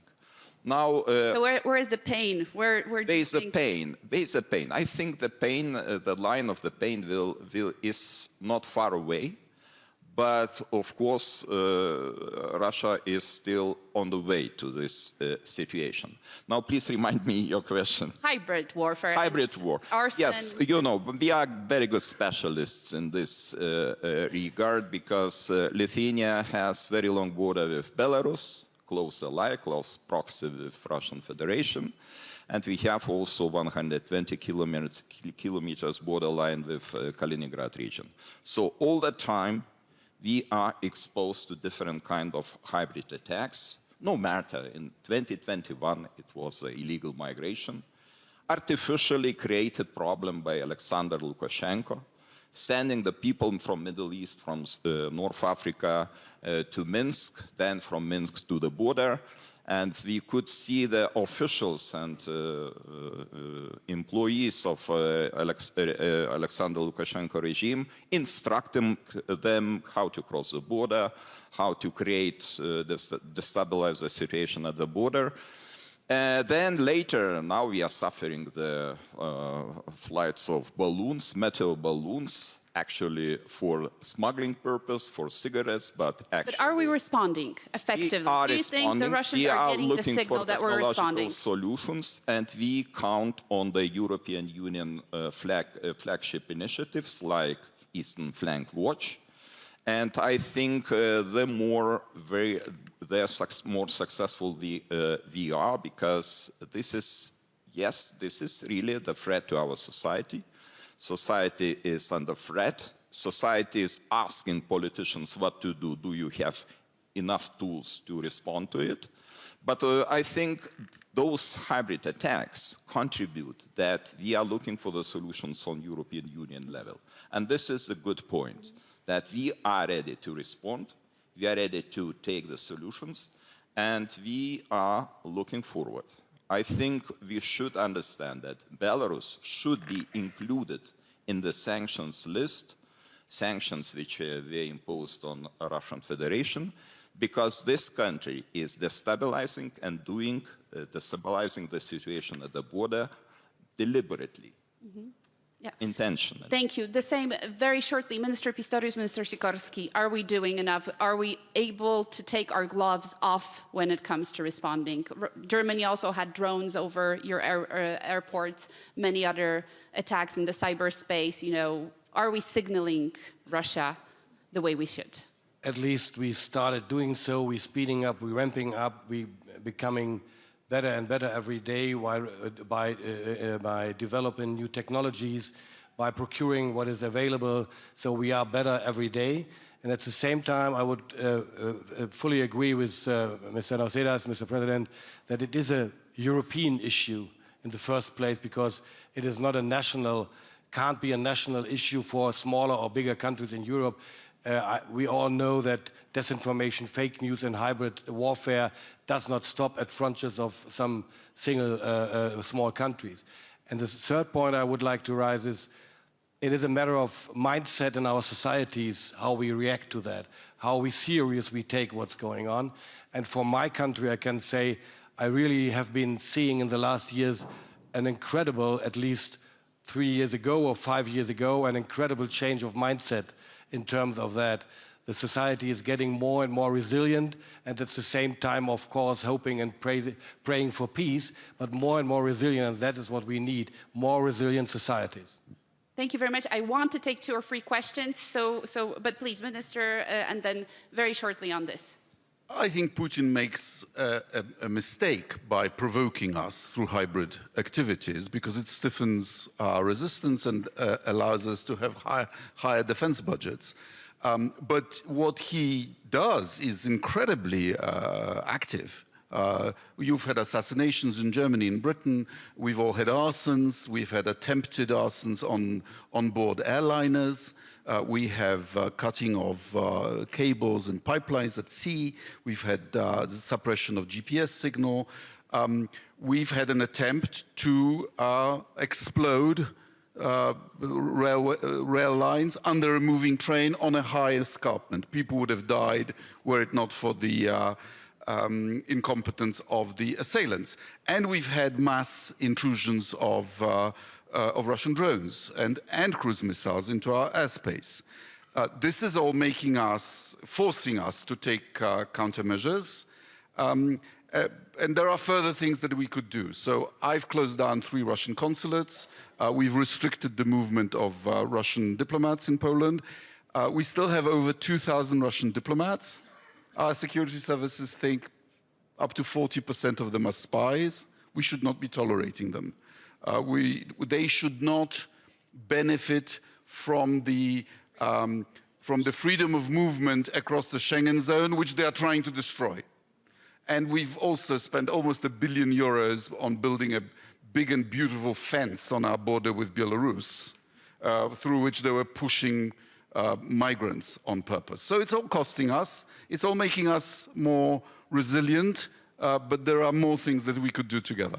Absolutely. Thank you, Taras, very briefly. I would like to say that we are still not doing enough because the war is continuous and the threats are continuous, but the dynamic is extremely positive. I totally agree that you know, that even like previous conference and this conference, the mood is absolutely different. So we have very practical things. So that's why I think that we need to also pay attention to the dynamics, yes, so that how fast we are changing, how fast we are moving. That's important now, because I think that there is already a consensus that we are moving proper direction, we are doing right things, but these dynamics, the tempo is the most important element, and here we see some risks, yes, so that's because of Europe always like a little bit slower than everyone expects, yes, but...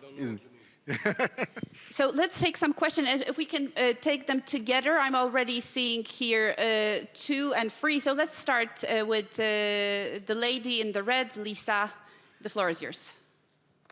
Lisa Yasko, member of the Parliament of Ukraine. A quick question to the President of Lithuania and also Minister Sikorski. If Poland or Lithuania will be invaded, what specifically would you expect from NATO or non-NATO countries to defend you? Thank you. And before you answer, we'll take 2 more questions from our Munich young leader here. Ellie, please introduce yourself and ask your question. From the French Institute of International Relations. Minister Sikorski, you reminded us that the EU, or Europeans in general, have been paying for this war over the last year. The EU has finally secured a 90 billion loan for Ukraine to be spent over the next 2 years, I believe. Now, there seems to be a conversation among Europeans about how to spend these, whether question, on please. Ukrainian industry, European industry, or American defense industry. To the whole panel, thank you. Thank you, and it's also to the whole panel, but I can't say no to Garry Kasparov. I'm sorry, I have a soft spot there. Garry, the floor is yours.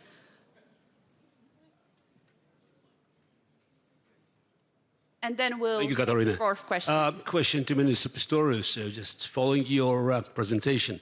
Germany is about to spend tens, maybe hundreds of billions of euros on defense, on military procurement. Are you going to prepare for the old war or for a new one? Are you going to spend on something that doesn't make any sense, but it's online, and of course, are you willing to go against massive business interests that will push the waste of the money, instead of going with Ukrainians and start providing new technology to fight effective war against Russians? Thank you, and at the back there, please. I have a question to Senator Slotkin, Łukasz Pawłowski, Polish MFA.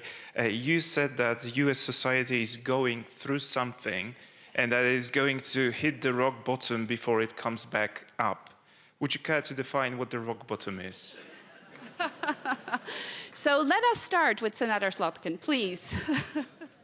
Sure. I mean, look, I think I'm sitting in a room full of people who come from active democracies. Some of you have fought very hard for your democracies. We are in a struggle for our democracy. It's not the first time in our 250 years, but it is certainly the most real one of my lifetime.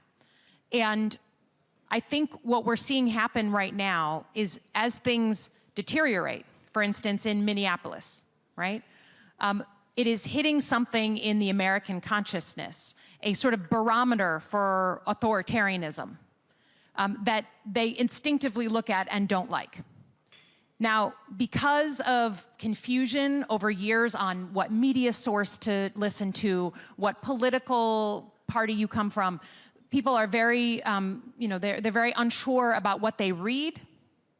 But when they see it with their own eyes, that is something fundamentally different. And that's why you just saw President Trump very quietly slink out of Minneapolis, because he understands it is just deeply unpopular, not just with Democrats, but with independents, Republicans, and people of all stripes. The more he overplays that authoritarianism, the more people can see it with their own eyes, the more they say, look, I voted for him because I wanted a better economy. I thought we would get it that way, but I didn't sign up for this. And I come from a state that just voted for Donald Trump. So I understand this. So I can't tell you the exact ways and the definition of rock bottom, but I will tell you I stand here as an American senator feeling very concerned about the 2026 elections in November. He is telling us what he wants to do. He is laying it out for us, and it is up to the Americans to believe him, right? That just like in 2020, he said, if I don't win, then it wasn't a free and fair election. He is repeating the playbook, now threatening to put uniformed federal agents around polling locations. I mean, he's telling us the playbook. So the question is, what are we gonna do as Americans to defend our democracy that we helped invent? Okay? And that, to me, that process that's going on right now, which is playing out in front of all of you, it's not like we like coming here and talking to you about the difficulties in our own country. No one likes to do that.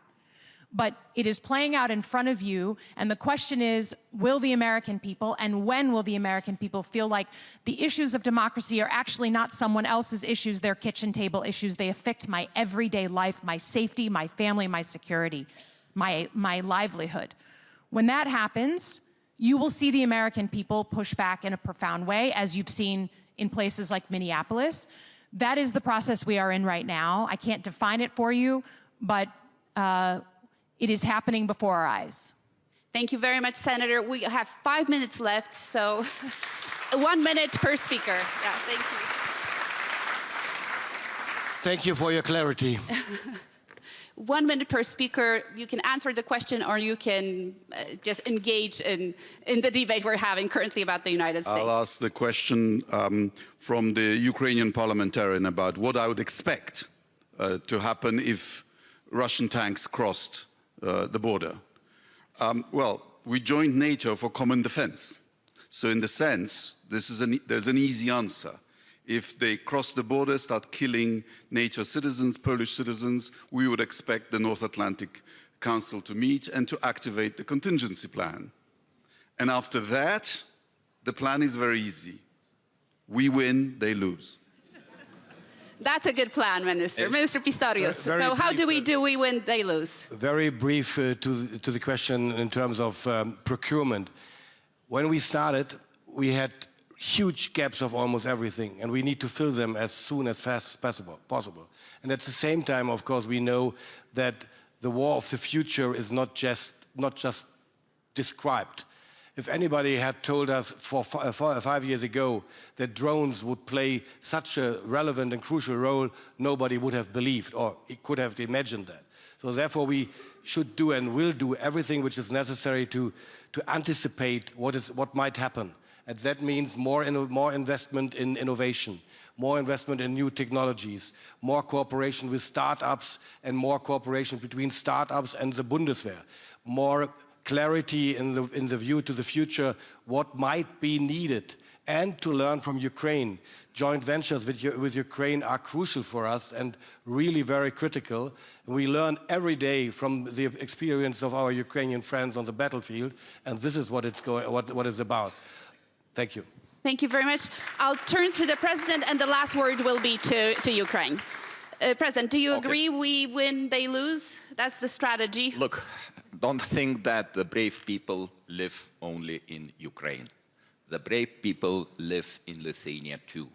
We were struggling for our freedom 50 years in a row, and we regained our independence. So in the case of invasion, first of all, we will make the life of aggressor as painful as possible. And then, of course, we will count on the support, first of all, of Article 5, NATO, and we are doing a lot in order to build this so-called wall of deterrence together with our friends, Germany, brigade, Mr. Pistorius mentioned brigade, deployment of German brigade. We have 2 American battalions on the rotational basis, and we are ready to establish Lithuanian National Division until 2030. We are ready. We will win. They will lose. Thank you very much. And Taras. I think that first and foremost, we need to bear in mind that everything we did successfully, we did together and with your support. So that's why we all are brave, and we already proved it. We are stronger than we are perceived, and we also prove it. We need not to think what will happen or when it happens, but we need to work now to deter with sanctions, with all the policies. So that's true. And on money, I think that we need to understand that the real cost of a year of war for us and for all of us is more than 100 billion of US dollars. So that's why 90 billion is like is not all the money that unfortunately we will need to spend on defense. And this is also one of the biggest question of security guarantee on how to finance these defense things, but this is rather for all thinkers for many months ahead. Thank you. Thank you. Ladies and gentlemen.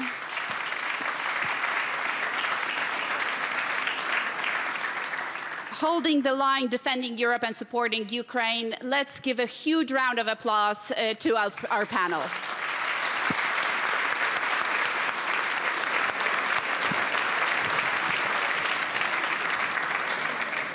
Ladies and gentlemen, the program in the conference hall will continue at 5:30 p.m. with the conversation Western Hemisphere, Security in the Americas. Ladies and gentlemen, half an hour of coffee break. Enjoy.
will continue in 5 minutes.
welcome will all win the prize for sticking it out into the afternoon while we killed off for cocktail hour at Mira. So great. Not so long ago, many of you know, the big U.S.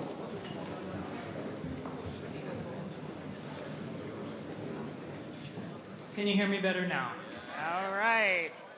Let's start over. Thank you for sticking it out and not leaving us for cocktail hour. That comes next.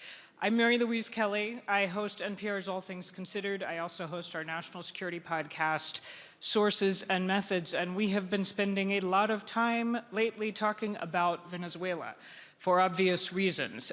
So far, in this second term, President Trump has been leaning hard, as you know, into the Western Hemisphere, into American dominance in the Western Hemisphere, asserting, to put it simply, that America can do more or less what it wants in its own backyard. We have all watched the threats on Greenland. We had tracked the attack on Venezuela. There are questions about who may be next, where this goes.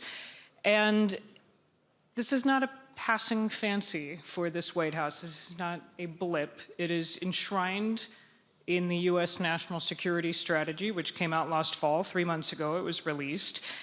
And that strategy discusses how the U.S. will reassert and enforce American preeminence in the Western Hemisphere. So I want to invite the Western Hemisphere in the form of 4 of you. Come on up to stage. I'm going to invite the panel to come. There's a chair with each of your name on it. You'll find it. Welcome.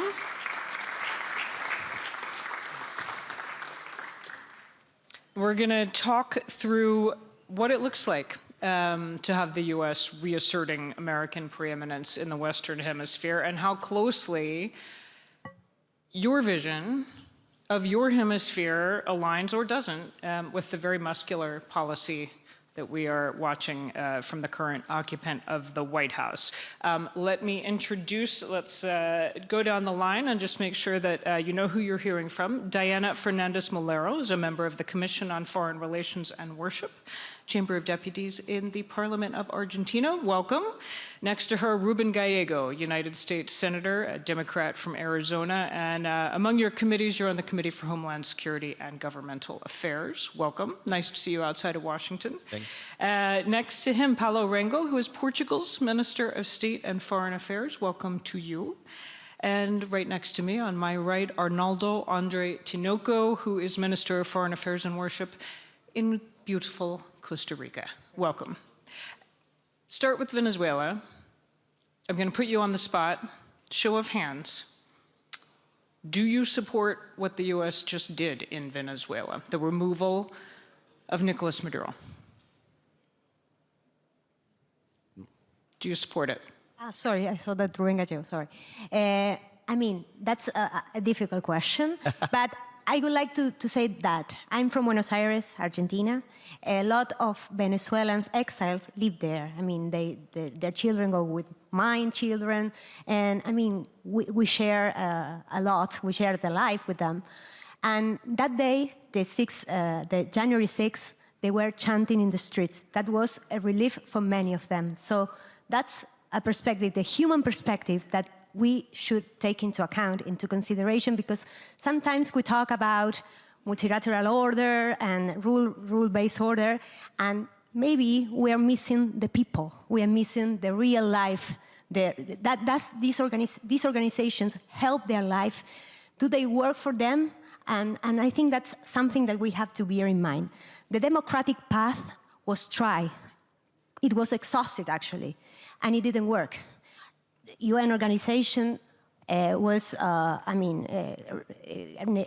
collecting all these criminal records that had the civil rights violations, but nothing happened. It was all diagnosis. Nothing happened. So we didn't have to think of that as a precedent, but as something that it's a red flag. I mean, it was extreme case. Venezuela, I mean, it was a humanitarian catastrophe. It's not a precedent. We need to use that to a red flag and to think about how the regular diplomatic things could work better, again, for the people, for the real people, and not just for the documents that we and publish. Thank you for putting human rights and real people on the table from the beginning of this conversation. Thank you. Senator, good idea, bad idea to attack Venezuela and look, take bad the idea president? how it went down. And look, Maduro is a bad person. He's been doing bad things forever. Why was this a bad precedent? Let's not look at what happened in Venezuela. Let's look at what happened just after Venezuela. So right after that happened, what did President Trump say? Colombia, a country that is rich in democracy, one of our closest alliances in the world. The president accused the president of Colombia of being involved with the drug trade, right? So essentially, ostensibly setting up the reason for why they went after Maduro, right? So the reason why we need to stick to a rules-based order, even though there are emotional pools, without a doubt, we're humans, right? Of course we're gonna feel that. And I have a lot of Venezuelan friends that had their opinions. I'm also Colombian, my mom's Colombian, and you know, Colombia is deeply affected by this too. But when you are allowing this type of escapism of the rules-based order, you create this adventurism for potential leaders like Donald Trump. And sometimes it will be in your favor, and then sometimes it will not. But then what happens when China decides that Taiwan now is suddenly, the president of Taiwan is suddenly a criminal? Would that be their justification for them to actually send in you know, their special forces to regime change? We wouldn't like that.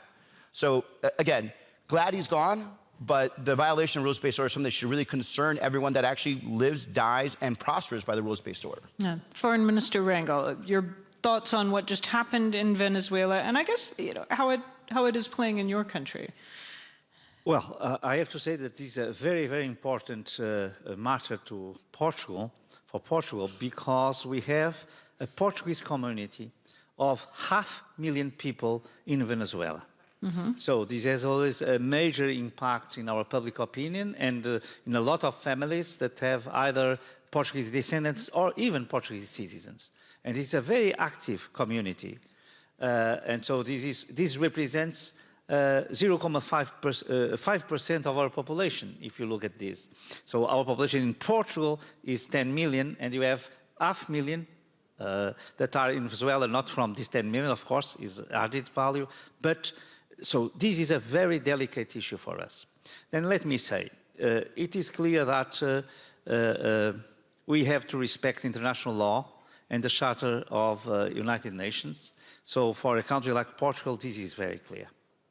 But when then you have, but we know very well what was the Maduro's regime, what it means. We never recognized his election, and so this is also quite clear for us. But then when this happened, there is something that is different from other situations, because I would say, we can say the international law was broken. Mm-hmm. Very well. But now, how are you going to repair this? And nobody is defending that Maduro should come again to be president of Venezuela. Chelsea Rodriguez has thoughts on that. So this means that for us that have 500,000 people there, that are either Portuguese nationals or belong to the Portuguese community, we are thinking about the future. So what is most important for us now is that we have a proper transition to democracy and that Venezuela can have their own sovereignty reinstalled.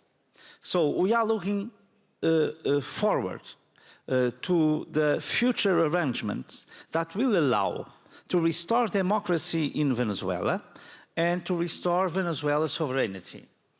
To allow that, for instance, something that happened that was the highest or the biggest movement of refugees in almost all history, and especially in Americas, that happened with Chavez and especially with Maduro's regime, that we can bring these people again to Venezuela, that has all the conditions to be a very prosperous and rich country. So we are focusing more on the future than really on the situation that happened on the 3rd of January. So what I would like to say, it's clear that there was a break, or that the international law was broken, but the way to reintegrate to restore international law is not to bring again Maduro. So this means that probably it's not so white and black as people normally say. Because otherwise you would say, okay, to restore the integrity of international law, the former president should become president again. And nobody says that. Mr. Foreign Minister, I want to give you the chance to answer this question. And I also wonder, and we will move on from Venezuela because there's a lot of other things to talk about, but does it plant any question in your mind? We're talking about international law. What about precedent? What about who's next? If you are sitting in Panama, are you looking over your shoulder? Well, when talking about Venezuela, I agree that we have to bear in mind that 8 million Venezuelans left the country. Most of them passed through Costa Rica. Costa Rica is a small country between Panama and Nicaragua. We had back in the 2023, 2024, up to 520,000 migrants crossing from Panama to Nicaragua through Costa Rica. 70% of them were from Venezuela. We made a poll among our population after Maduro's extraction, and 84% of the Costa Ricans approved that measure. 84% of Costa Ricans approved of the U.S. action. The U.S. action. Okay. It demonstrates that what my predecessors were saying, that it had popular support even in our countries. So let's go big picture, because I'm wondering what this intense focus by the most powerful country in the world means for your countries. Do you see risks? Do you see opportunities? This is the Don Road Doctrine, as we are told by President Trump. He is calling it. Start with opportunity. Well, one opportunity is that we're finally focusing on Latin America. You know, we've had a lot of administrations that have either been focused on Europe, on the Middle East, on Asia, but there's never been like a strong focus on Latin America. And I don't necessarily want it to be this way, but hopefully the next administration or if there is a pivot, there is a true focus on trying to develop Latin America, to help integrate more into a real Western hemisphere economy. There's a lot of great opportunities there. I don't believe this is the route to do it. By stick is not going to do it. It's actually, I think, create ill will. Right now, you have a lot of elections happening in Latin America that are moving towards the right, to electing governments that are actually pro-United States, and we like that. Countries that are also, leaders tend to be anti-China, we like that. But if we play a heavy hand like we have, for the last 100 years in Latin America, you can have a total blowback. Yeah. And we don't want that to happen. Did you want to jump in? Yes, well, for a long time, the U.S. didn't neglect the Latin America and was absent, and this vacuum was filled by other actors, maybe actors that weren't so, market-friendly, nor believe in democracy either. So this is great news that the U.S. now is looking at Latin America. I think that is a huge opportunity because I'm not a specialist in security, but I'm an economist, and I always have this economy and institutional perspective. And when institutions fail, security also fails. So if we have institutions failing, we have less trade, we have less investment, and more poverty. And this is a ground for a lot of this organized crime and I mean things that we don't like. And so I think that and also that it spills in the whole hemisphere, affecting also the US.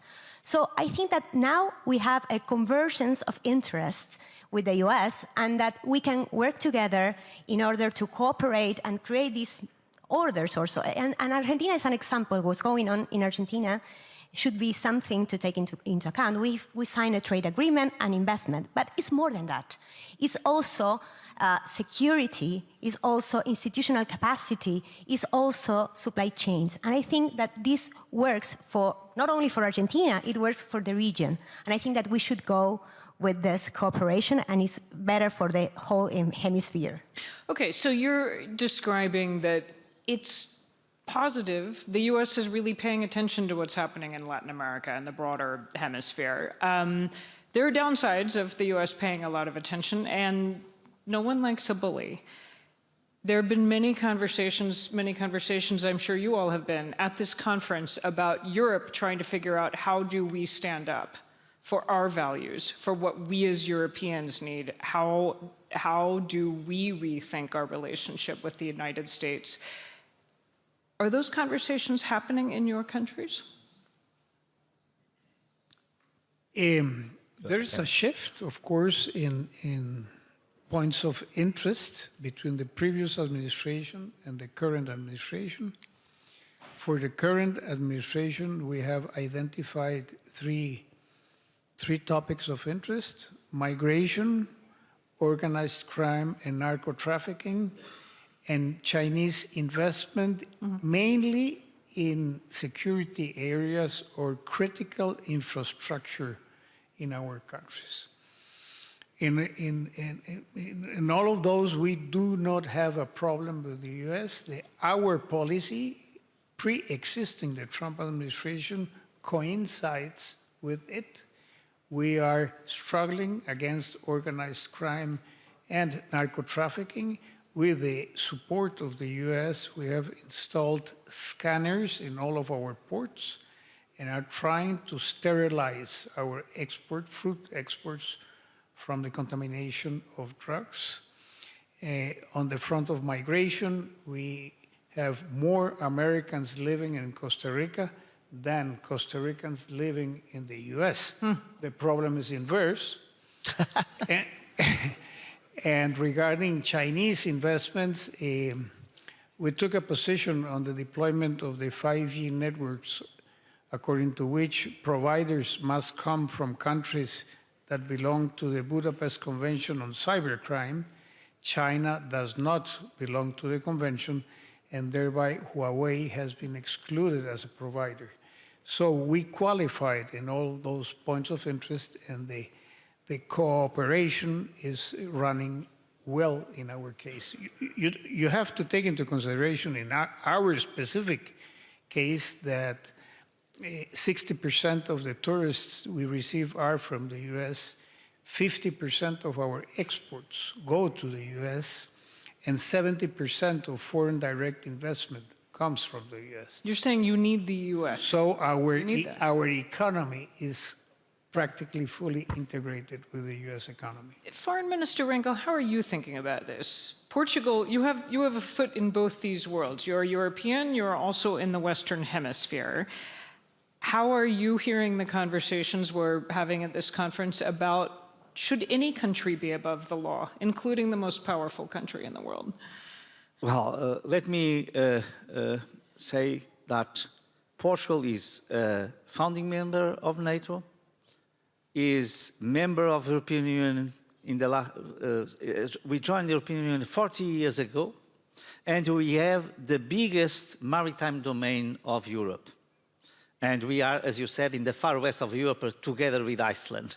So for us, everything that is linked to Atlantic, and especially United States, is, I'd say, a decisive and fundamental act of our external policy. So this is quite clear. What I'd like to draw your attention to is that all this doctrine of the Western Hemisphere had an impact in Europe that today Europe was very reluctant to accept, but today everybody accepts, is that Europe has to be responsible for its own defense and has to invest adequately, properly, intensively in defense. because the United States say we have to take care of the Pacific, we have to take care of American hemisphere or Western hemisphere, so you have to be responsible for your own defense. And this, that seems something that could be aggressive to Europe in a first perspective or first approach, today is seen by Europeans as a positive thing. There is a paradox in this approach that Europe is become more and more united because of this doctrine, because we have to take care of ourselves. So this would be a positive impact that I would like to stress, to underline, that probably was not foreseen when we speak about this doctrine and this geopolitical approach, but will be the consequence of it. Europe will take care of its own defense, and so it will take a new step in its own unity and integration. And Senator, this is a positive remark that I'd like to do. It's not analogous, though. The European Union and Europe in general had years and years and years of intercontinental wars. South America hasn't actually had a massive war against each other since 1935. It was Bolivia versus Paraguay, right? It has, decades and decades now of, democracies passing from party to party, right? So our relationship with Latin America does not have to be one of a defensive posture. We have aligned interests, obviously, in terms of keeping China out in critical infrastructure, Huawei, a good example. Other critical infrastructure in terms of access to sky. I was talking about the telescopes down in Argentina.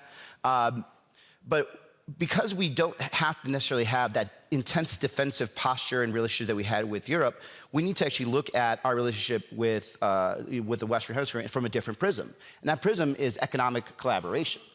And the best thing that can happen to the United States is that we need to have another entity, another region that is just as powerful as the European Union to help us really counterbalance the market that China gets to command. And going into the future, if we don't have a prosperous Latin America and a prosperous European Union and a prosperous United States, we're not going to be able to meet the demands of China. This is our opportunity to do that. And it pains me talking to the capital in the United States, our Wall Street guys, our private equity guys. They're more comfortable building in Chengdu, China than they are in Cali, Colombia, right? Yeah.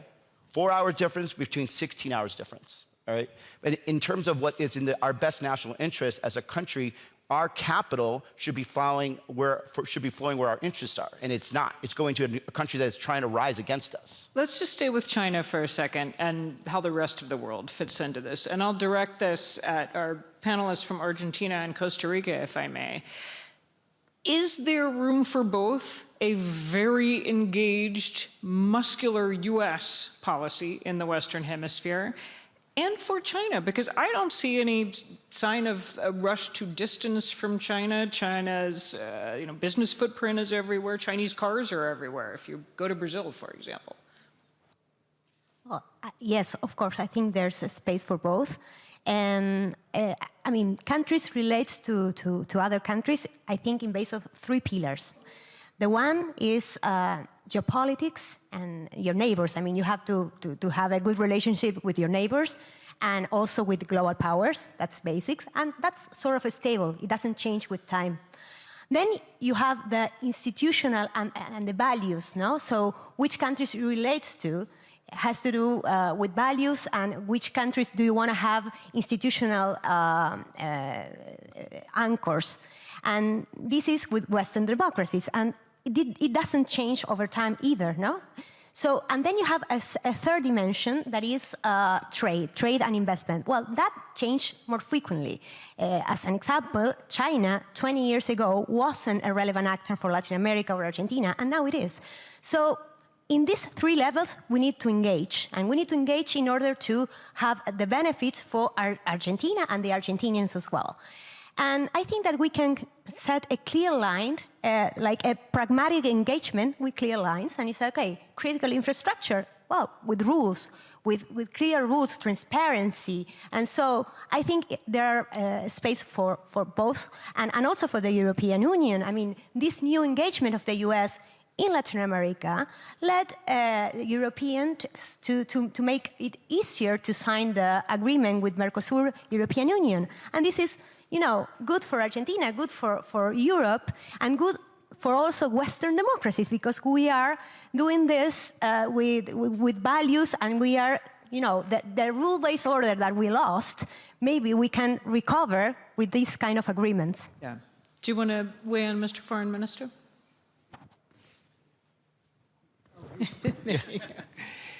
Well, every country relates to all other countries as it deserves. As I explained to you, our economic interdependence is big with the U.S. China is not the main trading partner of my country, contrary to many others that have China as the main trading partner. So we will continue to relate, of course, with China in all other cooperation fields where there is no sense no sensitivity regarding the sectors. I'm going to open it to the floor for questions in just a minute, but I have one more. This is a jump ball for any of you who care to weigh in. I hate asking the question, what happens next? Because the only honest answer is no one knows. No one can predict the future. But what happens next? I mean, are we all going to be back at this conference on this stage doing a big panel on Cuba? Because that's what happened next. Unfortunately, if Marco Rubio has his way, yes. There is a big political power that is based in South Florida of Cuban expats that have a decades-long obsession of regime change in Cuba. I hope again that that's not what we end up doing. I think again that would be a big blow to the rules-based order, and even some of the actions that are happening right now are distasteful. I think what happens next is, like, again, if the next president hopefully has an actual focus on Latin America. Prior to 9/11, actually, George Bush Jr. was supposed to have this big pivot to Latin America, and then we ended up getting distracted by the Middle East, and then COVID, and everything else like that. And I really hope to Asia, which we've currently moved on. Exactly. So now, like, let's hope that focus is there. And Latin America itself and the Western Hemisphere itself is moving in that direction. We had a lot of issues with migration. That is going to end up taking care of itself, not just because of our security, border security, things of that nature. The birth rate of Latin America now is 1.8%. It's below replacement rate. And for example, when my family immigrated from Mexico on the Mexican side, on the Mexican side of my family, the birth rate of Mexico at that point was 7 kids per kid. So that's why, especially all the men were leaving to go find work. So what's going to happen in Latin America as time goes on and their population is decreasing? They're going to have sufficient jobs for everybody. There's going to be less migration. That's a really good opportunity for us to build on that. We have a great opportunity to bring stability to the region. Combine our market power, invest in a region that's going to invest in us and stay with us. And we haven't learned the lessons from COVID, where we were desperately lost. We had so many products that were dependent on that cross-Pacific trade that we were searching. I was a member of Congress. I was literally calling up anywhere so I could find stuff because it was all from Asia. And we had this big conversation. We need to reshore, and we need to look south to reshore, and all of a sudden it just went away. We need to refocus on that again.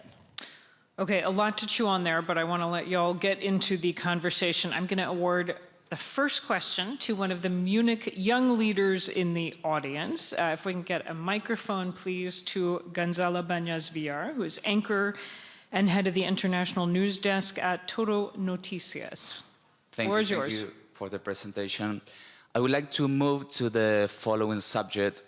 Fortunately, in the Americas, we don't face a threat of a military direct confrontation between our countries. But what we do have is a really big problem with corruption and organized crime. In this context of where a lot of countries are moving to the right, how can we work together to develop stronger institutions, dialogue, or cooperation to fight against corruption and organized crime? Thank you.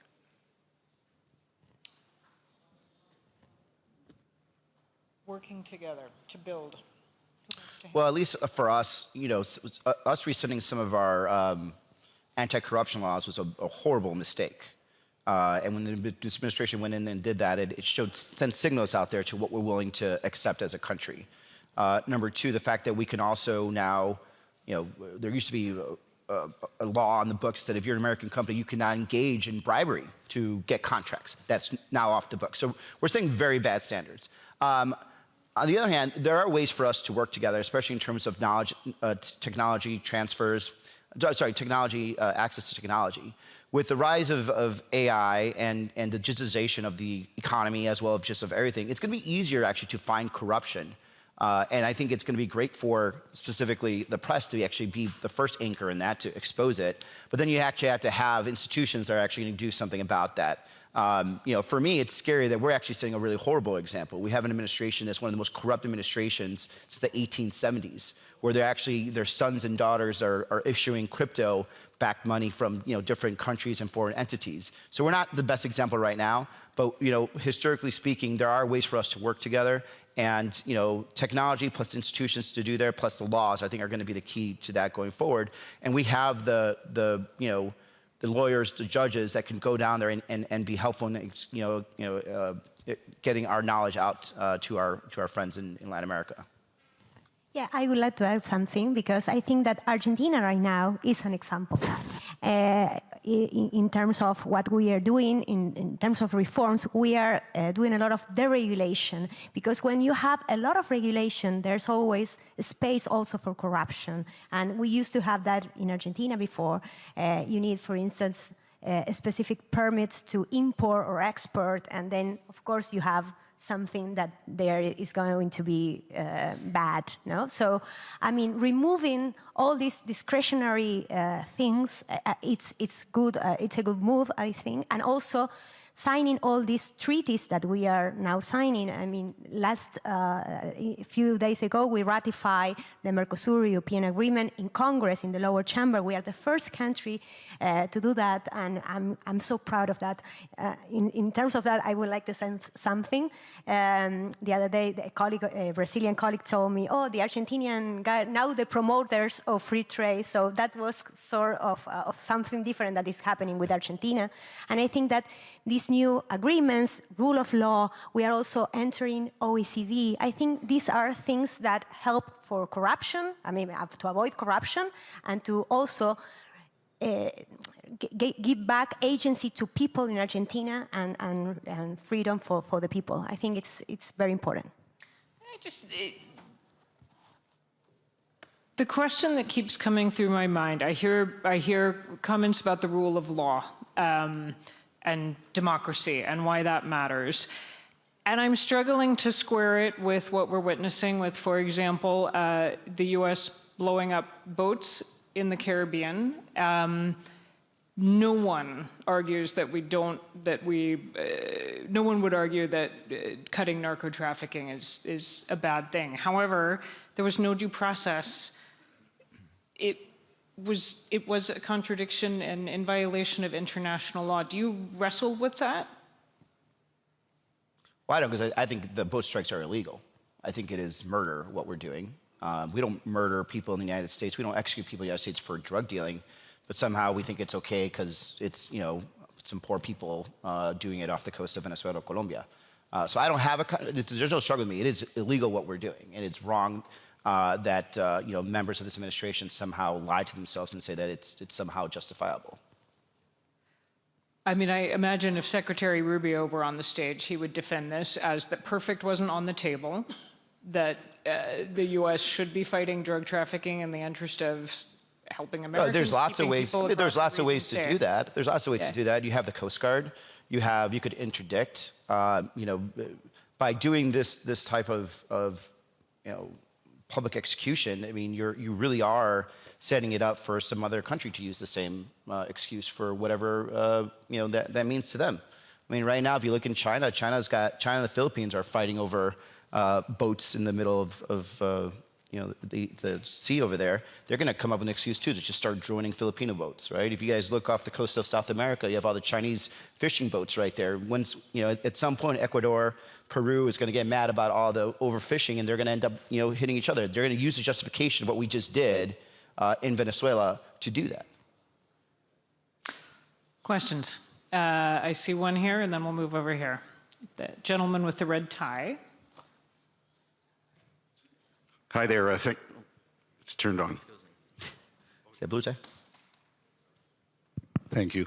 David Smolansky from Venezuela. I would like to add something very important that happened on January 3rd operation.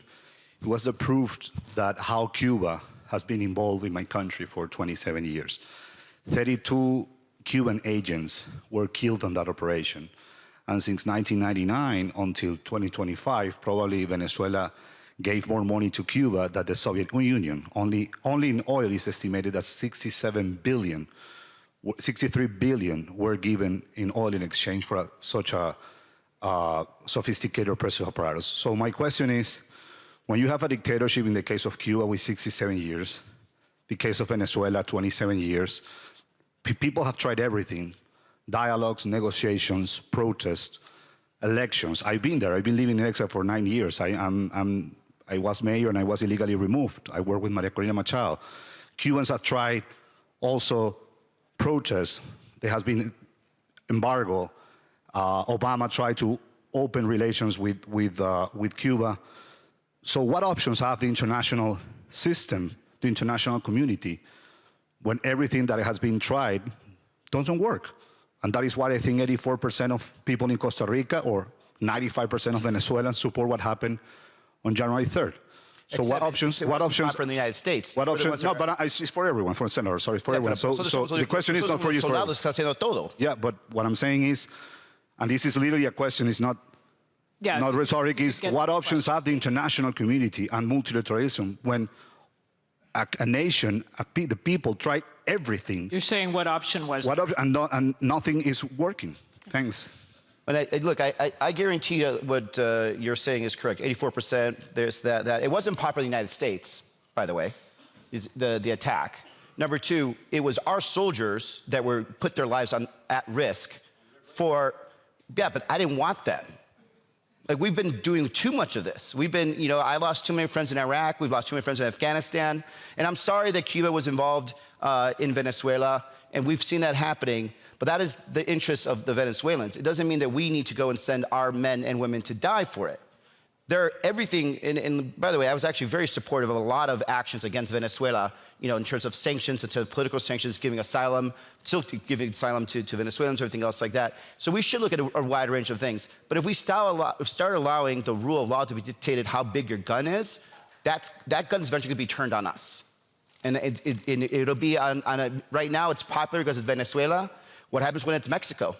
Are you going to be saying that when it's Mexico? There was just Colombia. I mean, now what's going to happen when it happens in Colombia? Everyone's going to start to change their tune. And the reason it started because we allowed the first originalism to happen, where we just said, hey, it was okay because we didn't like that guy. But he's saying that they tried everything. So it's so, So then why don't you guys do it? Well, because, we are trying to fight with ourselves. Why does the United States have to be the actual military force then instead, if it's so popular? If we do not take that into account, we cannot reshape these institutions that are failing the people. So we need really to take into consideration that, because, they try everything, and we know that, and they report all the violations, everything. They won the elections. The election was stolen. So, and what about the multilateral order? They failed them. So we need to, to regain trust in multilateralism, we need to change that, because if we think, oh, no, it's okay, we don't have to do anything, then these things happen. And I want a rule-based order, because we are probably going to be bullied, not going to be, we're smaller. So I think that we need that, but we need a system that works for the people. For him, it's not working for him. That's no disagreement with that. I think not just in Venezuela, but we've entirely failed in the checks and balances to try to keep us out of war. But the fallback to that isn't in the eventually war then either. Thank you. Great question. Thanks for sparking that. Right here.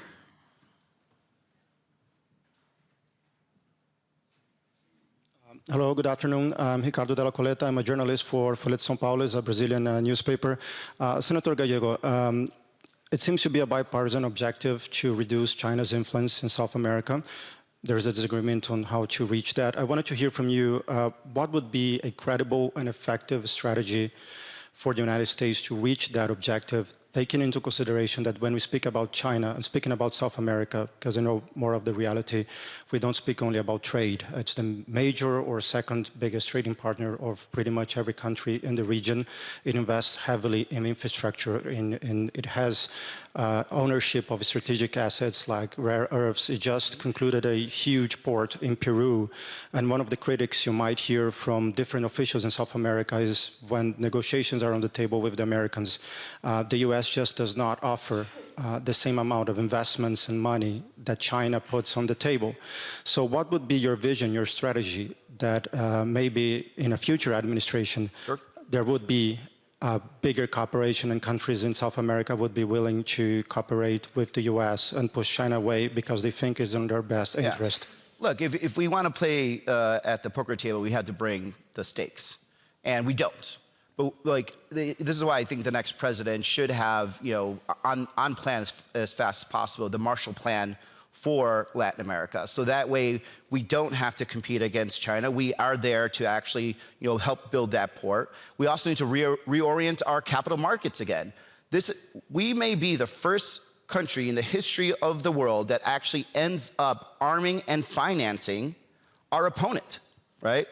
New York is going to be, the New York Wall Street money is going to end up causing potentially American dominance to wane because of their greed and how much they've invested in China. When you have perfect alignment with countries that are aligned with the United States, we have cultural connections that we could be doing in Latin America. So on the trade front, yes, increase trade, increase collaboration, investment.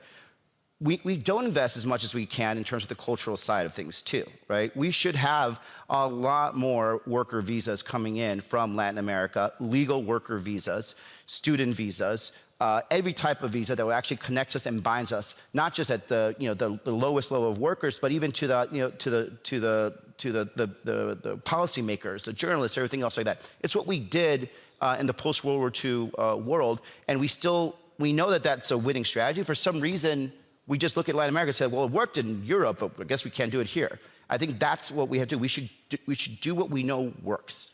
And if we do that, you're going to have a hemisphere that's going to be rich, prosperous, aligned with the United States, and it's going to be, more importantly, we're going to be all aligned in against potentially a rising China. Got it. Mr. Foreign Minister. Yes, only to say that when we look at the competition that comes from the Pacific and especially from China, the only answer that could really replace this increasing role of Chinese economy in Latin America, but also in Europe, everywhere, is to have a network of free trade agreements. Like we have made now, European Union and Mercosur, to use the Portuguese word for the market, and the same happens with the United States. That's where Europe really has a huge divergence with the Trump administration, is on protectionism. Because if you had a common market or something like that between the two banks of the Atlantic, and in this case I would say South, Central, North America, European continent, and in the future the Western Africa, but that would take some time, then you have a preference space where you can compete with China or with emergent economies on the Pacific. So probably the answer is exactly the opposite, with less protectionism, with with free markets all around Americas, and also with the European Union. If we are able to do that, we'll have a clear competitive geography that can give to the Atlantic, again, preeminence, at least to balance Atlantic with the Pacific.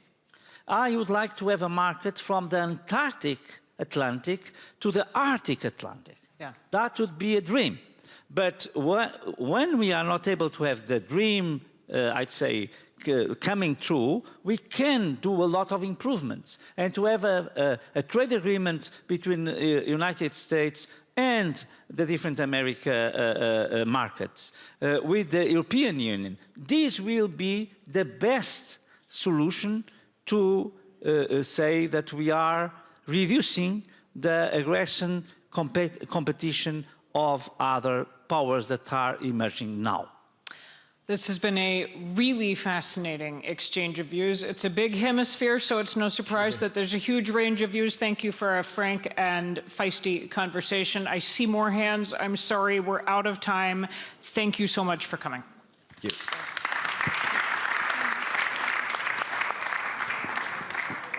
Ladies and gentlemen, the program in the main conference hall will continue at 6:30 with a panel discussion, 3 years of devastation, ending the war in Sudan. Ladies and gentlemen, we'll continue at 6:30 p.m. in the main conference hall with a panel discussion, 3 years of devastation, ending the war in Sudan.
3 years of devastation, ending the war as well. Ladies and gentlemen, please join us in the main conference hall now.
Ladies and gentlemen, please make your way into the main conference hall where we will continue with the program shortly. Ladies and gentlemen, please make your way back into the main conference hall now.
Ladies and gentlemen, we will continue with the main program in 5 minutes. Ladies and gentlemen, please make your way back into the main conference hall now.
gentlemen, please take your seats in the main conference hall now.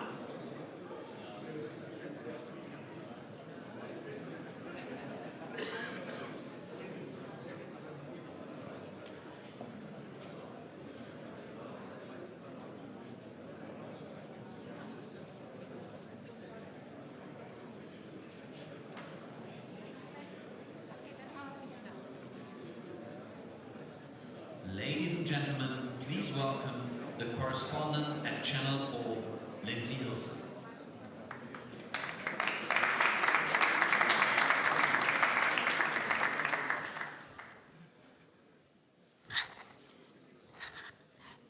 Ladies and gentlemen, thank you very much for coming to this session on the devastating three-year war in Sudan. And I'm very grateful to the Munich Security Conference for putting this on the main stage, because this is a war that really matters. I think you know some of the statistics: 14 million displaced, 30 million needing aid, 7 million facing famine. And this war is spreading. It is not stopping. Today, what I hope we're going to talk about is how to bring peace. Humanitarian aid is important, but we need to stop the war. This session is going to be in two parts. The second part will be the envoy of Donald Trump, President Trump, to this issue, and some foreign ministers. But first, let me welcome onto the stage Mr. Kamal Idris. Mr. Idris, will you come? Thank you. So, Mr. Idris was appointed last year by the Transitional Sovereignty Council of the Sudanese Armed Forces as Prime Minister. Now, not all the countries in the world recognize Mr. Idris as Prime Minister, but he is a very important person in any peace process that there may be.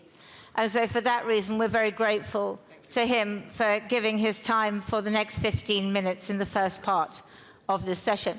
So, Mr. Idris, there seem to be many different peace processes at the moment, and there is one which is called the Peace Roadmap, which I think has your name on, which you went to the UN with. I read a little bit of it. It seemed to involve the other side, the Rapid Support Forces, surrendering completely. How's that going to work as a peace process? Thank you very much indeed. Good evening, everybody. I think you need a microphone.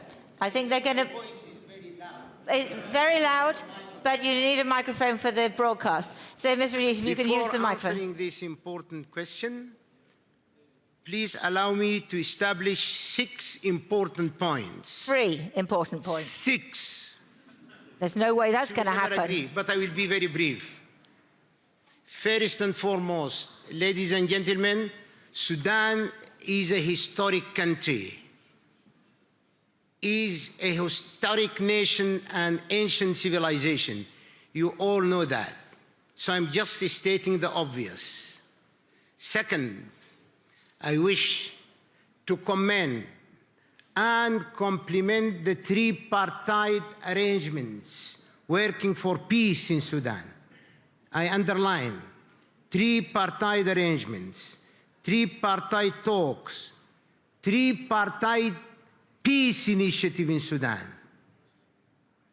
initiated by His Excellency President Donald Trump of the United States of America, His Excellency President El-Sisi of the Republic of Egypt, and His Royal Highness Prince Mohammed bin Salman of Saudi Arabia. I thank these 3 international personalities for the positive talks in fostering peace in Sudan. Which you have not agreed to. You have not agreed. We have initiated, Ms. Moderator, our own Sudanese own peace initiative, which I presented before the Security Council of the General Assembly, General United Nations Security Council. This initiative presented by Sudan, this initiative creates complementarities and synergies with this tripartite initiative by the three leaders. And it involves the other side surrendering all the territory they control and going into camps to be vetted. Is that right? No, this is a global peace initiative. But that's one of the... It is a win-win. We are not How saying... do they win? I will tell you in a minute. And this initiative has been supported intensively and extensively, internally in Sudan, before the outside world. The majority of the Sudanese people, the overwhelming majority of my people supported this initiative.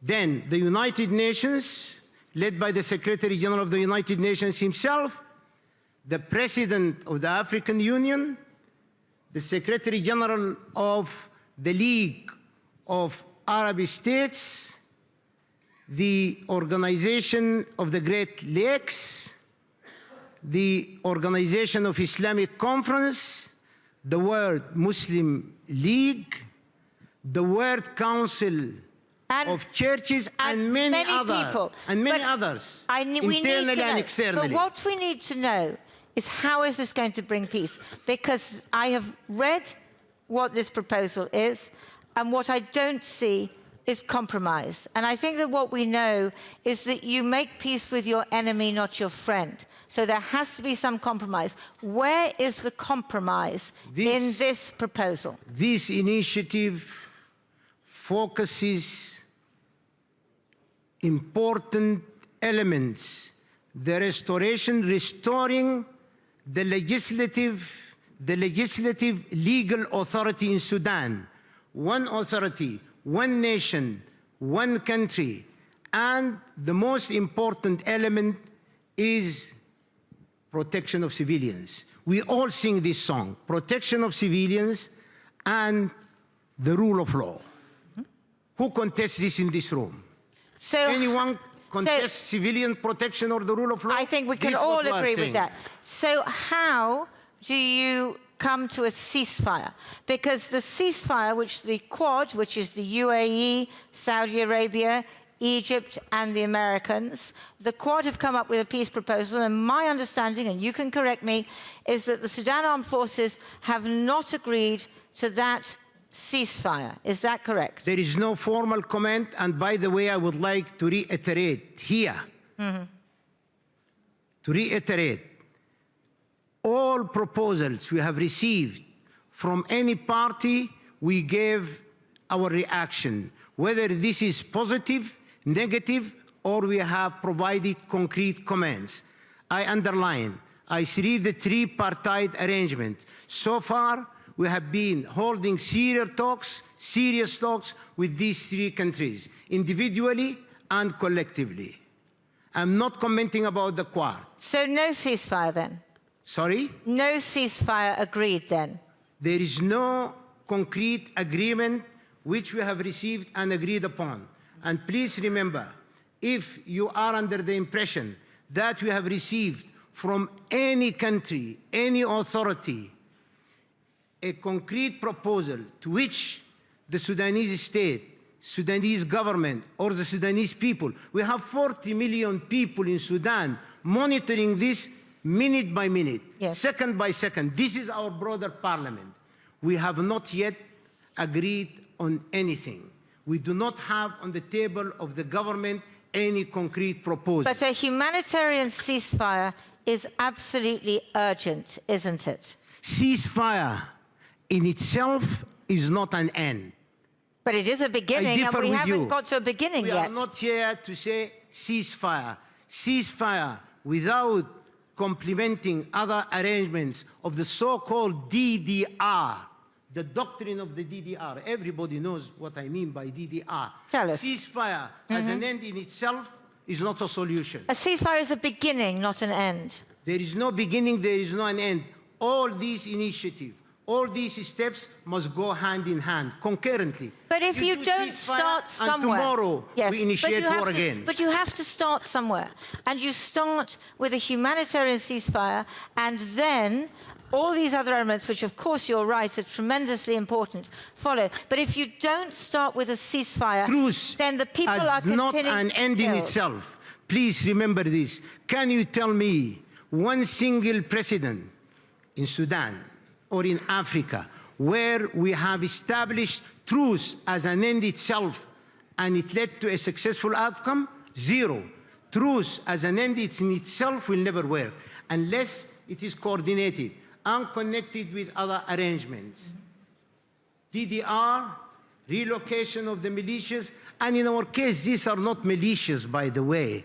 These are mercenaries, and some of you would have followed my statement, which I sent to the Prime Minister of Colombia. The majority of those fighters are mercenaries. I say it publicly, from Colombia, from Ukraine, from many other countries. These are not fighters. And what about the United Arab Emirates? What is your position on talking to the United Arab Emirates? United Arab Emirates have to come to an agreement to stop providing any assistance and weapons or support to those mercenaries. Once the United Arab Emirates did stop that, we can ourselves enter into serious talks, even with the United Arab Emirates.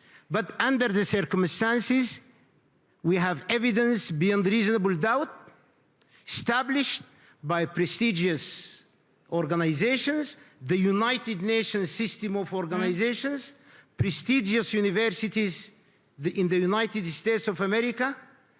They did say that. It is not us. It is not Kamil Idris who said this. These are established reports. So it is up to the United Arab Emirates to defend themselves, stop this, and then we can enter into. You have no idea how quickly time goes. I'm going to go to the audience for a couple of questions, because soon they're going to clear us off the stage, you know.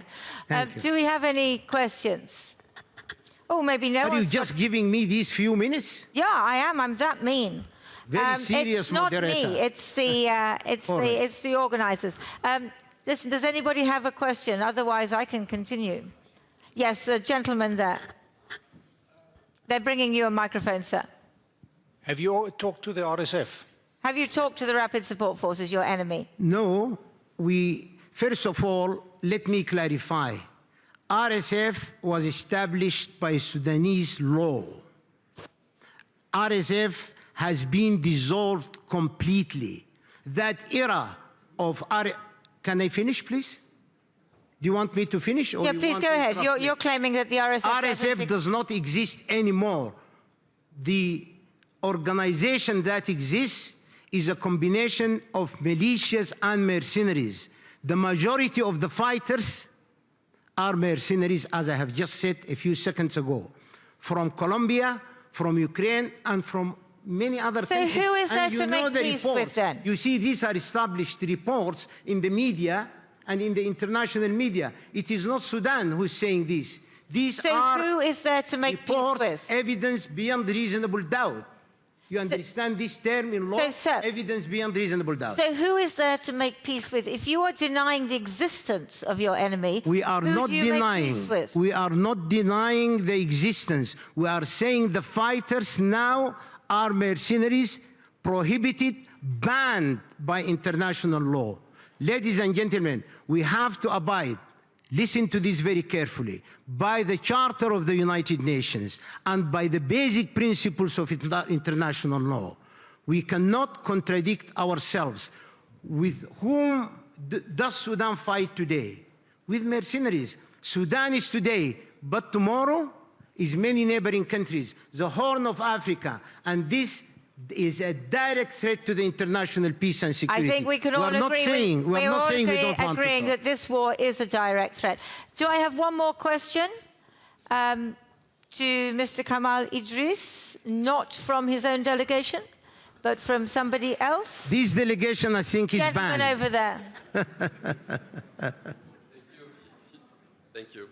Philippe Bolopion, I'm the Executive Director of Human Rights Watch, and I'll have questions later as well. But I wanted to ask you, first, we fully recognize that the Rapid Support Forces have committed atrocious crimes, especially when they took over El Fasher, and we believe there is... Can you make it quick, because I can I will. There is also ample evidence of the UAE support for the Rapid Support Forces, but your forces as well have been accused of serious violations, including indiscriminate bombing. So what are you doing to keep that in check and to make sure that your troops are not Let me clarify. Violations? These are not simple crimes. These are war crimes. What, committed by the Sudan Armed Forces? Crimes against humanity. Crimes against humanity. Atrocities beyond the description of words, as established by various reports. So, what SAF, the Sudanese army, was doing were in private self-defense. This is the army that is under the constitution. They are under obligation to defend Sudan and the Sudanese people. So it is not a traditional war where fighters were coming to attack you. These were the guardians of national institutions. They attacked these institutions, they destroyed the infrastructure, they killed people, displaced persons, raped women, killing the parents in front of their eyes. These are crimes beyond the description of words. And I would upgrade the word war crimes and crimes against humanity. This is a definition of a new type of crimes. And if I were to negotiate with the ICC, I would upgrade the level of crimes to a completely different level of crimes, which is not yet described by humanity. Mr. Idris, you know how quickly time has gone because you have spoken so much, and we are grateful Sorry to you to be for that. talkative, but Sorry remember to be talkative. I'm defending my people. But we are very grateful. But we are very grateful to Thank you for so your much time. indeed. Now, ladies and gentlemen, Mr. Idris is going to hand me his microphone. He is going to exit the stage, so am I. They're going to pull on some more chairs, and then we're going to hear from some other people involved in Sudan. So don't move, there is more coming. Thank you. Ladies and gentlemen, please remain seated. Please remain seated, ladies and gentlemen, as we're preparing the panel discussion.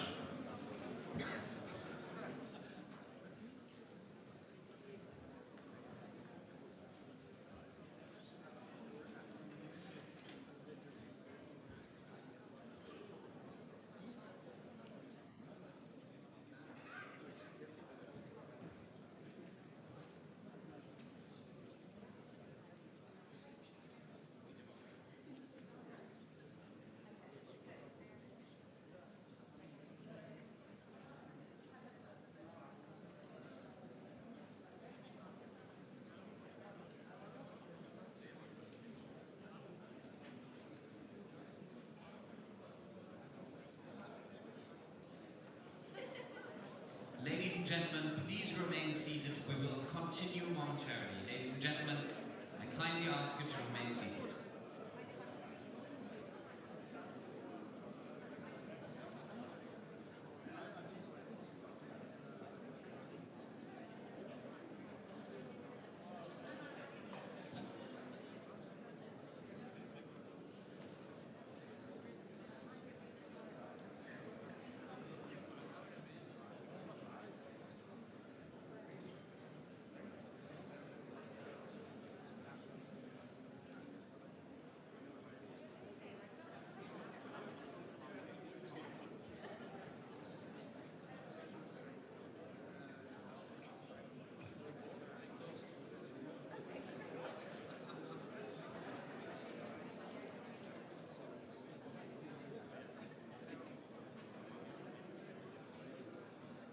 Ladies and gentlemen, please remain seated.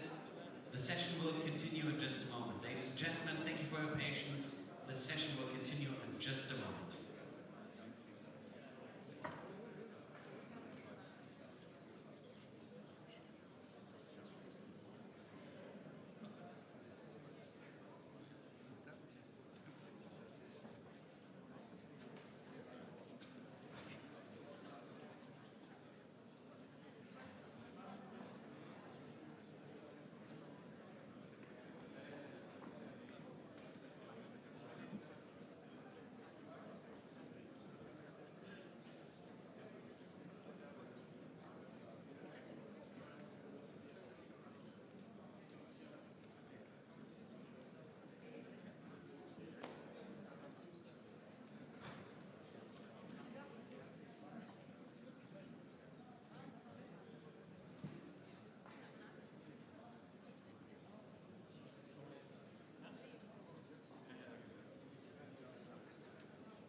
it.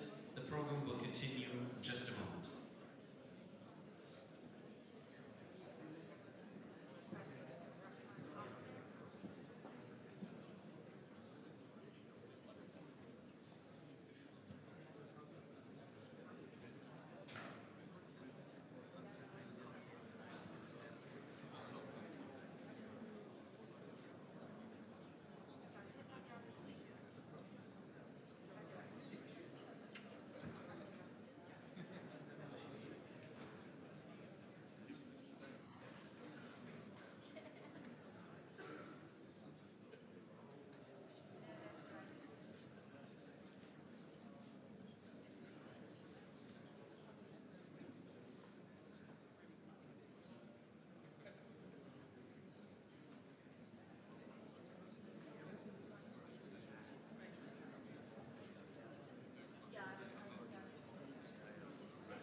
Ladies and gentlemen, we'll continue in just a moment. Thank you very much.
Ladies and gentlemen, please welcome back on the stage the correspondent at Channel 4, Lindsay Hilson. Thank you. And please welcome the team. Please come on up. Ladies and gentlemen, I'm delighted that we have this very high-level panel here to talk about this subject, which is very dear to my heart. So we have here Reem Alibali Radovan. She's moving across. She's from the Federal German Minister for Economic Cooperation and Development. Yvette Cooper is the British Foreign Secretary. Massad Boulos is President Trump's envoy to, I've got the Arab world, Middle East, and I think also Africa, just a small part of the world. And Mohammed Fateh Rahman, who is from Khartoum and from the Youth Alliance. Mr. Poulos, can we start with you, because you've been very involved in peace talks, particularly with the Quad, which we were talking about earlier, which is the US, Egypt, the UAE, and Saudi Arabia. So can you just update us? Is it peace in our time? Can we be hopeful? Thank you very much. First of all, it's a great honor to be here. Thank you for the invitation. It's also an honor to be here with the distinguished panelists, including Secretary Cooper, with whom we're working very closely, and I'll update on that, and the Honorable Minister Radovan as well. And my dear friend Mohammed, thank you. Just by way of a quick update, and I'm not speaking on behalf of the Quad or any other country or organization, I'm speaking on behalf of the United States. We've done extensive work both with our Quad partners and many other partners, including the UK and many others, and we will list them as we go on. We've done extensive work. We've been in continuous contact with both parties to work on the Quad roadmap that we put out on September 12th. The roadmap starts with a humanitarian truce and ends with a political transition process. So on the humanitarian truce, we presented an initiative, we presented a strong text to the parties that addresses all aspects of this, let's call it temporary ceasefire or truce. We have also engaged in extensive consultations with both sides, and then we've reached, at some point, an understanding that it will be most useful to go through a UN mechanism. So we proceeded with that. We've been working with OCHA specifically, and with the UN Secretary General and his team to come up with a UN mechanism that will help implement and monitor this ceasefire or this humanitarian truce. And we've worked on it for weeks, and I can say that we announced that in Washington a few days ago, along with our partner, Tom Fletcher, that we do have a draft mechanism. It's going to be hopefully finalized very soon by the Secretary General's office, and we will be ready at that point in time, hopefully within days, to present the final draft to the parties and hopefully get their approval. Can I interrupt you just 1 minute? Because I've just been speaking to Mr. Kamal Idris, who, as you know, was here representing the Sudan Armed Forces, one of the parties. He said there was no reason to have any kind of ceasefire or truce until you had everything arranged. And then he denied the existence of the Rapid Support Forces, which would be the other side, the enemy. He did not give the impression of a man who was about to sign on the dotted line.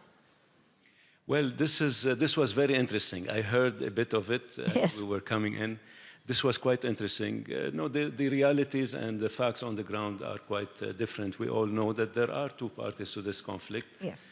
We are, as mediators, we are not taking sides. We call them out whenever they cross any lines, and they've crossed some few. When the RSF committed atrocities in Al-Fashir and elsewhere, we even refer to it as genocide. Officially, yes. This is the US position.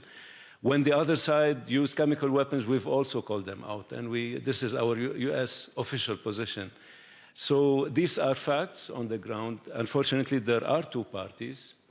One may have committed much more than the other, but we have to work, as mediators, we have to work with both sides to get to an end, a peaceful end to this war. We all know that there's no military solution. This has to end peacefully through a negotiated process. I think that most of us can agree that, a negotiated process is what is necessary. I suppose what's concerning me is that I see the war spreading. I see these camps in Ethiopia for the RSF. I see a drone base in Egypt backing the SAF. I don't see the United Arab Emirates backing down on its support for the RSF. And then I've just had this very interesting conversation with Mr. Idris. So at the moment, I'm afraid I'm not feeling very hopeful. Well, I would tend to agree with you if you see what's happening, especially in recent weeks. Of course, one would have some doubts. But what I can say on behalf of the United States is that President Trump is committed to resolving this war, and he has made this position very clear. He just spoke about it very recently, just a few days ago, once again, and he made his position very clear. He wants the suffering to end, the suffering of the Sudanese people. But what leverage do you have with the parties or with their backers? I mean, you have a lot of leverage with the UAE. They're one of your closest partners. We're working with our Quad partners, both the UAE and the Kingdom of Saudi Arabia and Egypt as well. But like I said earlier, we're working with many others. And each of us can bring something to the table. When there's a collective effort, including, let's not forget also the quintet. They've done a good job. And this is not the only track. Of course, this is the most urgent, and President Trump has expressed it very clearly. The humanitarian crisis is the world's biggest humanitarian catastrophe. And this suffering must end. It must end very quickly. That's why we've been working with OCHA. We've been working with other organizations and the UN generally. In addition to other humanitarian organizations, we want the aid to get in. Sure. And as you said, we're very concerned about any sort of external support. The Quad has made this position very clear. We would like to see an end to this external support. And we've taken measures. For the fact that the Quad are part of the external support. But let me just bring, I want to speak to you, Foreign Secretary, because I know you've just been in the region. And just very briefly, can you just tell us something about the sexual violence against women and girls? Because I think that that's another thing we can agree on, that this is one of the most appalling aspects of this crisis. And I think you saw some of this firsthand, didn't you? Yes, thank you, Lindsay, and thank you to the organisers for holding this panel today, because look, Sudan is the worst humanitarian crisis of the 21st century. I have just, last week, was in Adre, the Chad-Sudan border, and talking to it. That's a camp of 140,000 Sudanese who have fled. And of those, 85% of them are women and children. And the reality is the stories that you hear are horrendous. Here speaking to one young woman who said to me, she said, most of the women I know, they had bad violence on the way here, but we don't want to talk about it because of the shame. I spoke to another woman who is running a support for victims of sexual violence. She's a Sudanese woman, a psychologist, trained psychologist, who's been providing some just support in the camp, and who said that she estimated the majority of women she thought had been subjected to sexual violence. I've spoken to another aid worker who said in the 20 years that she has worked in conflict and been used to dealing with issues around conflict and sexual violence, never had she seen it on this scale, where she felt in one of the camps she was working in, almost every woman had a story of having been raped along the way. And another Sudanese emergency room's response worker who told me that they had had 3 sisters arrive, all of whom had been raped on the way. The oldest was 13 and the youngest was 8. Now, this is horrific. This is a war on women's bodies that is taking place. And I think that the world has to start listening to the women of Sudan rather than the military men who are perpetuating this conflict. I think we can agree with that. And I'm glad you agree with that. But let me put another question to you, because you, in the area where you were, the sexual violence will have been committed mainly by the RSF and associated militia. Now, they are backed by the United Arab Emirates. Britain still provides weapons to the United Arab Emirates, and some of those small arms have found their way onto the battlefield, which is very disturbing. What is Britain doing to try and pressure the United Arab Emirates to stop supporting the RSF? So two different issues there. So let me just briefly deal with the issues around arms flows and the UK controls, because we have very substantial controls. We ensure, in fact, when there were any allegations made, I insisted that all the licenses were reviewed, and 2,000 licenses were reviewed to ensure that there was no leakage, to ensure that there was nothing that any of those licenses was reaching Sudan, and to make sure that the allegations that had been made were unfounded. But if there are any further allegations, we would take the same approach and to review extensively to ensure that that must not happen. But come to the wider issue, because we have seen, obviously, the most horrendous atrocities reported around El Fasher as a result of the RSF attacks on El Fasher. And we are due, as a result of some of the work the UK and other countries have done, we are due to get the report back for the UN fact-finding mission into what has happened in El Fasher to the UN before the end of February, because it is right that we hold people to account for those horrendous atrocities. We have also seen extremely disturbing reports, including around sexual violence, including, as Mossad said, around the use of chemical weapons. And we have had from both sides as well, and some of the SAF issues we have seen with the restrictions on humanitarian aid. And this is a time where Sudan is facing the reports of around 8 million people facing famine. That is the equivalent of the entire population of London, of our capital city. If you come to London, that could be everything. But what I'm asking you about very specifically, and then I'm going to come on to you as well, is about leverage. Again, what leverage does Britain have on the UAE? Because the UAE is supporting the RSF. I know they deny it, but there is plenty of evidence. And it seems to me that Britain has a very close relationship with the UAE. So what I'm asking is, what are you doing to pressure them? So we raise all of these issues with the UAE, with Saudi, with Egypt, all of the members of the Quad who are working with Mossad and continue to do so. And we also believe that this needs to be wider than the Quad. So I've raised this with the African Union, with all of the neighbouring states, with foreign ministers from all of the neighbouring states of Sudan. Our assessment is there's probably more than a dozen countries who are in some way involved in arms flows, maybe through funding, maybe through manufacture, maybe through transit, maybe through training, in different ways. And like you, I am concerned of evidence that some of those arms flows may be escalating rather than reducing. However, a huge amount of work has been done on what a ceasefire might look like. And that's why I think it's urgent now that there is that international engagement and pressure on all of the parties together, both to prevent arms flows, because at the moment, the reason that those two military sides think there is a military solution when there isn't is because they can still get the access to arms flows. But where we also need the huge amount of pressure, I think we need the same kind of energy and focus and spotlight on Sudan that we had on Gaza through the summer and in the build-up to the ceasefire in Gaza last year. So let me come to your German counterpart. Tell us what leverage Germany has got. You've talked about 12 countries. I mean, the main ones I think we know about, which are supporting one side or the other, are Saudi, Egypt, UAE, Turkey. What can Germany do? What is Germany doing?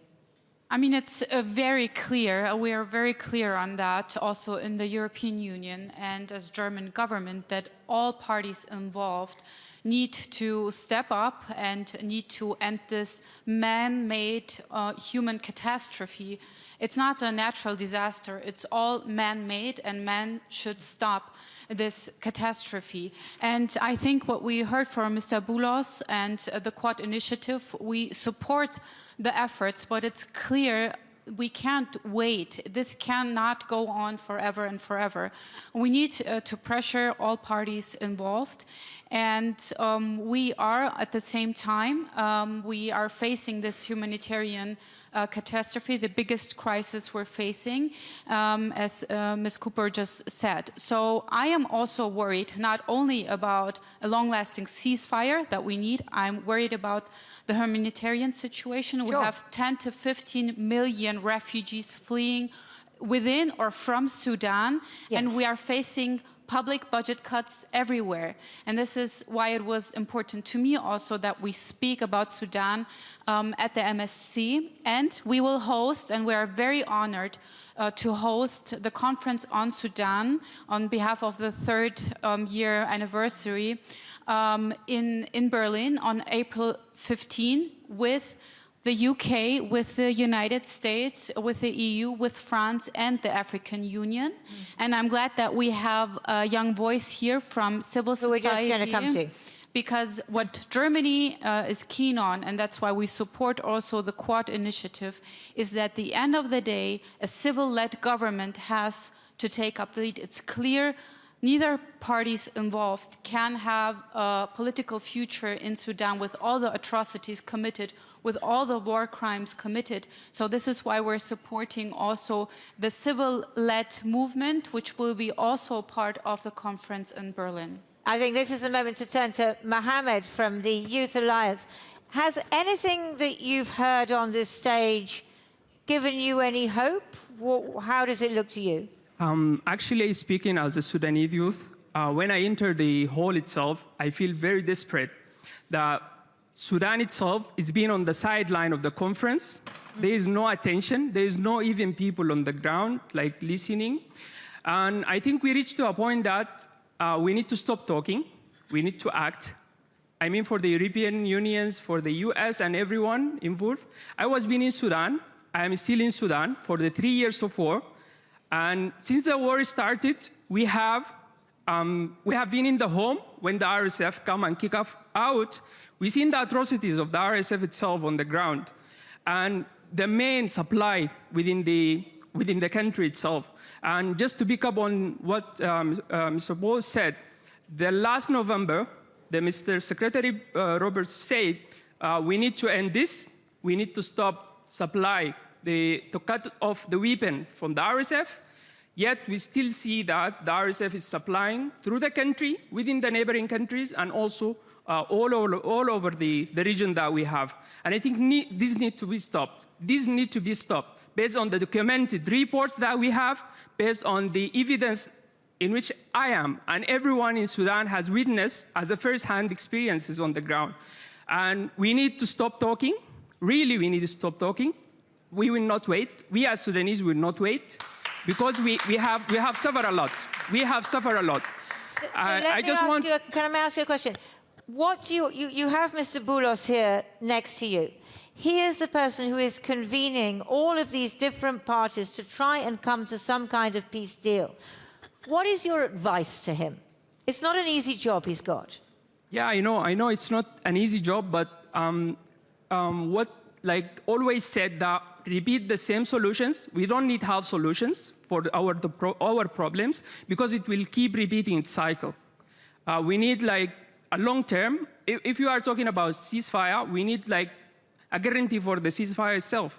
Because all over the country, we have the ceasefires going on. In each spot, we have violation of the ceasefire itself. So we need to have a concrete action on the ceasefire itself, how it will be implemented, how it will be controlled, and how it will be guided throughout the way. And I just also want to comment on the humanitarian side. Please. We have seen and convened a lot of conferences on Sudan.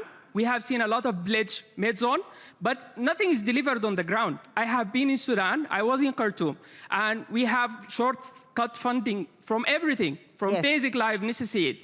And I think who's make the pledge need to be committed to that pledge. Otherwise, we are, as I said first, we just keep talking and there is no action. I think that's a very good point. Can I, at this point, just commend, many of you will be very aware of the emergency response rooms, which is the Sudanese initiative. Sudanese who have looked after Sudanese when the international community turned its back. And I think that they are the people we should congratulate more than almost anybody else on the humanitarian front. But Mr. Boulos, I have to get back to you and maybe the challenge which Mohammed brings, that there's enough talking. Because I understand that you bring together all these different parties, but it seems to me that this is the time, it's the time to get nasty, isn't it? Isn't it the time to put real leverage on the countries that are arming these factions? And the US has more leverage.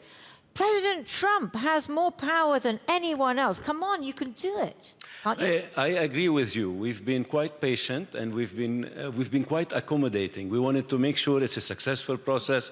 Yeah. We've been engaging with both sides and all the relevant actors. However, too much time has gone by, and it's about time to act. In fact, next week at the UN with the Honorable Secretary Cooper, we're going to have some serious talk and action. There will be some action. We'll start seeing that very soon. The pressure, because I think that's what's bothering me, that when I talked to Mr. Idris earlier, I don't feel that that's a man under pressure to make a ceasefire. He's going to make 6 points before he lets me ask him a question. What is the pressure you're putting on him? What is the pressure you're putting on Hemeti? What is the pressure you're putting on Abu Dhabi to stop taking the gold which is coming out of Sudan at $5,000 an ounce? Yes. Yeah. Regarding the external support, our position is very clear, not just us, but all our partners within the Quad and all the other partners. We are totally against any sort of external support that we're seeing, and we're seeing it coming from all sorts of different sources, different supply routes, and to both parties. We're seeing it come to both sides, and this is totally counterproductive, absolutely, to the mechanism and to the process that we're putting in place. So we were waiting to put a full and comprehensive mechanism in place, but it's not just about the ceasefire. It's about the entire peace plan. We have a complete vision. Again, not just at the Quad level, but beyond. We have a complete vision, and the single most important aspect beyond the humanitarian aspect, of course, which is the top priority. And by the way, here, the United States has contributed $2.5 billion since the beginning of this war, just towards humanitarian aid and support, and we remain the single biggest contributor to date on that. Beyond this top priority, we have a comprehensive peace plan that we've proposed, and we're going to work. I'm still not understanding how, I mean, I've looked at some of the principles of your peace plan. It hasn't been published yet, but I've looked at it. It looks great. But I don't see what is going to make either the parties or those supporting the parties agree to it. They want to keep fighting. The single most important aspect of this is the political track. Yes. And this is going to be Sudanese. I really appreciate what Mohammed said, because we're listening to them. We're talking to so many groups on a daily basis, and we're listening to them. This is going to have to be a Sudanese-led process. And I want to thank the Quintet and all the other partners, the UK and Norway and others that have been contributing to this and that are prepared to host this and work more with the civil society, which is quite vibrant in Sudan, as we all know. So this is going to be a Sudanese solution. We're not going to come here and impose anything. We can probably come up with mechanisms that will help them. We can come up with probably a UN Security Council resolution that will give the legal cover and the umbrella for this work. But it's going to have to be a Sudanese solution. It's going to be a comprehensive national dialogue and leading to a civilian-led government. That's the ultimate goal. I think the Sudanese people are fed up. Certainly are. And we've been, like I said, we've been in touch with quite a few groups. They're fed up. They want this to end very, very quickly. Unfortunately, what we heard earlier is not a message of peace. We've been listening to this rhetoric, which is about the military solution, and we are totally against that. So let's keep some hope. Let's look forward to the coming weeks. I think we're getting closer. Let's look forward to that and then take it from there. We are running out of time, but I want to give Mohammed the last word. So, Mohammed, can we just pass the microphone to you? If you want the people in this room, the people who are watching, what's the one thing you want them to take away from this session about your country, and what's the tragedy in your country? I think Sudan is no longer accepting empathy in a way that we are desperate, we are suffering. We just need to develop, we need to recover, we need to move on, because it's been like three years of suffering, 3 years of war, and we really need an end to it. Thank you so much. Ladies and gentlemen, thank you very much for coming to this session. Thank you. Thank you to our panelists, and thank you to the Munich Security Conference for putting Sudan on the main stage, because that is where it needs to be in international relations. And I would also say, slightly sentimentally, because I've been going there for 40 years, in all of our hearts. Thank you very much.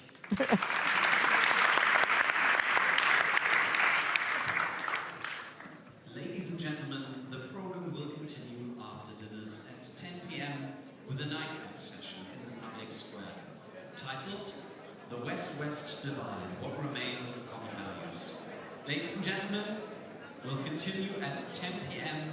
in the public square. Thank you, enjoy your dinners, and see you later.